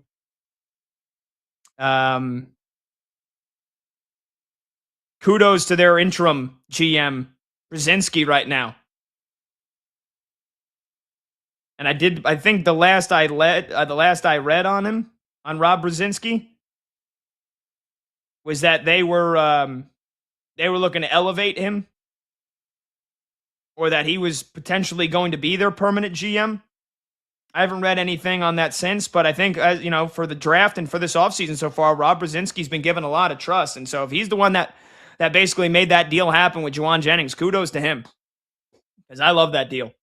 Juwan Jennings now with the Vikings. All right, phone number to join the show, 310-840-4910. That's 310-840-4910. When we come back, it's going to be a final between the Pistons and the Cavs, and I've got plenty to say about one James Harden. Plus, we've got a goal in the Hurricanes-Flyers game. We'll get you caught up on that. We'll also get you caught up on our daily segment, Let's Go Streaking. Let's see how the boys are doing. All of our hitters that we picked to get a hit. That's coming up next. I'm Pat Boyle. This is BetMGM Tonight at Westwood One Sports.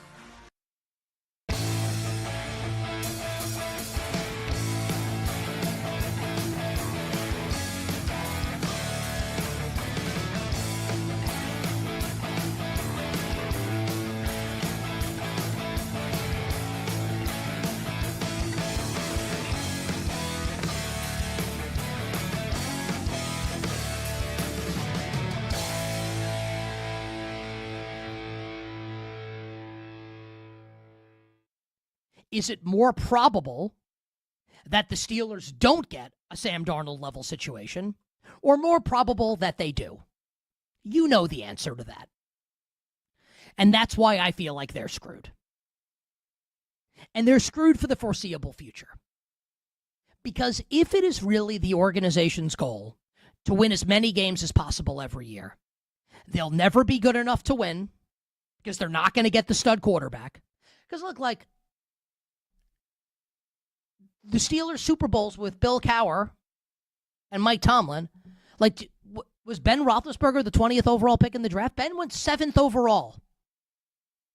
The Steelers got Ben Roethlisberger because they weren't good in 2003, following, the Tommy Maddox playoff year in 2002.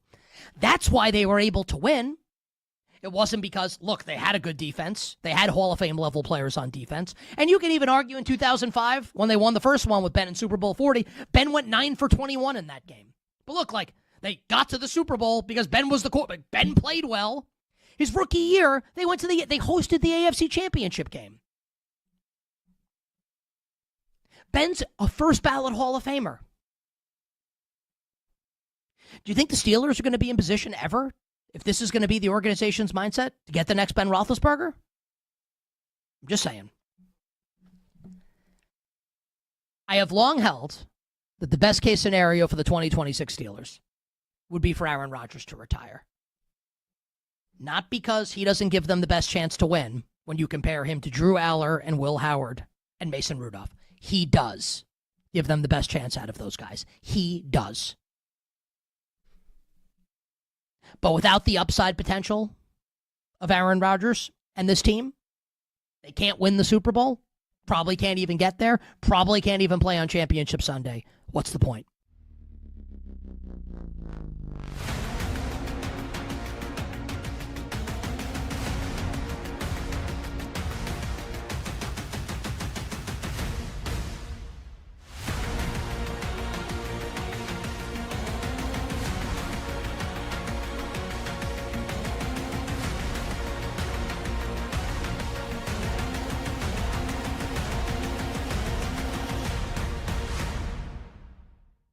If Mike Vrabel doesn't coach the Patriots this year, what is Drew Dinsick's betting take on the 2026 Patriots? We need this one in about a minute. You could go clip our Coach of the Year conversations from December, Nick. Mike Vrabel is not a value add as a coach. I will die on that hill. Like, I honestly think the Patriots could very well be better. Like, if you told me Vrabel is taking a sabbatical for a year to do whatever kind of soul searching he needs to save his, to rescue his life, like, give me Patriots win total over. Give me Patriots to win the East. Like, do people forget that? We're still very much expecting AJ Brown to be wearing a Patriots uniform in September. The last time I checked, this offense looks very, very, very dangerous. I think the additions they made to help improve the offensive line and fortify the trenches on the defensive side of the ball, improve the linebacking core. All of it looks to me like it's going to be somewhat successful to keep the Patriots in the mix for the AFC. I am not expecting Super Bowl swoon. Really, I think they'll be in the mix for the AFC. But if you're going to, kind of subtract what I think is a value neutral to value minus Vrabel with his in-game decision making, and give me, the offensive mind of even McDaniels, if it's Josh McDaniels, who's look. I respect you, but to the point that I'm like, is he right while you're talking? If it's Josh McDaniels, if you give him the keys with a new team and new personnel, and he does his red ass, like, I'm really gonna be abrasive to these players and make them hate me, then he's not going to succeed. That's what happened in Denver. That's what happened in Vegas. I think with the team that he is now familiar with being elevated, it's a little bit of a different kind of personal, it's just a different, kind of human environment for him being elevated, as opposed to like now being given the keys with a totally unfamiliar group of players. So I think his scheme is good. I think his offense is going to have weapons that are people are going to be like, wow. And I think Drake May is legit. Like, Drake May was legitimately an MVP number 2 runner last year. He's going to be a top 5 candidate this year, maybe a top 2 candidate this year with AJ Brown on the roster.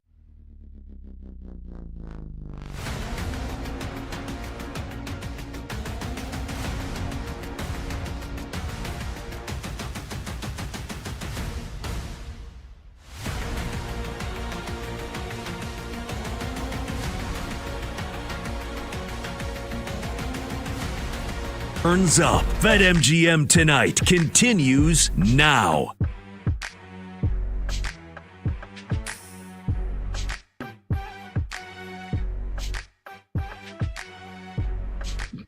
You have to excuse me. Finishing off a Yasso, a little salted caramel, a little frozen yogurt ice cream treat. How you doing? Welcome back to the show. BetMGM tonight, Westwood One Sports. I'm Pat Boyle. Phone number to join is 310-840-4910.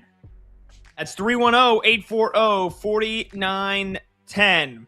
With BetMGM's Hat Trick Jackpot, you have the chance to win your share of $10,000 in bonus bets during each playoff game. Just place an anytime goal scorer wager, and if your guy scores 3+ goals, a hat trick, during that game, you'll win a share of $10,000 in bonus bets. Let's get you a quick playoff scoreboard update here on the ice. The Carolina Hurricanes have jumped back out in front of the Philadelphia Flyers. It's 2-1. Under a minute left to go in the second period. Jalen Chatfield on a shorthanded goal puts the Hurricanes up 2-1. You know how bad the Flyers' power play is? Well, it was dead last, actually, this year. Statistically speaking, it was the worst. Dead last in all hockey. 32nd in terms of power play percentage. Pitiful. And not only can they not score on the power play, they give goals up on their power play. They give goals up on it. They gave up a shorty. And then as I grabbed that frozen ice cream treat, I went downstairs. My girlfriend, Corinne, I live in Philly, big Philly sports fan, was rubbing it in her face all last night about the Knicks winning game 2. We're a house divided right now. I went down. I was watching a little bit of it because I got the NBA playoffs on my screen. And they just had a 5-on-3. Couldn't score on the 5-on-3. Couldn't score on the power play after they got the 5-on-3 ended and they had just a traditional power play. They couldn't do that. And then immediately after, they put the Hurricanes on the power play. Hurricanes are going to start the third period with about a minute and 10 seconds of a power play, up 2-1 against the Flyers. I mean, Philadelphia, they're just shooting themselves in the foot. Shooting themselves right in the foot. Can't happen. I mean, they're probably going to get swept unless they have a final stand here in the third period. Let's have a final stand here in the third period. Let's get you a baseball scoreboard update because, again, it has gone final with the Pistons and the Cavs. I got plenty of thoughts, and to get you all of them in detail, it's going to have to wait for the top of the hour. But the Pistons do win Game 2, 107-97. Again, I got complete post-game thoughts, post-game reaction coming at the top of the hour. But we do our daily segment, Let's Go Streaking, here on BetMGM tonight, where everybody on the crew goes around. We go around and we pick we pick one hitter to get a hit. And there was only 2 games to pick from. And so Brad and I, we are waiting for the Padres and the Cardinals game to start in about 10 minutes from now. I've got Miguel Andujar. Brad's got Manny Machado. But Combs and Monty, they got in on the action on the Red Sox and Rays game, which right now Tampa Bay leads at 8-4 going to the bottom of the 9th. One of them had Wilson Contreras. One of them had Wilyer Abreu. Monty had Wilson Contreras. And he is 1 for 4. He just singled in the bottom of the 8th an inning ago.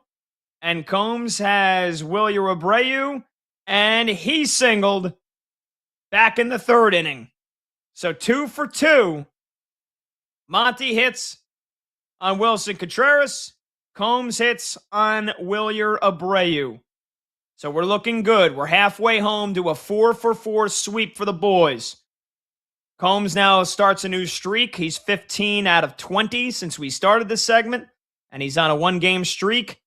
And Monty is now, I believe, 17 for 19 with Wilson Contreras. Let me go ahead and update this. Monty now 17 out of 19. He's only missed twice. And his streak is now up to 2 in a row. But it was our video producer, Michael Montgomery, Monty, who started off with 14 consecutive correct picks on Let's Go Streaking. So he's up to 2 in a row now. So again, all eyes turn to Miguel Andujar and Manny Machado. And those odds on BetMGM, we always give you the odds in case you want to parlay them all together because we have pulled off the 4 for 4. We did it 4 times in a week and a half span. So it's been a bit. It's been over a week since we did it, but 3-1 on these tonight. So we're rooting for Miggy Andujar and we're rooting for Manny Machado. But it's been a hell of a week for the Chicago Cubs. It's been a hell of a 2 weeks. I know I'm surrounded by Cubs fans on this show. Again, the way they beat down the Cincinnati Reds tonight, earlier today in Wrigley, they were up 8-0, basically before you could blink. And then try to make it interesting in the 9th. I think Cincinnati actually did have bases loaded in the 9th inning in an 8-3 game. But the Cubs hold on. They sweep 4 in a row from the Cincinnati Reds. And you got the Chicago Cubbies right now, winners of 9 in a row, winners of 18 out of their last 21. And winners of 15 in a row at home. It's their longest home game winning streak since 1935. And they've now scored over 200 runs this season. Only 3 other teams can say that. The Yankees, the Braves, and believe it or not, the Nationals, who would be a damn good team themselves if they could actually freaking pitch. Because the Nationals are the only team in baseball to score more than 200 runs and give up more than 200 runs. So again, you got Cardinals-Padres coming up in just a couple of minutes. We'll keep you posted on Andujar and Machado. But when we come back, we'll kick off the final hour with another classic playoff meltdown from James Harden. I am going to blast him when we return. I'm Pat Boyle. This is BetMGM Tonight.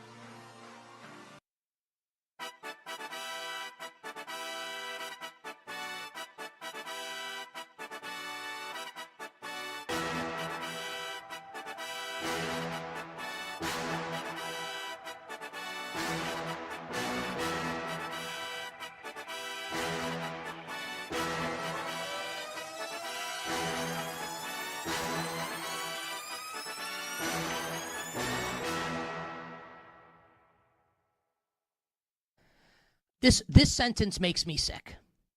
Milwaukee Bucks co-owner Jimmy Haslam. What a sin that this guy owns not just one, but multiple teams in pro sports. Obviously, the owner of the Cleveland Browns, who gave Deshaun Watson one of the most brutal contracts ever. He addressed the news media and had this to say about the future of star Giannis Antetokounmpo.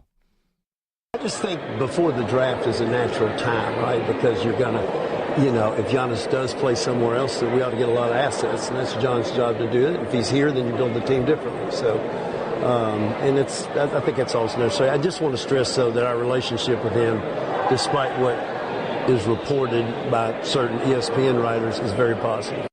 So he's taking a shot at Shams Charania there, which is whatever, right? The John in question is John Horst, by the way, the Bucs GM. Yeah, he can say we have a great relationship. Okay. It's been reported that Giannis was not consulted on the Bucs hiring Taylor Jenkins as their next head coach. I believe it. You know why I believe it? Because he's not going to be a Buck next season. It's time. All I'll say is this, because I could really blow my top on this and do 10 minutes and we don't have time, and I've done it before. Enough.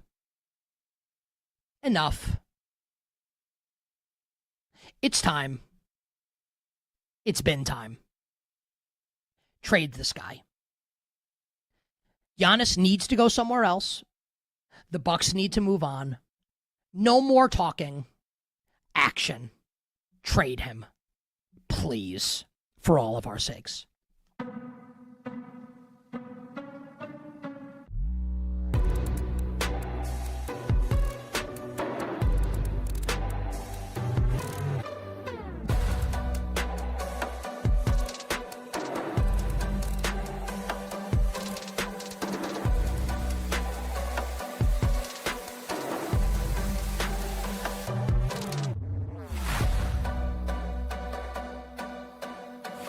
I'm kind of playing with the idea of, let's turn back the clock, early 90s, Cowboys, Niners. I kind of think the Cowboys have like this level of upside this year. Like, love their draft. I like the coaching staff. What about the idea that the Dallas Cowboys, Robert, have this kind of untapped potential this year in the NFC? I hate that I agree with you.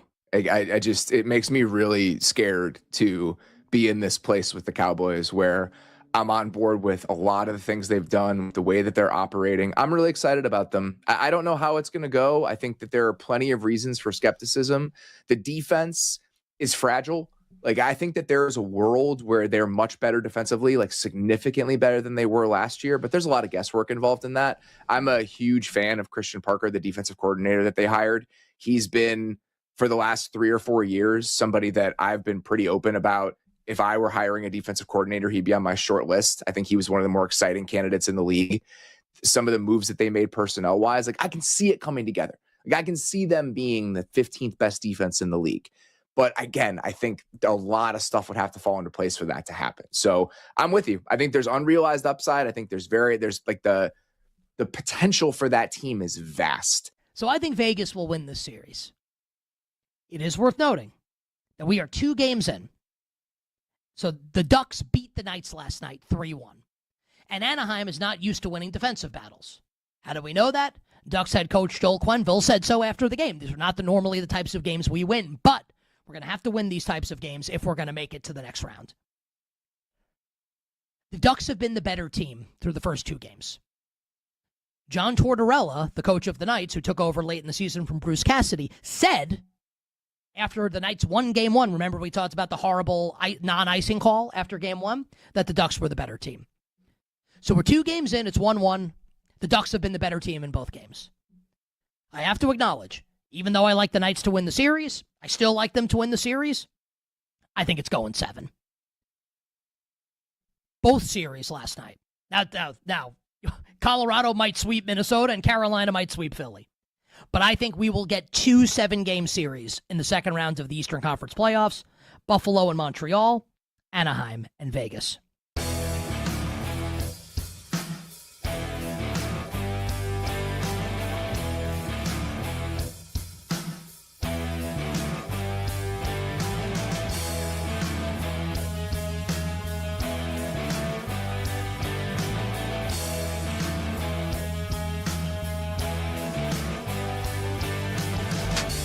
The day shuts down. The games light up. This is BetMGM Tonight on Westwood One Sports. Hey, welcome on back to BetMGM tonight here on Westwood One Sports. I'm Pat Boyle, and we are brought to you by BetMGM. Make it legendary. Download the app today. Please gamble responsibly. Fifth and final hour of this Thursday night extravaganza kicks off right now. You can watch the show live on YouTube. Just search BetMGM tonight and hit that subscribe button. You can watch the show live on Twitter at BetMGM tonight. And you can listen to the show on the Westwood One Sports app, the Odyssey app, SiriusXM Channel 375, and hundreds of local affiliates throughout North America. If there are any Cavaliers fans that want to vent, you can join our talk and text line. If there are any Pistons fans that want to gloat, you can join our talk and text line, 310-840-4910. You can call, you could text your thoughts. If you were watching Pistons-Cavs Game 2, if you're an NBA fan in general, you want to weigh in on the Detroit Pistons going up 2-0 and another disaster class from James Harden, you can join the show at 310-840-4910 because that's where we're going to begin. Instant post-game analysis, instant post-game reaction here on BetMGM tonight. Pistons win Game 2, 107-97. They now have taken a 2-0 series lead. As the series is going to shift back to Cleveland, series doesn't begin till a home team loses, and the Cavaliers should know that well because they have yet to win a game on the road in the postseason. They are now 0-5, and they're undefeated at home, but man, oh man, have they had their opportunities to win both of these games. Trailed by 18 in Game 1, got it all the way back to a tie game, and then sputtered down the stretch and lost by 10. Trailed by 14 in this game, got it all the way down to a one-possession game, and then lose by 10 anyway. And tonight, even more so than Game 1, and I thought Game 1 was kind of bad, this was egregious. Another meltdown, another disaster class no-show in a playoff game from James Harden. It's a tale, it's a gift that keeps on giving. It's a tale as old as time. He was absolutely pathetic. Pathetic. Absolutely pathetic. And I used to have friends, NBA fans, that would get on me a couple years ago. Oh, come on, man. You're way too hard on James Harden. This guy's a Hall of Famer. This guy's one of the great offensive players we've ever seen. You know, he carried some of those OKC teams, him and Russ and KD. He carried those Rockets teams all the way to the playoffs year after year. And now, in the last 4 or 5 years, those guys have gotten a lot more quiet. And then they got loud on my side. Now it's unanimous. I don't know any basketball fan that watches James Harden in the playoffs and doesn't know what to expect other than this misery and failure and disappointment. That is what James Harden gives you in the playoffs time and time and time again. 10 points tonight on 3 of 13 shooting. 0 for 4 from deep. 6 rebounds, 3 assists, 4 turnovers. And here's this for the grand finale. Everybody else on the Cavaliers was in the single digits, the negative single digits in the box score. You know how many points your team wins or loses by when you're on the floor. Now, Donovan Mitchell, -2. Evan Mobley, -6. Dean Wade, -4. Jared Allen, -4. James Harden, -15. I mean, he is a playoff loser. There's no other way to say it. There is nobody else that has historically been one of the more amazing scorers in the regular season and turns into a completely different person in the postseason. And the emotionless look on his face with the gigantic beard doesn't look like a guy that gets fazed by the moment. Doesn't look like a guy that gets nervous. But I'd love to study James Harden's brain. Because what happens to him in the postseason, time and time again, when his team needs him most, it's remarkable how much he shrinks. I don't know. And Kevin Durant is in this conversation, but also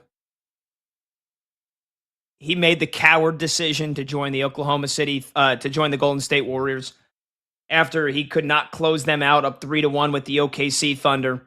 And I won't give him a pass for doing that. But at least when he went to Golden State, he won back-to-back finals MVPs. Cowardly move, but at least when he got onto a team with a bunch of Hall of Famers and a dynasty, at least he then performed in the playoffs. And Kevin Durant had performed with Oklahoma City. Don't get me wrong, but he took it to another level. James Harden might be the best player we've ever seen who then turns into a complete no-show in the postseason. Like, think about that. Might be the greatest player we've ever seen who then turns into a loser in the playoffs. Like, there's been players much worse than James Harden who elevate their game in the postseason. But I don't know anybody that's going to go down as a Hall of Famer that is as bad in the playoffs as James Harden consistently is. He's just, you can't have him on the floor. Think about it. You can't have him on the floor. And Cleveland has to. They're forced to because they made the big trade for him at the deadline. They traded 26-year-old Darius Garland away to the Clippers because they said, ooh, Darius Garland, well, he's had a nagging toe injury for the last 2 years, and we don't know if we can really rely on him in the playoffs. Let's trade for James Harden. That's definitely somebody we can rely on.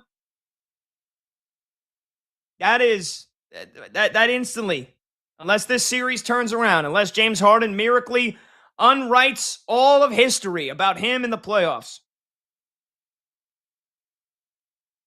Mike Gansey and Kobe Altman, the GM and the president of the Cavaliers, they should be run out of the city for making that trade.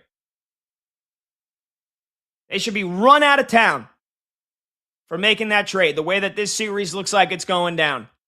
Because you believed in James Harden.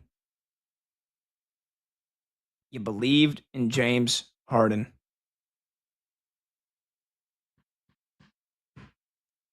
That's like a homeless person telling you that they've got a multi-million-dollar property to sell you. Just come with me. Come with me and invest. You believed in James Harden, that he could elevate you in the postseason. How many times do you have to learn a lesson? Them, the Clippers, Daryl Morey and the Sixers. How many? And these are some of the great executives that have made these moves for James Harden. But after all we've seen, and he's 36 now, how could the Cavaliers think that this was going to work? And look, they could still win this series. I'm not counting them out. I'm not killing them yet. I still think this series could go 6 or 7 games. I think it still could go 7 games. And again, they could win the series. But it won't be because of James Harden. That's for damn sure. It will not be because of James Harden. He might have a good game. He might have 2 good games. But if the Cleveland Cavaliers do win the next 2 games at home, and we're guaranteed a 6-game series, don't go looking for James Harden to give you a great game at the end of this series. And at least in the past, James Harden would fool us all, right? Game 1, Game 2, Game 3, James Harden would typically play like him, his numbers in the regular season. It was when we got to Game 6, it was when we got to Game 7 that James Harden let everybody down and hurt everybody. But now we're getting those in Games 1, Games 2. And this Detroit Pistons team, they have him in cuffs. They have him clamped down. He's not getting the calls. He's not getting his cheapy free throws. He got 4 of them in the first half. He didn't get a single free throw in the second half. And James Harden, again, I'll say it, he's one of the great scorers of all time. He's one of the great regular season offensive players of all time. Because as we're talking about flopping being an issue and foul baiting and guys getting to the free throw line, James Harden, he's a great scorer, but then he had that on top of it. Knows how to create the contact. Always knows how to get to the free throw line. Part of the reason why he has been a failure in the postseason is it's got to be something mental. That he shrinks when the lights are the brightest. But it's also because he can't get those cheapy foul calls and get to the free throw line for an extra 5, 6, 7 points in the postseason. When the physical play is allowed and the defense is allowed to be, and the intensity on defense is allowed to be ratcheted up, James Harden can't get to the free throw line as much. He struggles. And he struggled again tonight. And he was mixing it up. He was trying to get in the face of Asar Thompson. He was trying to get in the face of Duncan Robinson. And they're probably laughing at him. Like, you're getting worked. The Cleveland Cavaliers needed him. And in the second half, he completely shut down. 2 points in the second half tonight for James Harden. 2 points. I believe he was 1 for 6 from the field in the second half. And again, a team worst, -15. This is a playoff tradition we look forward to every year now. And I saw Udonis Haslem cooked him. I think this was the pregame. So this isn't even when game 2. It isn't even at halftime. Udonis Haslem said, quote, "There is 5 guys who have been in the NBA that went to the playoffs 17 plus consecutive times. Stockton, Malone, Jason Kidd, Tony Parker, James Harden. Why the hell are you turning the ball over so much? You have been in the playoffs and know what it's like to be in the playoffs. Why the hell are you turning the ball over? It's so self-inflicted wounds. One-handed passes, things that I would take my son out the game for if I was coaching him for throwing passes like that." James Harden, 3 assists, 4 turnovers tonight. Once again, a negative assist to turnover differential. And 10 points on 3 for 13 shooting and a team worst -15 in the box score. Cleveland Cavaliers ain't winning anything this year. They could win this series. They're not going to the NBA Finals. They ain't winning the title. Because they made the mistake of believing that James Harden could get you over the line. And there's your proof. Mike Gansey, Kobe Altman, Dan Gilbert, everybody in the Cleveland Cavaliers organization, Kenny Atkinson. Tonight was your proof, yet again, that James Harden will do nothing but let you down. He will let you down. And I want to make it known with certainty that I still think the Cavaliers can win this series. But it's because of Donovan Mitchell, who had 31 points tonight and gave it everything he had and played great. Didn't shoot the 3-ball well, but outside of that, he played a great game. Jarrett Allen bounced back in a major way after his disappointment in game 1. He had 22 points and 7 rebounds. Those 2 guys played great. Evan Mobley, another dud. Evan Mobley's a waste. For how talented he is a waste product. 9 points. Now again, I want to let me backtrack that for a second, because on defense he was awesome. 3 blocks and 3 steals, and he altered numerous of Cade Cunningham shots, and he was great defensively. I can't have Evan Mobley just be a one-sided guy, though, anymore. Not if Cleveland has any serious aspirations of winning the Eastern Conference, of doing anything with this core.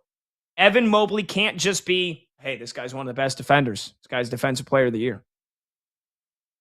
Gives you nothing offensively. Nothing. Not in the games that matter. James Harden and Evan Mobley combined tonight had 19 points on 7 of 23. That's unacceptable. You can't have Donovan Mitchell. You can't rely on Spider to score 40. This team is just not complete enough. They are not good enough. Maybe I'm crazy if I still think that they could win this series, because I don't think Detroit is that great. I think Detroit is flawed. And again, they had an 18-point lead in game one and blew it. And it was a tie game with 5 minutes to go, and they still won by 10. They had a 14-point lead tonight and blew it. It was a one-possession game in the fourth quarter, and they still won by 10. They're begging Cleveland to come back in these games. And then James Harden, he's like that episode of SpongeBob. Where was it? Plankton takes over his brain, and he's like, now let him have it. And SpongeBob just goes, you can have it. Just gives it right back. Detroit's trying to invite him back into these games. And Cleveland just goes, we don't want it. You can have it. That's James Harden. Soft. Not built for the playoffs. Time and time and time again, we see this to be true. We hold these truths evident. And the Cavaliers thought, James Harden, 36-year-old, for 26-year-old Darius Garland. Yeah, that'll work. That'll get us over the top. My goodness, man. What a joke. What a joke. Cade Cunningham was great for Detroit. 25 points and 10 assists. And he turned the ball over 5 times, but I think he only had 1 turnover in the second half. It was a plus 13. Tobias Harris has been just an incredible compliment. 21 points again tonight. Doing all the right things. And he had 2 steals and he had 2 blocks. Wasted opportunities for Cleveland. And another wasted opportunity for James Harden. Can't say I'm shocked in the slightest. 310-840-4910 is the phone number to join the show. When we come back, we'll get you a scoreboard update on Lakers Thunder and a scoreboard update on the Hurricanes and the Flyers, and we'll do hot or cold with producer Brandon Combs. I'm Pat Boyle. This is BetMGM Tonight right here on Westwood One Sports.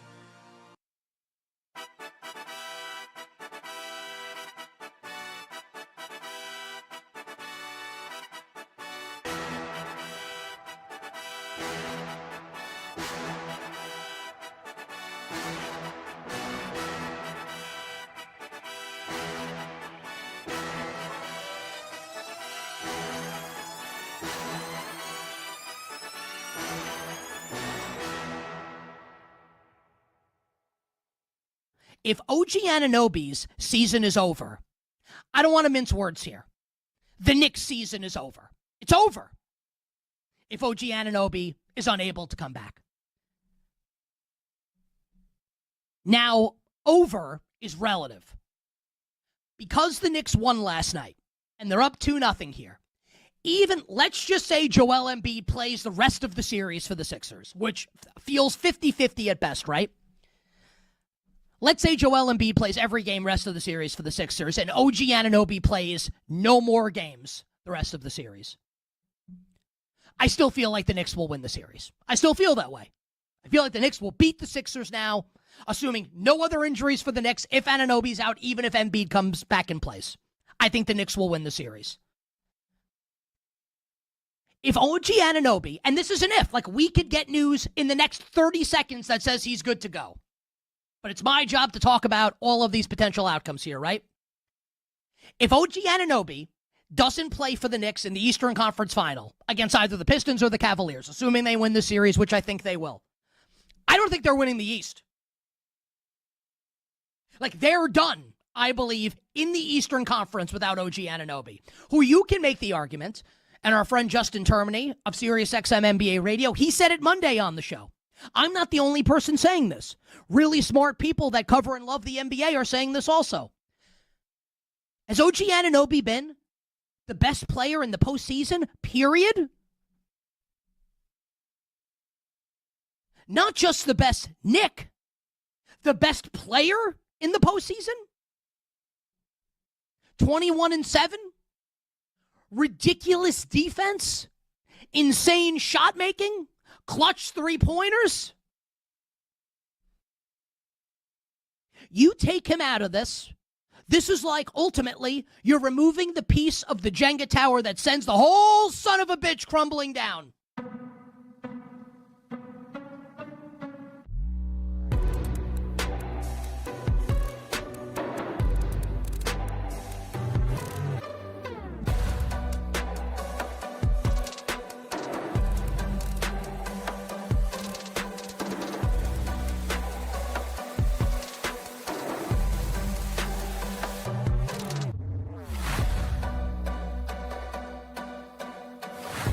Draymond Green, clearly with all of his success, is someone who is extremely driven, right?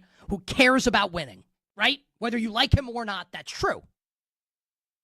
So now he is someone in Draymond Green who is facing his basketball mortality. And I am sure that Draymond Green, deep down, he knows he's never winning another championship. Like, if you gave him truth serum, he's not going to be like, yeah, we're going to win the title. He knows. He knows. But he's got to sit there, and I don't even mean this as a criticism of Charles. That's a difficult thing to have to hear. Someone telling you you're done. You'll never win again.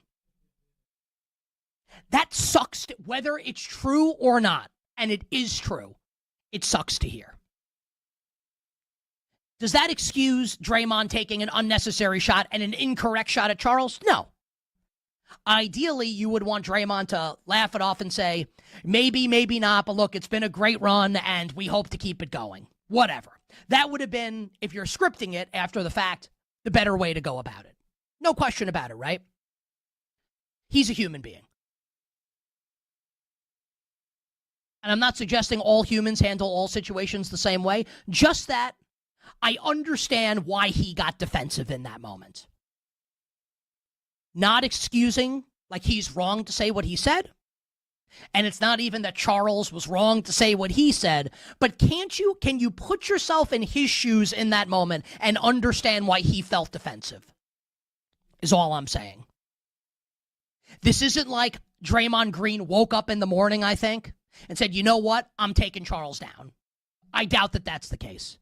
I think he's backed into a corner. He's a fierce competitor. He's being told that he'll never win again, even if he knows it's true, and he lashed out. It doesn't mean he's right. All I'm saying is, I get it.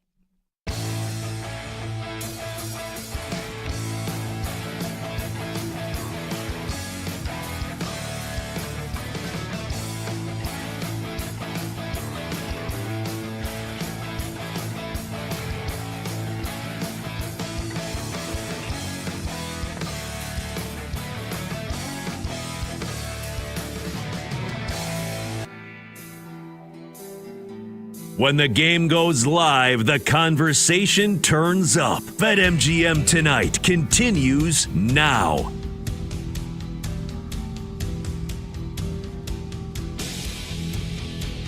Welcome on back.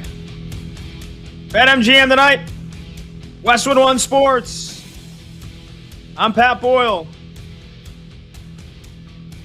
Phone number to join the show, 310-840-4910. That's 310-840-4910. Let's get you a scoreboard update here. I just went off on James Harden. Another disaster class in the postseason from James Harden as the Pistons beat the Cavaliers 107-97 to take a 2-0 series lead. Right now, Lakers hanging around. Thunder, I think, have led by double digits already twice in this game. And the Lakers have gotten it right back within striking distance both times. Right now, it's 33-28. OKC leads the Lakers with 9.5 minutes left to go in the second quarter. Thunder dominated game one and won by 18. Right now for the Lakers, it's LeBron leading them again. 8 points, 2 rebounds, 2 assists, and Rui Hachimura has got 8 points on a couple of three-pointers. Meanwhile, for OKC, balanced attack. SGA's got 8 points to lead them. But then AJ Mitchell, who is starting in place of J-Dub, along with Isaiah Hartenstein and Chet Holmgren, all have 6 points so far. Holmgren's got 2 blocks. Hartenstein already has 2 blocks. So OKC's defense at least swatting it away. But the Lakers defense playing well. Holding the Thunder to just 3 out of 14 from deep. The Lakers are only shooting 39%. So it's been a defensive slugfest here in this game. Both teams bringing the intensity, and the Lakers, again, hanging around. It's a 3-point game, 34-31. Marcus Smart just hit a triple. He's got 6 points now as well. So it's a tight one. And then on the ice, it's another goal as I speak. Oh, the Flyers, they are just about cooked. It was 2-1 Hurricanes entering the third period. Up 2-0. Panic time. Code red. Backs against the wall for the Flyers. And the Hurricanes are basically trying to put the topsoil on the Philadelphia Flyers. They've scored 2 goals now here in the first 8 minutes of the third period. Andrei Svechnikov on the power play. And just now, seconds ago, Nikolai Ehlers makes it 4-1 Carolina. They are cruising towards taking a 3-0 series lead. And they are cruising towards moving to 7-0 in the postseason. They have yet to lose a game. Yet to lose a game. So let's get producer Brandon Combs in here, do a little hot or cold, because he thinks the Colorado Avalanche won't be touched in the playoffs. Are you reconsidering that yet, Combs? I'll start you off here, hot or cold. The Colorado Avalanche lose a game in the playoffs before the Carolina Hurricanes lose a game. Cold. Because I don't think that the Colorado Avalanche are losing a game. And we might get a Stanley Cup final, to be honest with you. We might get a Stanley Cup final of 2 teams that haven't lost a game yet. We just might. And I'm rooting for one more goal in this game, because I don't know if you remember before the game started, I said, hey, Pat, Svechnikov anytime goal and over 5.5 is plus 430. And you said, let's ride. Well, I think you said Stankoven. No, Svechnikov. You must have changed. I remember hearing Stankoven. You must have changed that. Maybe I said the wrong, European wrong S. name. Wrong S name. So you got Svechnikov. You need one more goal then. We just call them Alphabet. That's what we call them from now on. We're going to go with Alphabet. That's what we call them when we're in the Marine Corps. When you have a name like that, where you got every letter in the alphabet is in your last name, that's what we're going to call you, Alphabet. How about Sebastian Gostisbehere? That's another good one. Yep, he's Alphabet too. A lot of alphabets. Alexander Nikishin is another good name for Carolina. So you think Colorado, who's playing the Minnesota Wild, who had over 100 points this season, you think they're going to sweep them, or you think Carolina is going to lose Game 4 to the Flyers? I don't know if Carolina is going to lose before they get to the Stanley Cup either. Both of these teams just look like wagons, man. I mean, like I said, we might get a Stanley Cup final between Colorado and Carolina where neither team has lost a game yet. I don't think we've ever had any championship in any sport where it's gotten to the finals where both teams are undefeated. I mean, I know baseball for sure. I think the best run was the 05 White Sox, who were 11-1 in that World Series run. What about the 98 Yankees? Oh, I think they lost 2 games, right? They didn't go undefeated. They were good though. Let me see if I can pull that up quickly. 1998 Yankees season. I think you're gonna. I think it's a real possibility that we get 2 undefeated teams in the Stanley Cup final. The Yankees lost. The Yankees lost 2 games in the ALCS to Cleveland that year. They swept the World Series and they swept the Rangers. Mm-hmm. Okay, it's on the table. I can't imagine that's ever happened in hockey or basketball. You said you're pretty sure it hasn't happened in baseball. Hockey or basketball, the 2 teams are 12-0 entering the finals. Yeah, I don't think it's going to happen. But to answer my own question, I think hot. I think the Minnesota Wild win game 3. I think they beat the Avalanche tomorrow. Wow. I don't think they're getting swept. Wow. I think your theory will be proven wrong tomorrow night.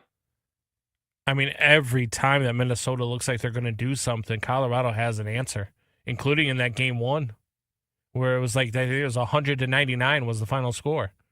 You had both teams going back and forth before Colorado finally ran away with it. But I have a hard time seeing Colorado losing a game at all. Okay. I think they would sweep Carolina too. Wow, they're going to sweep Carolina. Yeah. Avalanche Wild, by the way, is until game 3 is not till Saturday. They got the 2 days off. 2 days off, isn't that that's 3 days off, ain't it? Didn't they play? They last played Tuesday, right? Tuesday. Oh yeah, they're gonna have 3 yeah. days off. How the hell does that make sense? That's it. I have no idea. No pun intended, but that's wild. That's That's idiotic scheduling. They could have played tonight. I understand that you want to give them the 2 days off, but what? Because the Stanley Cup playoffs didn't want to have 3 games on Friday?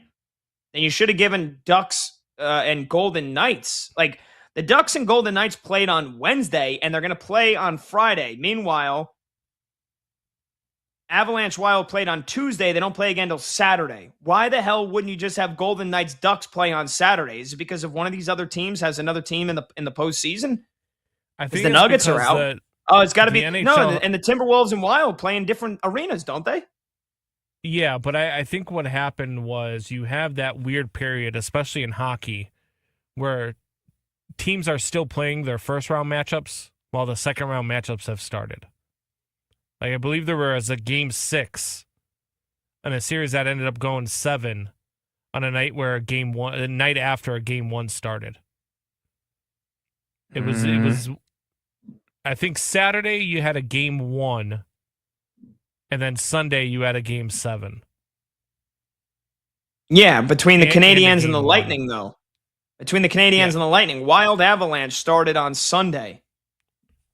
Right. And there was they played Sunday, Tuesday. There was no reason why they don't play again until Saturday. But you've got to catch up. You know what I mean? Like, there's that catch up. It's really weird. It's dumb. I hate it. I hate when the NBA does. That's why it takes 4 months to play the damn playoffs. But yeah, I don't like the 3 days off either. Well, I mean, if there's, but they're playing Game 4 Hurricanes Flyers on the same night. Mm-hmm. Yeah, it doesn't make any sense. They would have caught up in the Western Conference. Yeah, but my point is the Golden Knights and the Ducks, that's the other Western Conference series. So you want to try to have those 2 series in the West be timed up as much as possible. The Golden Knights and the Ducks just played Wednesday. They played yesterday. If you want to give them the 2 days off and then play Saturday, that would have made sense. And you then could have had Avalanche Wild play on Friday. And you would have had Game 3 in that series Friday, Game 3 in the Golden Knights and the Ducks series on Friday. Instead, Golden Knights Ducks go 1 off day, and the Avalanche and the Wild go 3 off days. And it makes zero sense to me. Yeah. I mean, the Wild, they didn't start, or the Ducks and Knights didn't start their series until what? Was it Monday? So 1 day after. Yeah. I don't know. So their series is going Monday, Wednesday, Friday, and the Avalanche and Wild is going Sunday, Tuesday, Saturday. Yeah, it's weird. And it's not like you're flying across the country between Minnesota and Denver. What is that, a 3-hour flight at most? Yeah. It's got to be because if you get game 7s, they want the game 7s probably to fall on Saturday, Sunday, as opposed to a Monday or a Friday. Let's see. That's gotta be what it is. That's got to be what the scheduling entails, because I think they look ahead. Like, hey, if we're gonna have a game 7 in any of these series, they've got to fall on a Saturday or a Sunday. They've got to fall on a weekend. We've got to have eyes. Well, you'd You'd have Game 7, Flyers Hurricanes on Saturday, May 16th. Ducks Golden Knights Game 7 on Saturday. You'd have Wild Avalanche Game 7 on Sunday. But then you'd have Canadian Sabres Game 7, if necessary, on Monday, May 18th. Okay, well, there goes I mean, that I guess theory, maybe then. you're right. Maybe that's why, because the Game 7s would be Saturday, Sunday. Yeah, but then you'd still screw Buffalo in. People are like, oh, we don't care about Buffalo or Montreal, so we can play their Game 7 on a Monday. I honestly, I don't know what the NHL is thinking. Why so many days Me off? Me neither. We got some callers, by the way, Combs. So let's grab some calls and then we'll continue hot or cold. But let's get to Badger, who's in Buffalo, hearing a bunch of Hurricanes going to the Stanley Cup without losing a game. Maybe we ruffled some feathers up in Buffalo. Badger's next up on line 1 here on BetMGM tonight. What's going on, Badger? I don't think the Hurricanes are going to the Stanley Cup. Because you think the Sabres are going? I don't. Yeah, I don't see this as being an 06-07 series like we did last time. I don't see it as being down 6 defensemen like we did last time. Is that what the case was when the Sabres got to the Eastern Conference Finals last time? Yeah, Jay McKee went down. I think it was our 6th or 7th defenseman that went down that series. And we still lost in Game 6. And then Carolina beat the Ducks in 4 games. That was a complete sweep. We easily would have won. Okay. All right. So, yeah, talk your talk then, Badger. Tell me why the Sabres, if they match up, if they end up beating Montreal and they get to a conference finals against Carolina, why do you think the Sabres will win that series? I think the Sabres play an odd game. And if you followed hockey, they like to pull the 2 defensemen when they're going on an attack. They'll put 1 defenseman into the offensive zone, which then messes up a lot of the defensemen because, like, you don't know who's going in, who's not.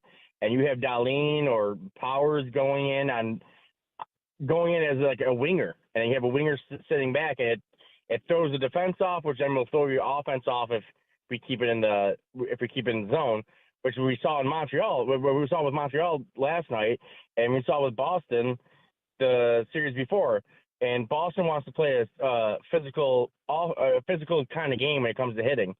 Buffalo doesn't play that game, but if you bring that game to them, we've noticed since with last series with Benson and Greenway, we'll play that game with you if you want to, but we don't have to. We can play both styles of games, and I think we have a bilateral style of hockey game that most teams cannot keep up with.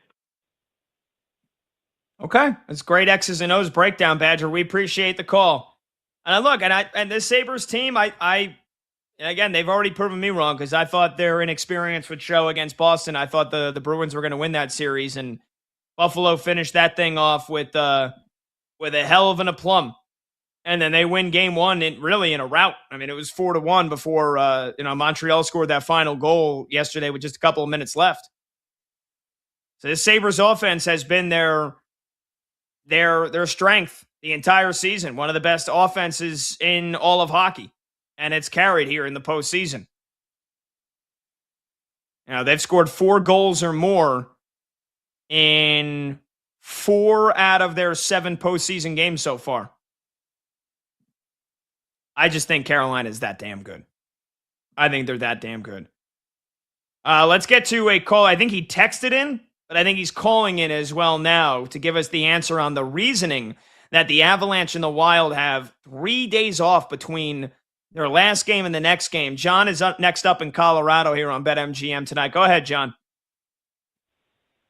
Hi. So the reason that there's a gap between games is that the Minnesota professional women's hockey team, they're playing in the playoffs right now at the same rank the Wild play in. They play tonight and they play tomorrow night, so the arena's spoken for. So that's why there's a gap between the games. Okay. All right. That makes sense. That makes a lot of sense. And you said this is the Minnesota Golden Gophers women's hockey team, or is this the professional? No, the professional. They're called the Frost. Their playoffs are going on right now. They play in the same arena. So I guess they played earlier today and they play tomorrow night. So the arena is spoken for prior to the way it worked out with the Wild having home games 3 and 4, that they couldn't play them tonight or tomorrow night, so they had to wait till Saturday. Got it. Yep, I got it. All right, John. Hey, awesome stuff, man. I appreciate it. Thank you so much for the call. Right. There you go. That clarifies it. Bye. Hot or cold? Hot or cold? Pat just found out there's a professional women's hockey league.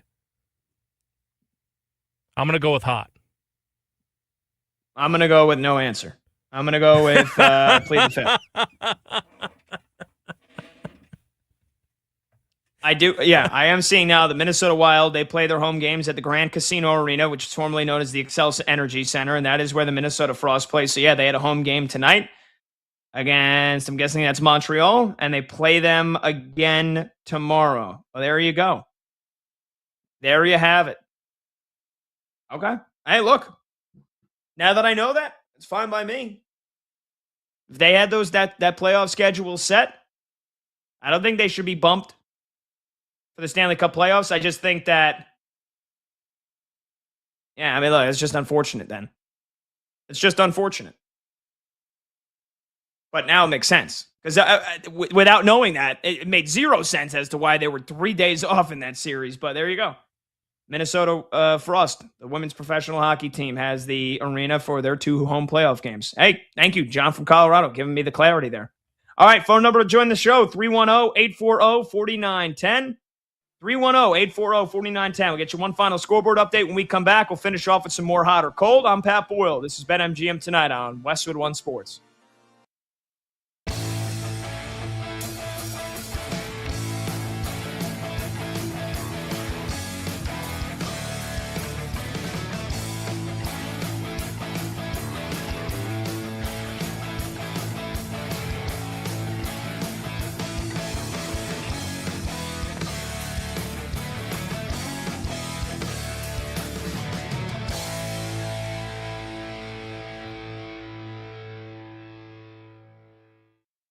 Is it more probable that the Steelers don't get a Sam Darnold level situation, or more probable that they do?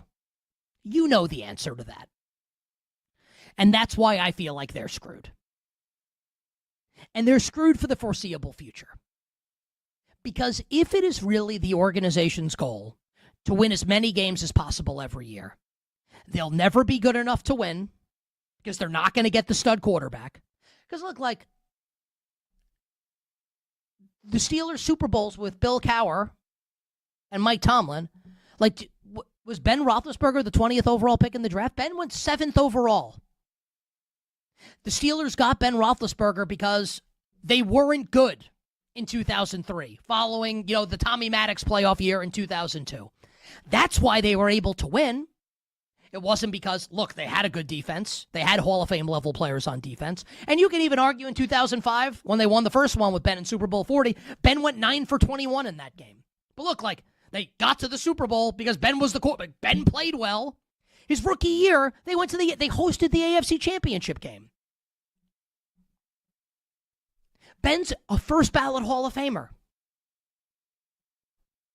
Do you think the Steelers are going to be in position ever, if this is going to be the organization's mindset, to get the next Ben Roethlisberger? I'm just saying. I have long held that the best case scenario for the 2026 Steelers would be for Aaron Rodgers to retire. Not because he doesn't give them the best chance to win when you compare him to Drew Aller and Will Howard and Mason Rudolph. He does give them the best chance out of those guys. He does. But without the upside potential of Aaron Rodgers and this team, they can't win the Super Bowl, probably can't even get there, probably can't even play on Championship Sunday. What's the point?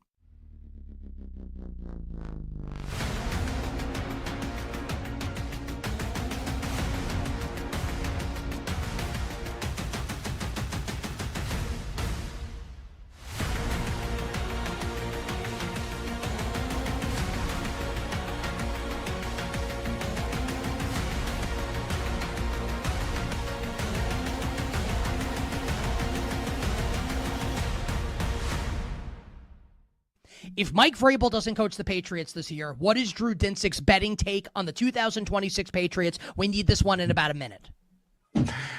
You can't. You could go clip our coach of the year conversations from December, Nick. Mike Vrabel is not a value add as a coach. I will die on that hill. Like, I honestly think the Patriots could very well be better. If you told me Vrabel is taking a sabbatical for a year to do whatever kind of soul searching he needs to save his, to rescue his life, like, give me Patriots win total over. Give me Patriots to win the East. Like, do people forget that? We're still very much expecting AJ Brown to be wearing a Patriots uniform in September. The last time I checked, this offense looks very, very, very dangerous. I think the additions they made to help improve the offensive line and fortify the trenches on the defensive side of the ball, improve the linebacking core, all of it looks to me like it's going to be somewhat successful to keep the Patriots in the mix for the AFC. I am not expecting Super Bowl swoon. Really, I think they'll be in the mix for the AFC. But if you're going to, kind of subtract what I think is a value neutral to value minus Vrabel with his in-game decision making, and give me, the offensive mind of even McDaniels, if it's Josh McDaniels, who's look, I respect you but to the point that I'm like, is he right while you're talking? If it's Josh McDaniels, if you give him the keys with a new team and new personnel, and he does his red ass, like, I'm really gonna be abrasive to these players and make them hate me, then he's not going to succeed. That's what happened in Denver. That's what happened in Vegas. I think with the team that he is now familiar with being elevated, it's a little bit of a different kind of personal, it's just a different, kind of human environment for him being elevated, as opposed to like now being given the keys with a totally unfamiliar group of players. So I think his scheme is good. I think his offense is going to have weapons that are people are going to be like, wow. And I think Drake May is legit. Like, Drake May was legitimately an MVP number 2 runner last year. He's going to be a top 5 candidate this year, maybe a top 2 candidate this year with AJ Brown on the roster.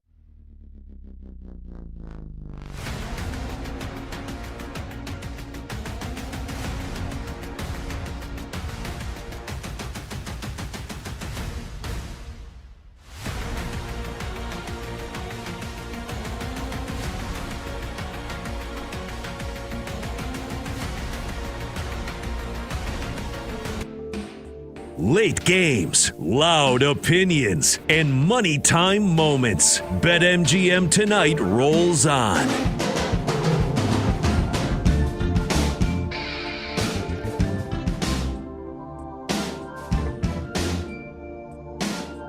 Welcome on back. BetMGM Tonight, Westwood One Sports. I'm Pat Boyle. We'll get to your final phone calls and texts here in just a moment at 310-840-4910.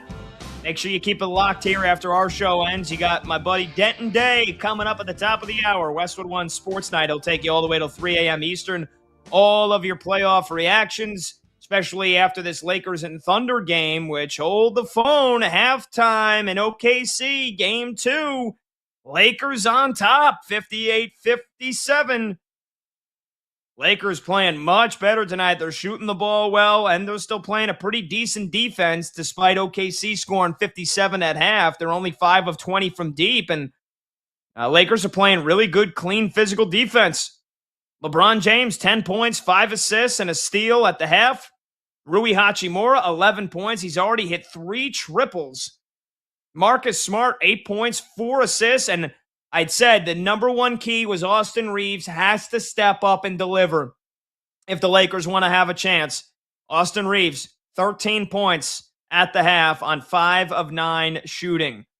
And they're also getting some good play off the bench.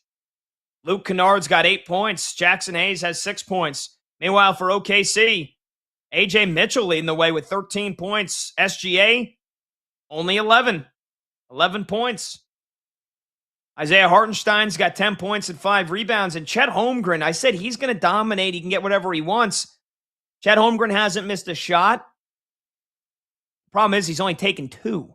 He's only taken 2 threes. 2 for 2 from deep. He's got 6 points.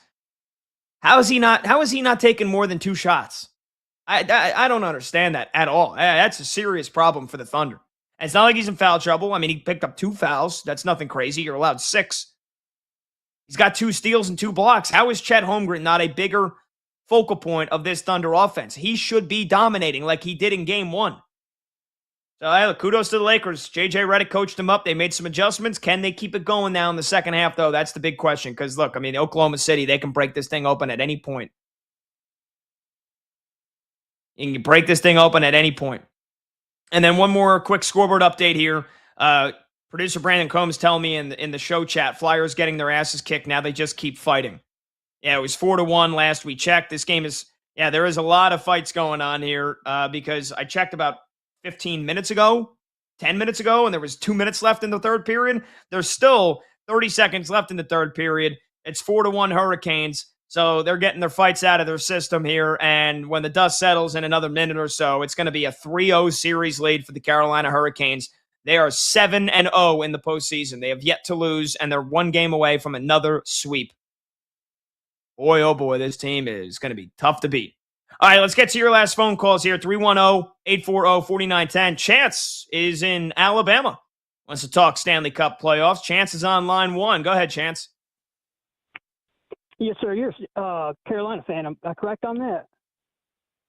No, I'm an Islanders fan. Maybe. Gotcha. Anyways, man, a few complaints. I'm a Sabres fan, right? So here's the deal. If Carolina sweeps this series that they're playing, and let's say Buffalo's series goes to 7, Carolina will have 13 days off. The way the NHL, it's just a couple gripes I have against the NHL playoffs. I love them, but I have a few beefs with them. 13 days off if Buffalo series goes to 7. That's ridiculous. That's insane the way they schedule it.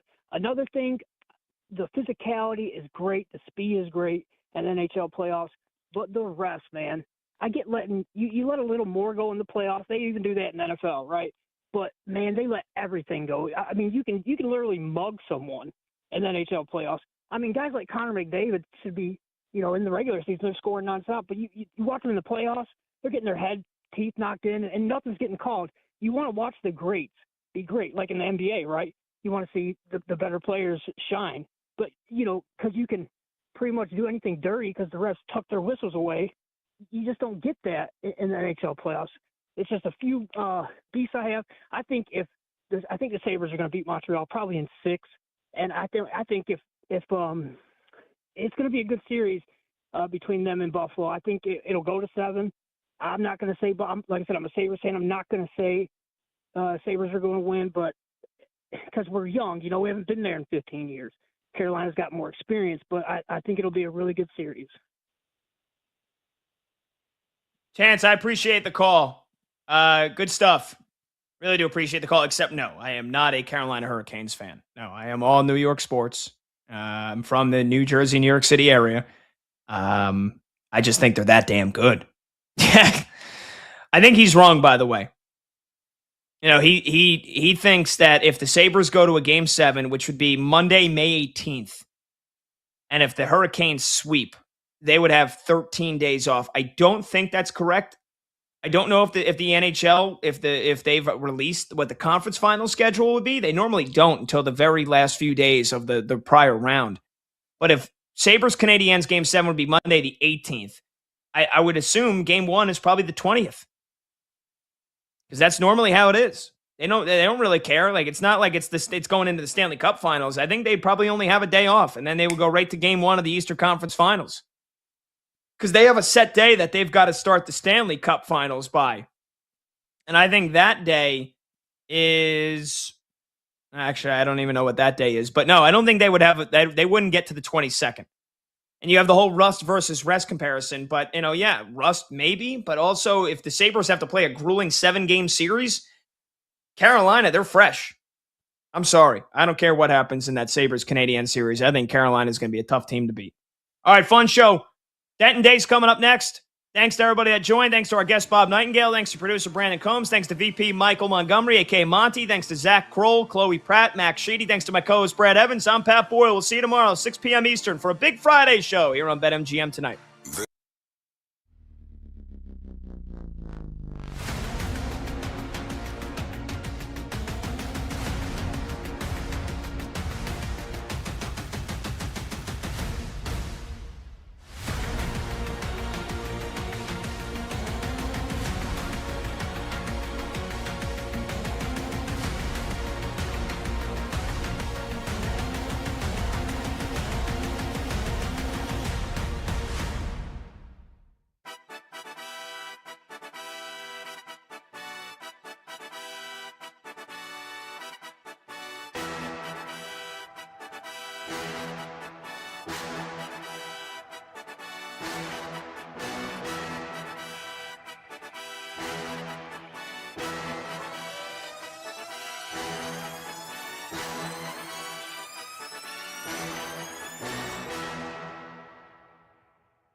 This sentence makes me sick.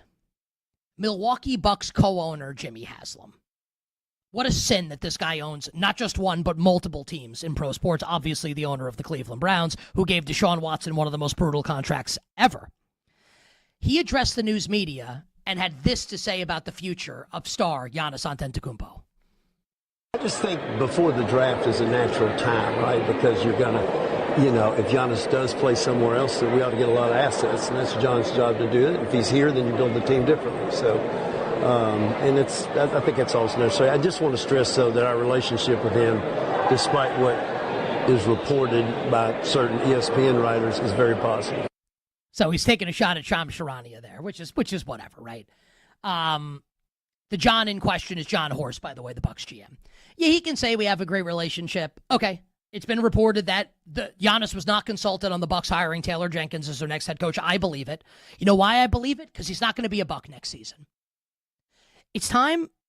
All I'll say is this, because I could really blow my top on this and do 10 minutes and we don't have time, and I've done it before. Enough.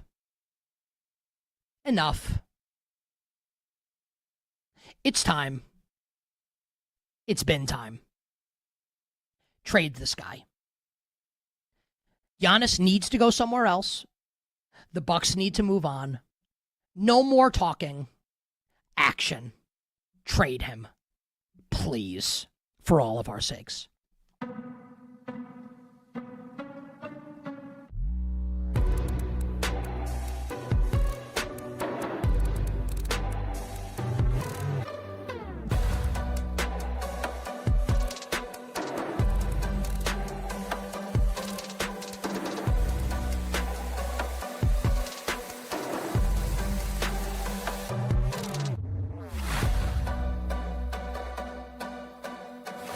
I'm kind of playing with the idea of let's turn back the clock, early 90s, Cowboys, Niners.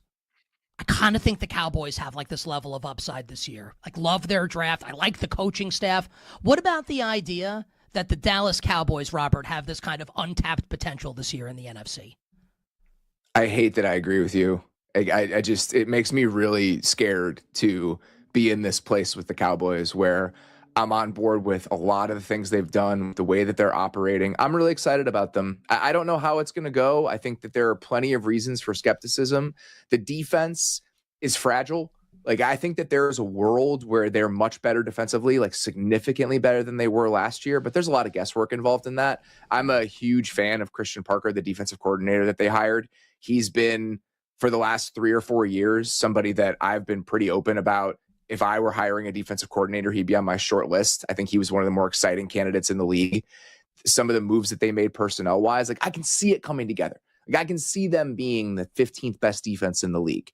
But again, I think a lot of stuff would have to fall into place for that to happen. So I'm with you. I think there's unrealized upside. I think there's like the potential for that team is vast. So I think Vegas will win this series. It is worth noting that we are 2 games in. So the Ducks beat the Knights last night 3-1. And Anaheim is not used to winning defensive battles. How do we know that? Ducks head coach Joel Quenneville said so after the game. These are not normally the types of games we win, but we're going to have to win these types of games if we're going to make it to the next round. The Ducks have been the better team through the first 2 games.